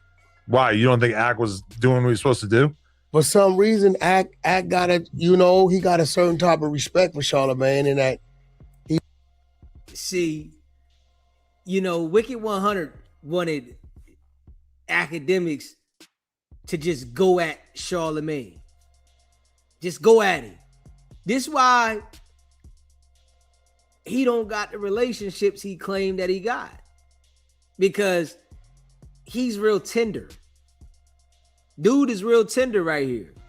So he'll get in his feelings about something that you might can have a conversation with somebody about that ain't even that serious. And then it could be like, all right, it's cool. But he'll get in his feelings and go looking for attention from other people. And then or destroy any relationship he would have had with an individual. You can already see that about him. Real shit. You know what I'm saying? This is why I rock with him. But he want Act to go at Charlemagne because he said stuff about him. Nah, Charlemagne and Act had a conversation and, it didn't go Act's way. Act got to stand on that. It didn't go his way. Cool. But you felt that because it didn't go his way, he should have started disrespecting it. Yeah. You know what I mean? Because you put shit out about him. Nah, they just don't rock with you. Charlemagne, them niggas don't rock with you. They know your money funny. You not on their level. You can't talk about how big your backyard is to them niggas. You can't talk about you ain't got no sidewalk. You can't talk that shit. You know what I'm saying? That you try to talk to the people that's on No Jumper to them niggas. Smash that like button. Hit that subscribe button. He has a reserve. I mean, Charlemagne played the card of he got some shit. Treating Academics like he was just a deranged conspiracy theorist. And it felt like there wasn't really anything that Act could say to him that would penetrate and that would actually get Charlemagne to admit that Act has endured some hardships as a result of what he feels is Rock Nation targeting him. And I personally thought that Act did fine in it while I was watching it. And then I actually saw an Instagram reel from Alex Media, who's like the producer of it. And he said that like 99% of the comments are basically like shitting on Ack and saying that Charlamagne got over on him. Because we're used to Ack coming a certain way. That's like a motherfucker sitting right here and we supposed to be having a paperwork party, right? Right. And we sitting right here and I don't address the paperwork. They gonna wear my ass out in that chat. I mean, okay, let's actually take a deep dive into these comments. So 5 days, 373K. I do know that it was also posted on Charlamagne's channel. I believe it has less views on there. But top comments, I can't lie, Ack owes this man an apology. When real life meets internet. I realize how much I don't give a fuck about any of this. This is all about Ack thinking he's more important than he actually is. You can tell Ack never had homeboys, just chat. This is me attempting to have a conversation with my nephew. He's 14. I'm mad. You know that ain't Ack. Ack played like he was giving belt. LMAO. He wasn't at all. Being in that basement 24/7 actually has him thinking he's the main character. Damn, I didn't know that Ack got hate from his audience. Like this feels like when I read my comments. Yeah, I don't know. I mean, I didn't think he did that bad.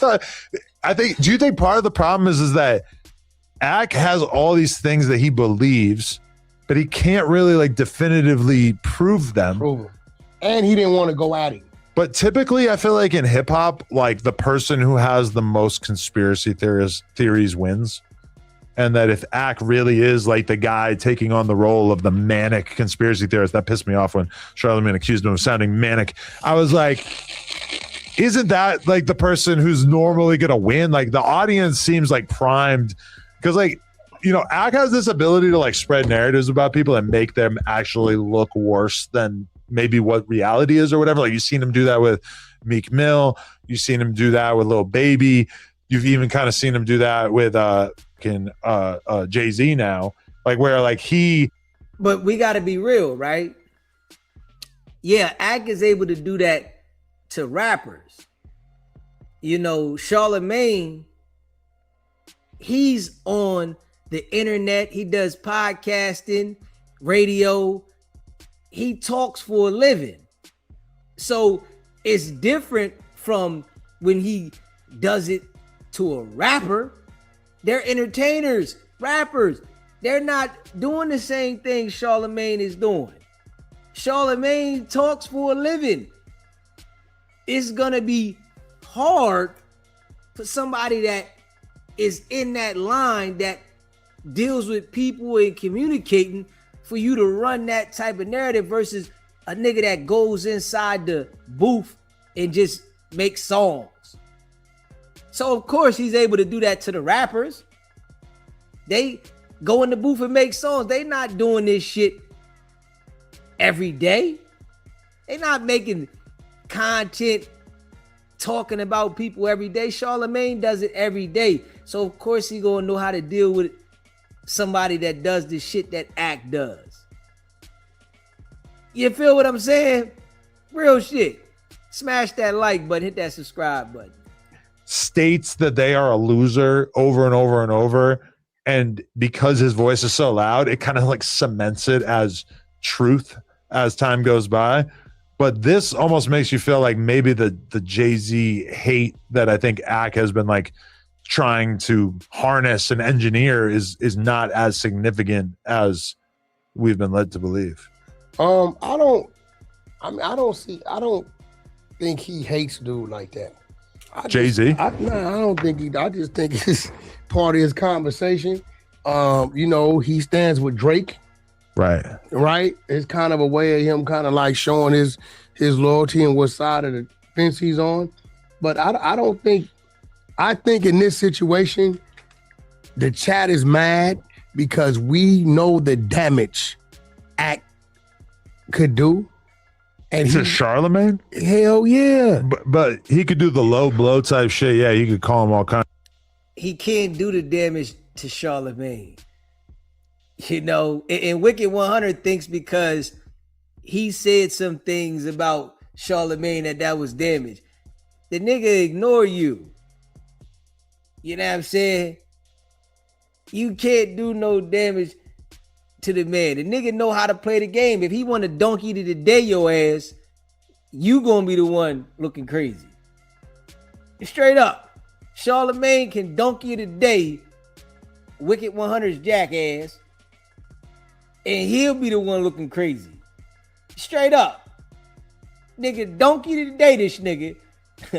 It get you what you want. That's what you want? You want to look like a jackass? Donkey today, this nigga. You feel what I'm saying? But he talking about Act can do, man, listen, man. Act can do that to you. Yeah, he can do that to you. And then maybe you gonna go back at him and start talking about some other shit. But he can do that to rappers, yeah. But you know, that shit don't work with everybody, man. Act made a conscious decision. Nah, let me let this one go. Yeah, let me let this one go. You gonna be looking crazy. Of crazy names and bring up old allegations. No, and he shit. could have started. But instead, he has his proxy grand doing that on his What behalf. I'm saying is, he could have made him feel real uncomfortable, and Charlemagne would have had to talk. Right. Act didn't, bro. We mix shit up. Right. You know how it goes, Adam. Like you'll sit down. Okay, you cool. But the minute you get to tossing some shit, you got some shit to toss back. Yeah. We all do. We're not sitting down unless we got whatever tool you want to play with. But what's he really going to say to Charlemagne outside of, personal attacks? Not personal. I mean, bro, listen, I mean, all this shit's personal. What you mean? I'd have asked him like, so is there any truth, bro, that you fucking saw Envy out? Okay, so you're saying if you assault Envy out, what makes you think you wouldn't line me up with fucking Rock Nation? I feel like Charlemagne wouldn't have shown up if he thought the Act was going to bring that kind of thing to the table. Don't give a fuck. You on that camera. Because Charlemagne ain't responding to that at all. Listen. If you ain't came to see me in all those years, yeah, and you on that camera, the worst you could do is get up and walk out, and that'll look even worse. Don't sit in front of my camera. This why I tell y'all, he don't got the relationships. Look at the mindset. Look at how he thinks. He doesn't think like a businessman. He thinks like a person that thrives off of destruction. And when you thrive off destruction, you limit a lot of things for yourself. This is why he limited to shit. Your reach ain't that long because you can't step into multiple fields. It's the only field you can be in. Controversy. Destruction.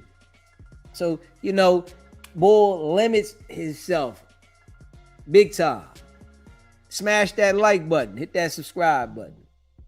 And it's on because it's going to be on.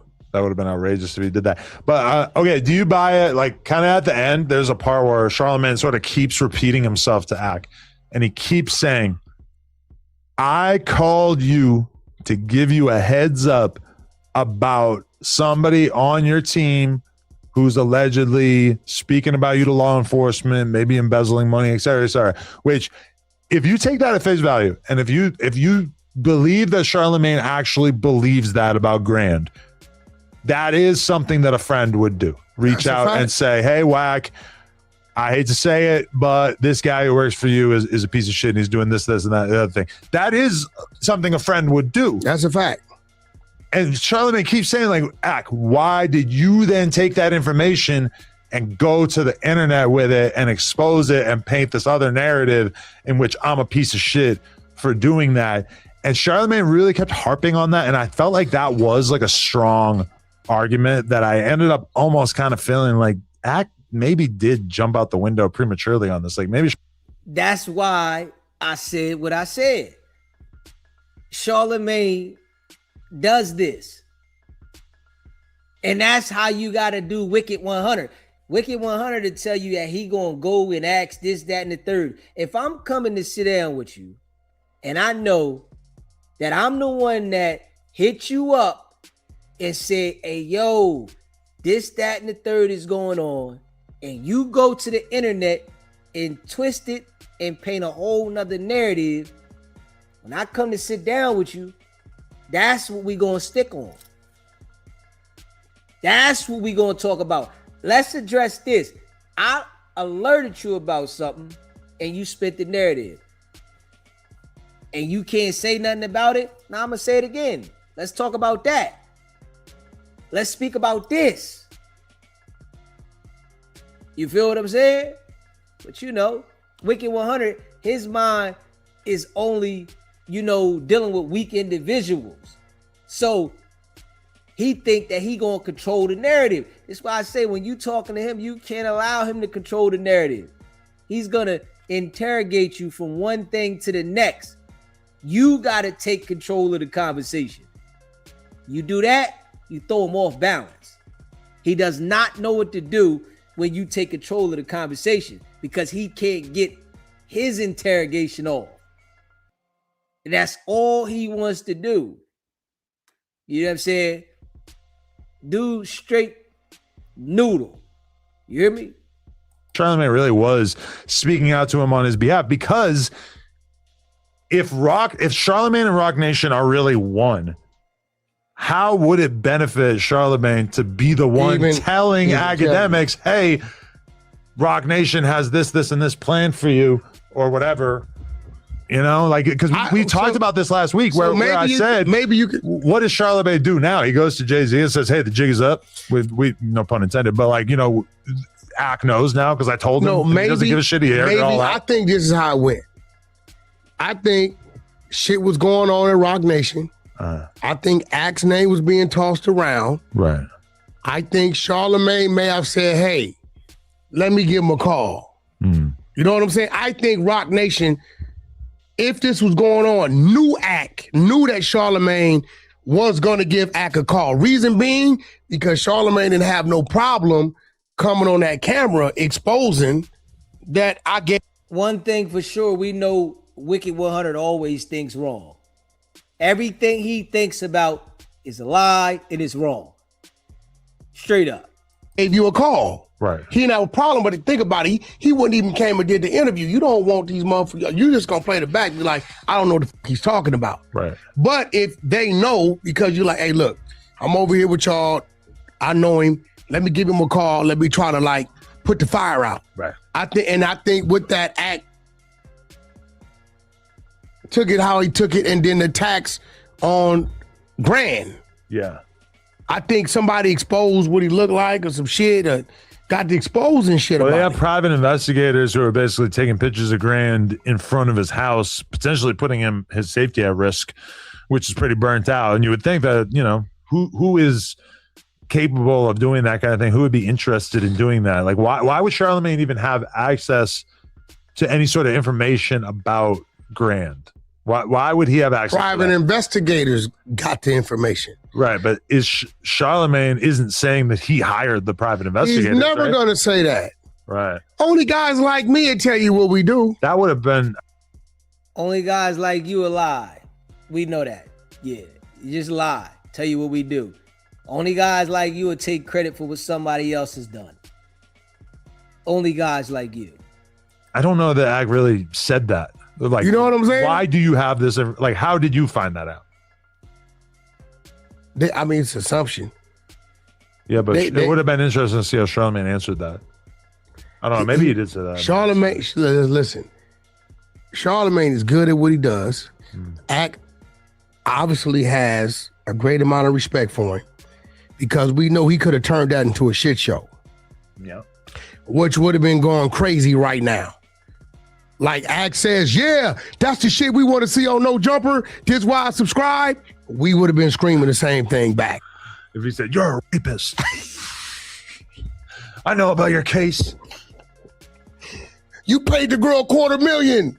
The side chick wants me to interview her. Nah, but really, like, Ak wiles out on people all the time, but like, you know, he clearly held back a lot with the Charlotte thing. He respects him a lot, you know. Definitely. All right, I'm gonna go put my fucking kid to bed. For those of y'all, smash that like button and hit that subscribe button. Shout out to all y'all that rock with the channel. Yeah, you know, hey, listen, If you haven't subscribed yet, make sure you subscribe. We're going to do a giveaway once we hit 27,000 subscribers. I appreciate all of y'all that rock with the channel. Straight up. You know what I'm saying? Just keeping it above. Let's see here. All right. So let's see here. Hit that like button, hit that subscribe button. You know, we appreciate all y'all. Pooh Shiesty. Pooh Shiesty was denied bail. Yeah, knew that was coming. You know what I mean? You knew Pooh Shiesty wasn't getting no damn bail. He was denied bond. Now, okay. Smash that like button and hit that subscribe button.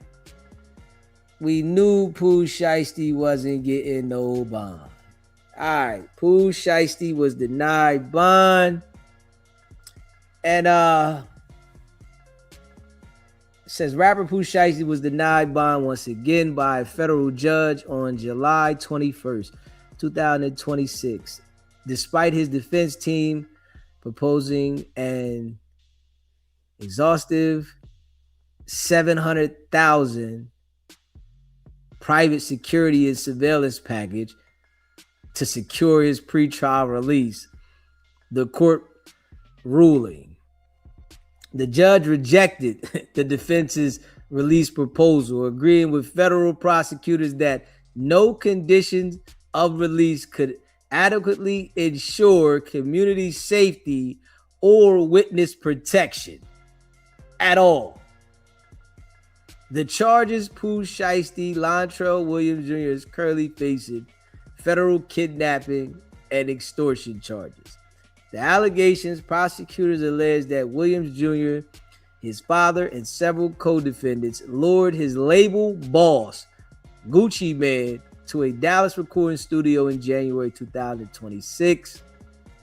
Once inside, they allegedly held him at gunpoint to force the release of Pooh Shiesty's music contract and masters, while also robbing him of roughly $500,000 in cash and luxury items.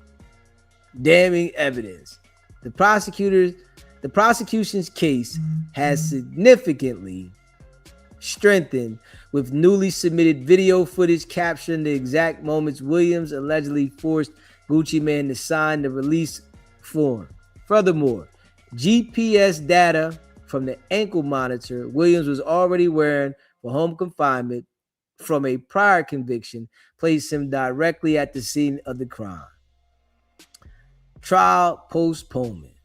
Due to severe complexity and massive scale of the multi-defendant case, the federal trial has been officially pushed back February 2027. Williams will remain in federal custody until then. Like, they're not letting Pooh Shiesty out. Not at all.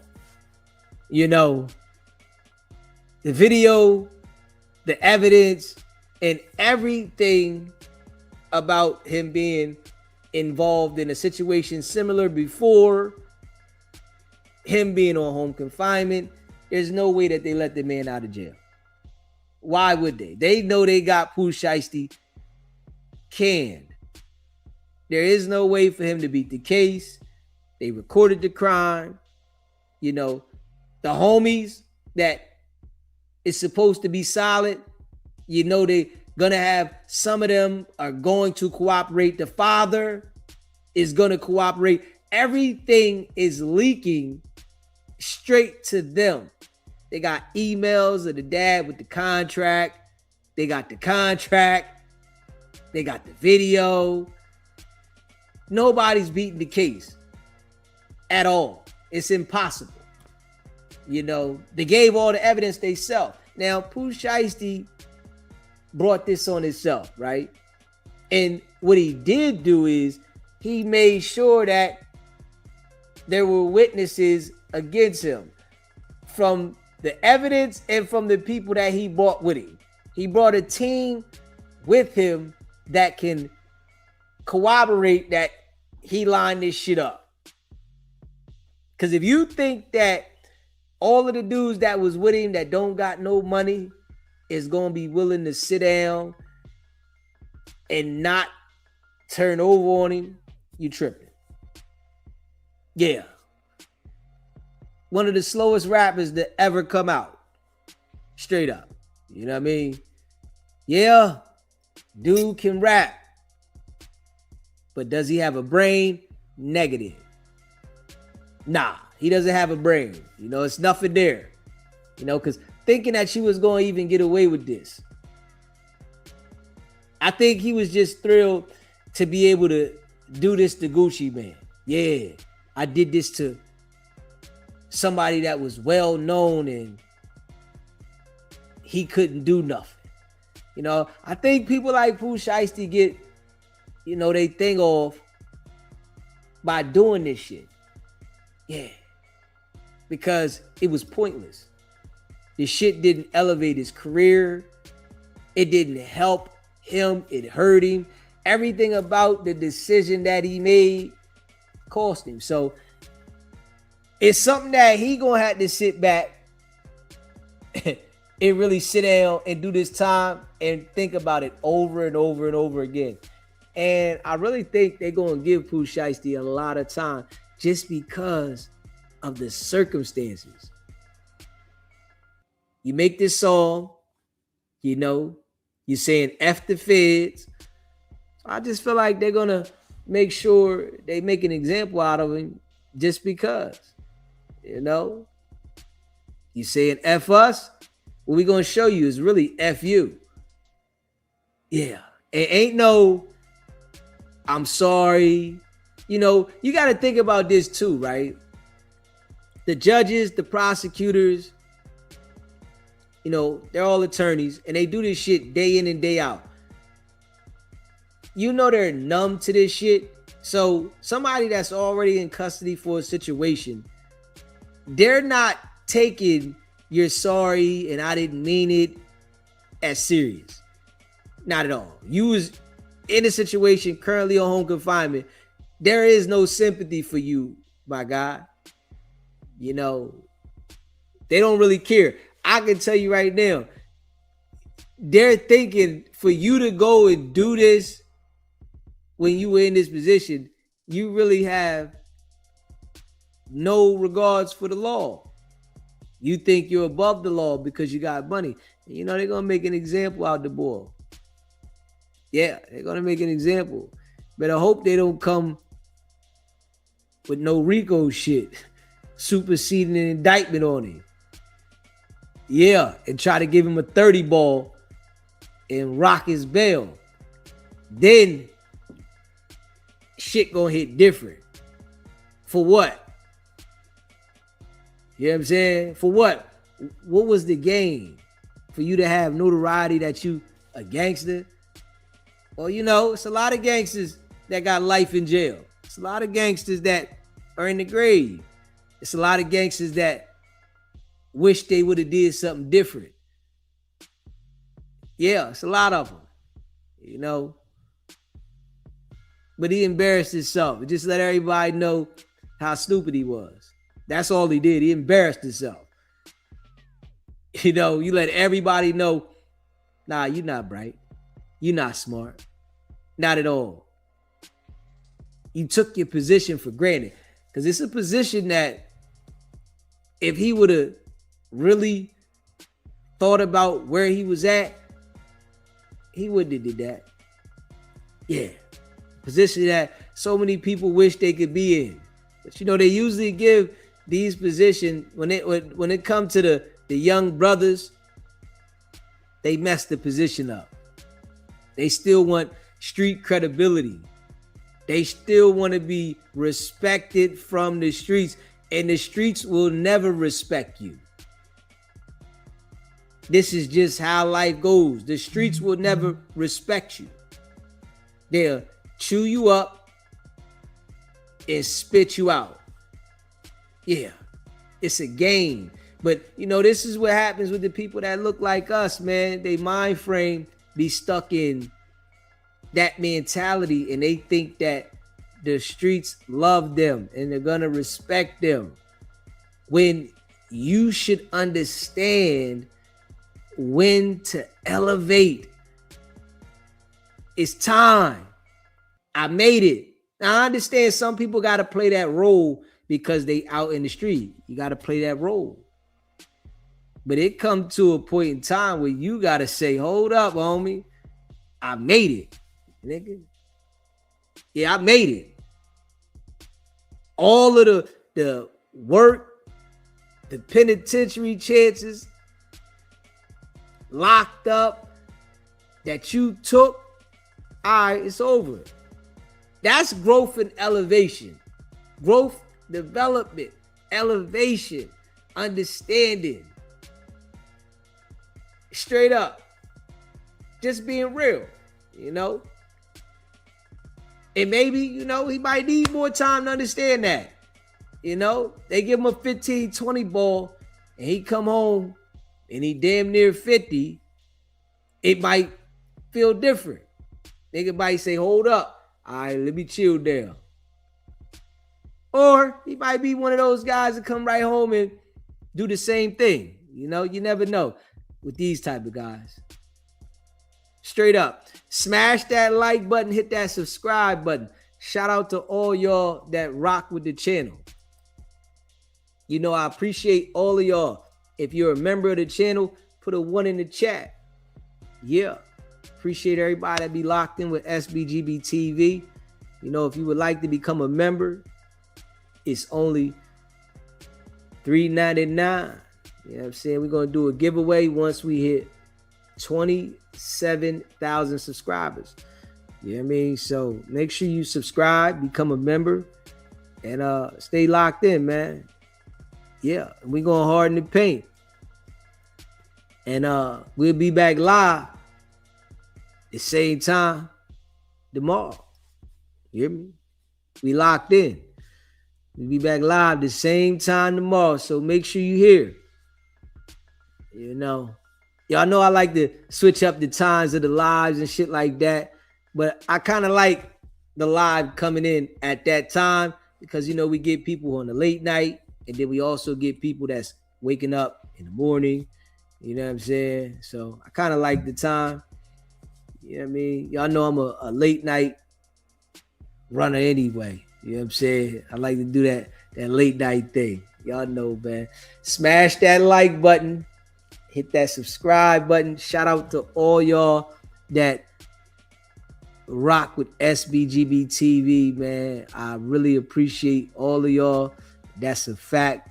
C Brown, Jan Meeks, RM, Blue Chicken, DJ A1, Chalet, Miss M, D Twins, straight up. Yeah, RM, we on the run. You hear me? Love Portia. Appreciate you. You know what I'm saying? You know. Yeah, because, you know, I be seeing jokers be trying to come on the same time that I come on. You know what I'm saying? So I'm like, man, let me just switch it up on them. I want to make sure that they dedicated. You know what I mean? If they dedicated to coming on when I'm coming on, be dedicated. You know what I'm saying? I see once they see I'm coming on at a certain time, you feel me? They be trying to come on around the time. All right, well, let's see if you really dedicated, nigga. Because I might switch it up. You know what I'm saying? Yeah, I'm going to switch it up. Let's see if you dedicated. And I'm going to come on. We ours, nigga. You hear me? Shit. It's almost 10 o'clock. You hear me? 5 hours in. Going hard in the paint. That's a fact. Yeah. You know, we in our own lane, though. Shout out to everybody rock with SBGB TV, man. Go check out the merch. SBGBTV.com. Y'all know I appreciate y'all. We locked in, going hard in the paint.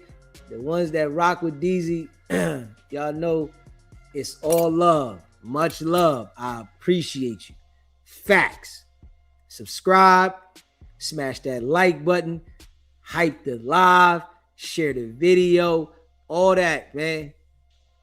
Stay sucker free. I hope everybody have a good day. I'm about to go do a job. I got to go put a door up today. It should be here. So I got to go pick the door up. I got to go put it up. I got to paint it. All that, you know what I'm saying, in this store. So it should be here today. You know what I mean? You know, hustler. More than a hustler, I'm the definition of it. You hear me? That's a fact. Shout out to all y'all, man. Stay sucker free. Watch who you surround yourself around. Y'all know what it is, man. It's your boy Deezy. It's not about the setback. It's about the get back. Nah.